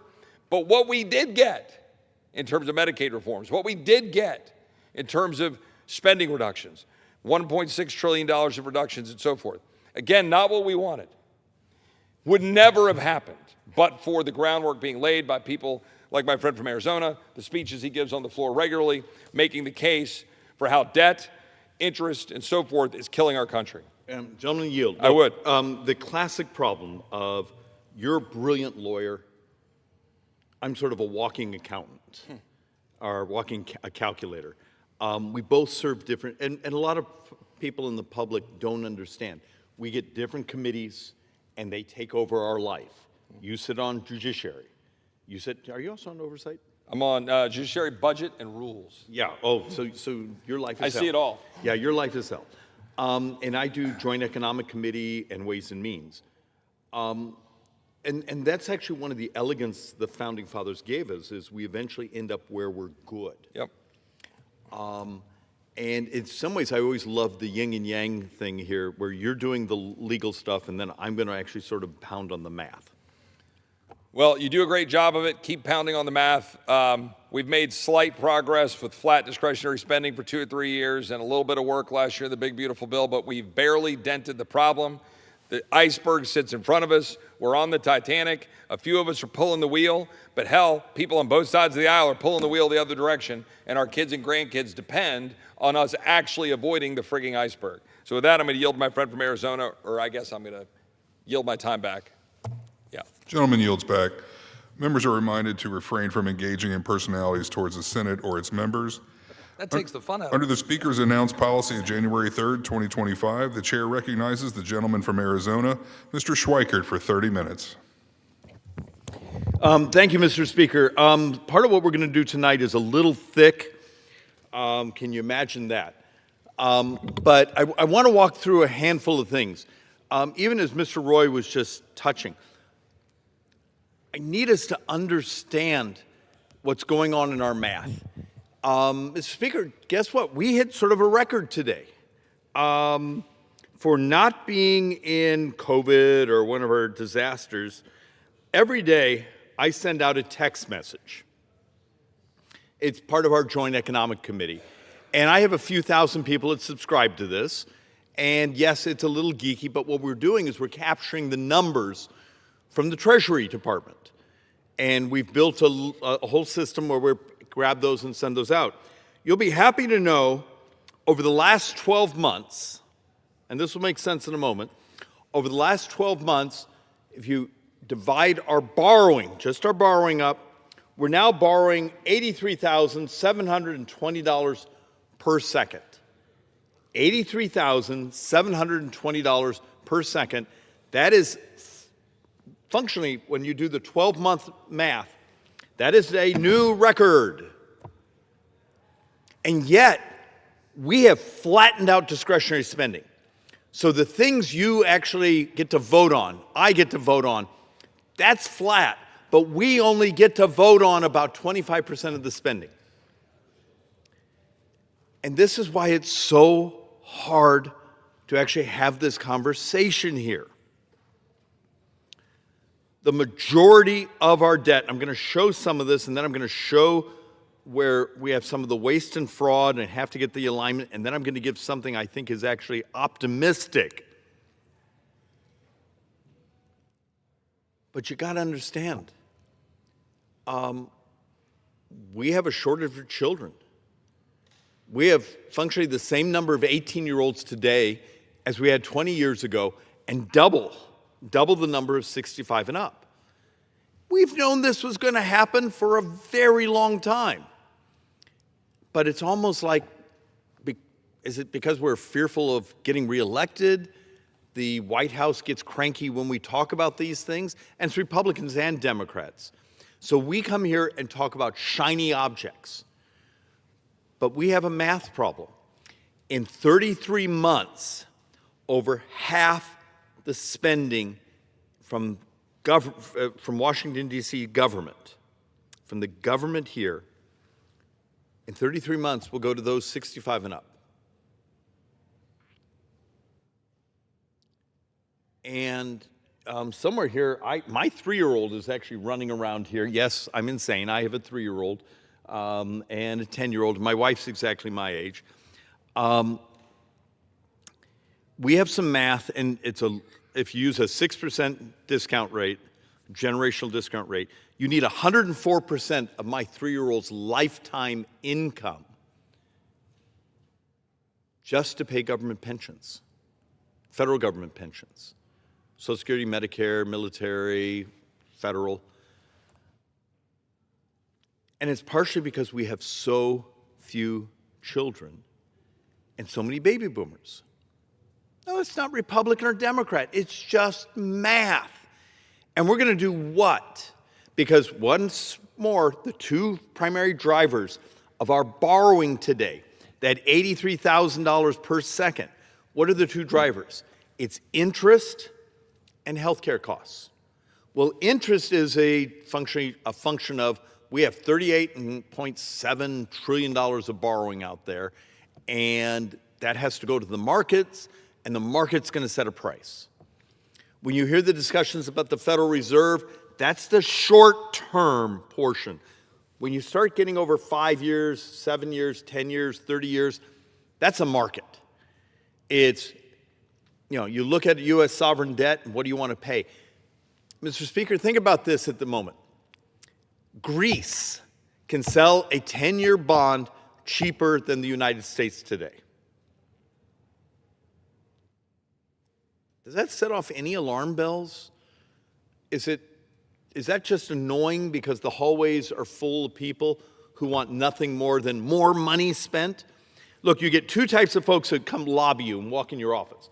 And don't always think they're lobbyists. They're often constituents from home who walk in and say, we want more money, or we want you to control and regulate our competition.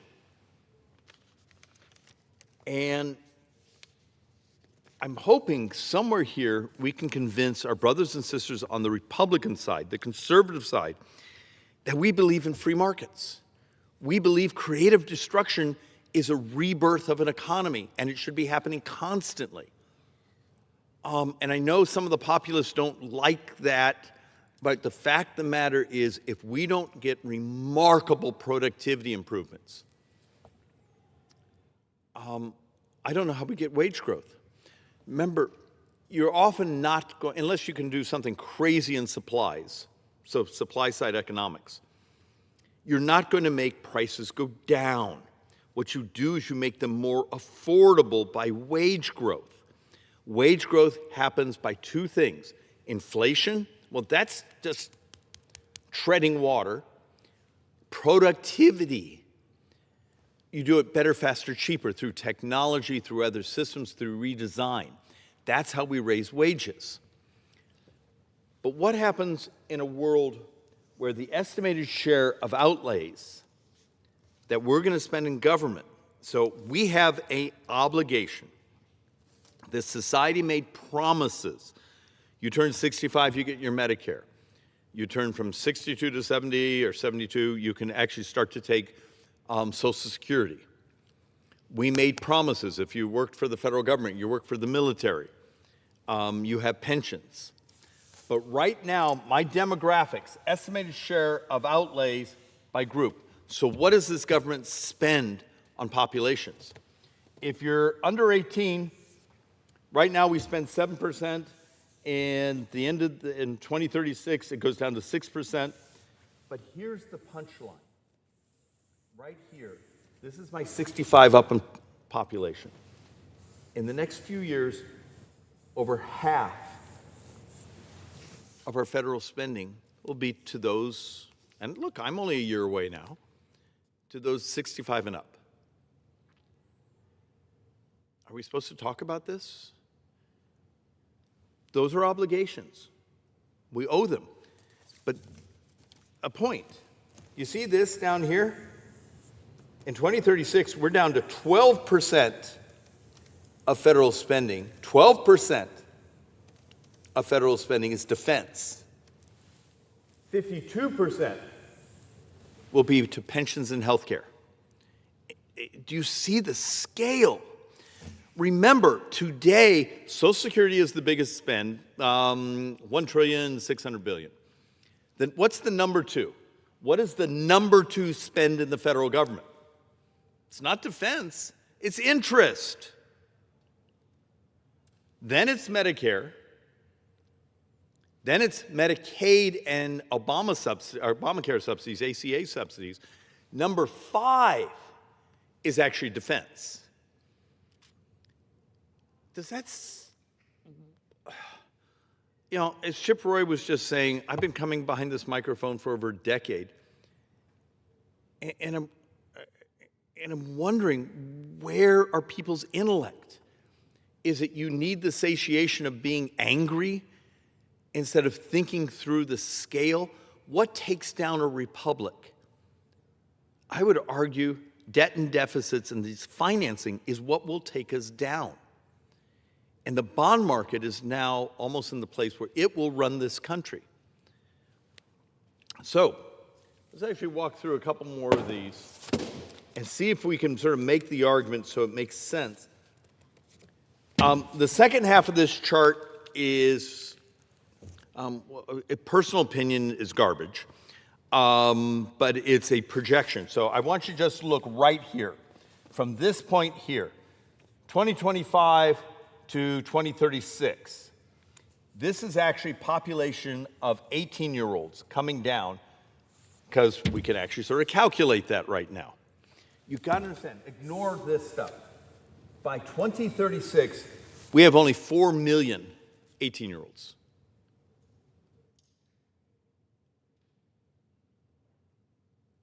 The fact of the matter is, you tell me how I keep growth in an economy when I have shortages of young people entering the workforce, entering the economy. And I've done presentation after presentation. You're going to have to accept technology. You're going to have to accept synthetic biology. You're going to have to accept robots and labor substitution. If you want wages to go up in America and make things more affordable, one of the reasons President Trump has talked about this in many different ways, but the White House and others, we got a population problem. The math right now says the United States is fairly close to zero population growth. Do you remember your high school economics class where they taught you saying, hey, GDP growth is a combination of step-ups in productivity and population growth? What happens when we don't have the population growth? And no, you're not magically going to create an army of new little babies. Bless them. But this is not just the United States. It's all over the industrialized world. And oddly enough, the United States is still much better off than many, many countries. Though France actually has a higher fertility rate than the United States, even when you adjust for their immigrant population.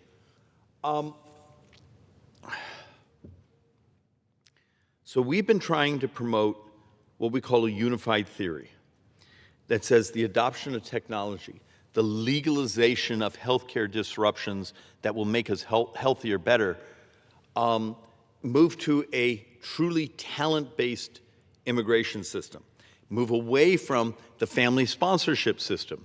And President Trump has talked about this. Remember, he says it's insane we educate someone and send them home to compete with us. But there's about a dozen things on our unified theory, and you have to do them all at once. And it's one of the reasons I'm not running again. We had an agreement, I had an agreement, that we were going to do a second reconciliation. Part of that reconciliation, we were going to do all these ideas that saved money but didn't take away services. We were going to get rid of the waste and the fraud and the misalignment and way some of the things are scammed. And that became too hard. So now we're back to borrowing. You do realize that $83,000 a second is $7.4 billion a day. And if you want something that's uncomfortable, and maybe I shouldn't talk about this, so that means I'm going to, Doge. I absolutely loved Doge's mission. But once again, you have to be able to execute it. You need members of Congress that are tough SOBs to execute it. When we started Doge, it was going to be $2 trillion. Well, excuse me, when the White House started Doge, it was going to be $2 trillion. Then it fell to $1 trillion. You can go to doge.gov right now. It'll be 200 and some plus billion dollars of identified savings. What have we actually executed? What have we helped them actually execute? About $7 billion. We borrowed more than that just today. Anyone see a math problem? So let's take a look at this one. Contributions by outlays alone to the 2025 1.75. And I also need to, we all fuss about this in our office. Last year's sort of official borrowing was $1.75 trillion. But understand there was a one-time kickback of student loans. If not, it would have been closer to $2 trillion. But hey, math is math. So I need you to think about this. 17% of our contributions to that debt came from interest. 16% was the increases in national defense. The one thing it's in the Constitution here. But you start to actually take a look at the biggest spend, 29% was our benefits to those who are 65 and up. Then you actually get over here 54 to 64, that's 10%. But when you get to our kids, those under 18, we spend about 8%. Now, when I say spend, this was things that drove borrowing. I'm trying to create a understanding that if we don't get our act together, we have really ugly things happening. 6.5 years from now, the Social Security Trust Fund is empty. 6.5 years from now, the Medicare Trust Fund is empty. This is a 24% cut to your Social Security check, and this is an 11% cut to hospital reimbursement. That is 6.5 years from now. And the scale on it, when I get idiots who go, oh, we'll just raise taxes. I think the first year, which will be 2033, it would be 600, and if you add them together, 638 billion. So the scale of this is monstrous. How often do you see us stepping up and saying, we're going to start working on this today because it's going to take us a couple years to figure out how we're going to finance this? Are we just going to pretend? We double poverty of seniors in 7 years. We have a math set that says we'll double the number of baby boomers who live on the street 7 years from now. Does anyone have morality around here, want to just do the right thing? And the idiocy from some of my Democrat colleagues of, well, we'll just raise the cap on this and that. If you actually do sort of the calculations, you get a nice spike for a little while, but it only covers about 38% of the shortfall. This is not easy. And then many of us come up and say, okay, we got also another math problem. Being on Ways and Means, we're supposed to actually manage the revenues into the state, into this federal government. What happens when we have really good GDP growth, but a lot of that isn't coming from labor, it's coming from capital expenditures?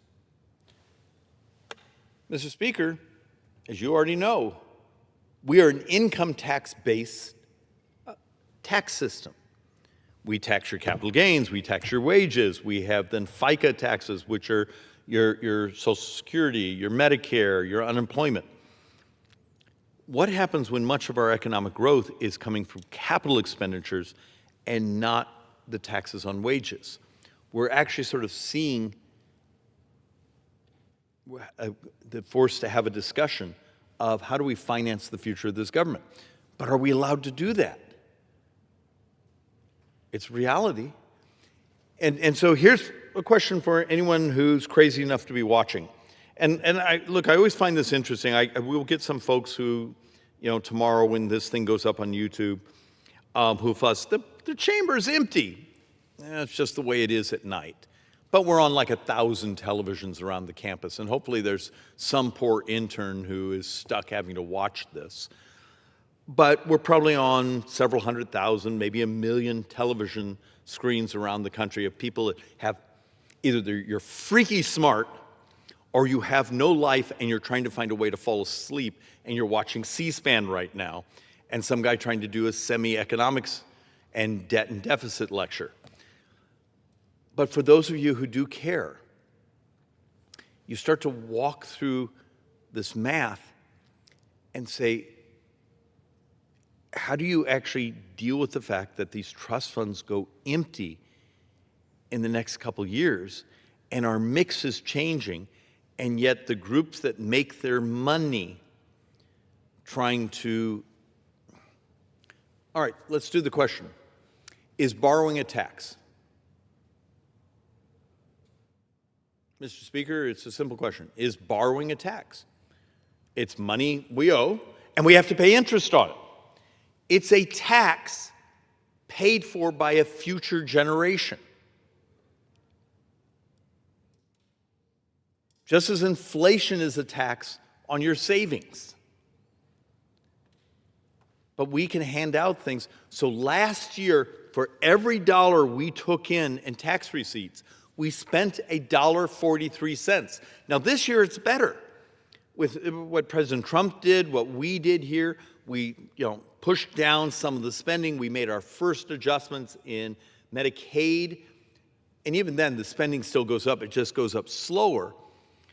Our guess is this year, for every dollar of taxation we collect, we're going to spend about $1.33, $34. My math is closer to $1.36. But you can't do that very long.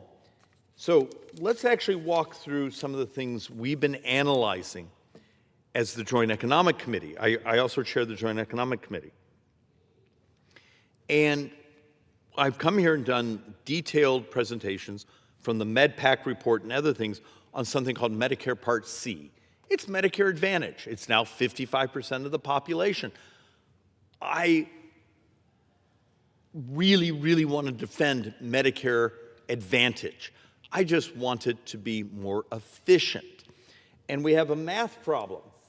There's something in there where we have identified, and this is also from the MedPAC reports, we'll call it excess premiums for Medicare Advantage. And this last year, we think it came in at about $13+ billion. What's funky about this is part of that exposure ends up on Medicare Part B and Medicare Advantage, or traditional Medicare. This one's the traditional Medicare, this is the MA. And what that means is you're paying it. If you're on Medicare, particularly if you're on traditional Medicare, you're picking up a whole bunch of other costs. And the federal government's picking up about 9.9%, and the states are having to pick up some of the burden also because of dual eligible populations. Dual eligible populations are you're poor enough that if you're on traditional Medicare, Medicaid picks up part of your copays. But this is once again a mistake in the design of Medicare Advantage. We're transferring costs to other populations in Medicare. The punchline here, we had a fight in my office whether I should walk everyone through the whole formula, and I think I would have had no one watching on C-SPAN because it's complicated. But you need to understand, over a couple years, if you're on traditional Medicare, you're basically paying $2,589 more because of this misalignment here, where these costs are being shifted to the Medicare Part B portion. We have a way to fix this. We've offered a piece of legislation that basically takes Medicare Advantage and puts it back to its tradition, where you don't try to make more money by the risk scores or the star ratings. You put it into the initial bid, and yes, you're going to have to do longer enrollments and those things, so the insurance company invests in making you healthier. And what we see is a healthier Medicare Advantage population uses less, and the companies can make a bigger profit. It's good for society. It's a good win-win. But now you have to make a decision. And this is, I'm speaking more to the Medicare Advantage lobbyists right now. If there's anyone out there watching, functionally zero is the proposal right now coming from the administration. So instead of redesigning the program and getting rid of, let's just call it, I won't call it waste and fraud, we'll call it the misalignment that's been identified in the MedPAC reports, whether they be 20% more than fee-for-service or a future one that may come down to 17%. But that's still, over 10 years, that's like $2 trillion of additional spending. Or you can actually get crammed down here, which is what's coming, or work with offices like ours that want to take the program back to its original design, where these insurers make money by helping their populations be healthier. Or you can basically start to just get undercompensated over and over and over. And once again, let's come back to the basics. If you go back to the MedPAC report, this is just the overpayment portion. This is not some of the other things that are in the MedPAC report that drive us insane. That's $84 billion last year. We will sit here on the floor and fight for hours over a fraction of a fraction of a fraction of that, because this is hard to talk about. It's complex, and there's an army of lobbyists to stop us from doing it. But maybe we should learn to do the complex things, because once again, we borrowed $7.4 billion today. So let's do some happy talk. Last Saturday in Scottsdale, we actually did a joint economic hearing, a field hearing. We brought in some incredibly creative companies in the healthcare space. We had one there that has actually come up with a type of multi-cancer detection. I'm still having a little trouble on their technology. They think they can do it with a handful of drops of your blood that you could actually extract at home. And they put it on a plate, and they're looking for a type of peptide. It's not the ones you do when you're bodybuilding, a type of peptide that would help identify different types of cancers. They think they can get this product down to about $150. So you would do a multi-cancer test multiple times a year. We had the gentleman sitting over next to me over here. He's from Dr. AI. If anyone's watching, you're interested, go look. Utah has just done a sandbox with them. So the state of Utah, where the AI is doing renewals of your prescriptions. Why are we all doing that? There's ideas here where you had a revolution to crash the cost of health care. There was, Whoop was there, and they were talking about some of the things that are coming in the future where you can be basically wearing your medical lab on your body. It can talk to the Dr. AI, and then the healthcare provider there knows whether you need to come in or whether it can be prescribed to you just automatically. Mr. Speaker, my point is, if we could get our act together and start being creative and doing the hard things and stop making the technology disruptions, because they're functionally illegal today.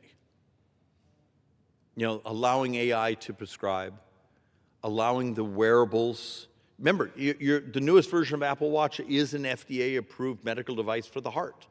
So just the thought experiment. Within its scope of what it's been medically approved, or excuse me, approved by the FDA, should be allowed to prescribe. Are we ready to start doing things like that? If we don't start telling the truth about the math,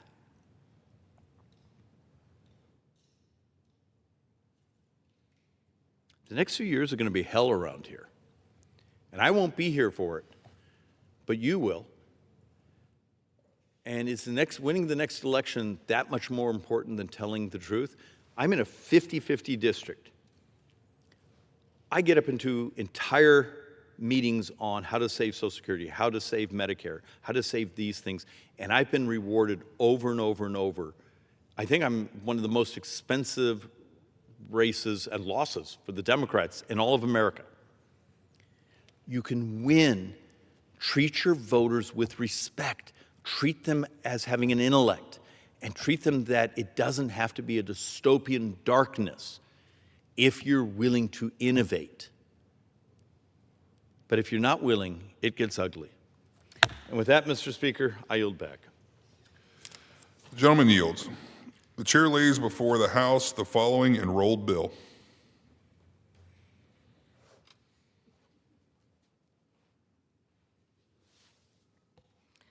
Senate 723, an act to require the Bureau of Indian Affairs to process and complete all mortgage packages associated with residential and business mortgages on Indian land by certain deadlines and for other purposes.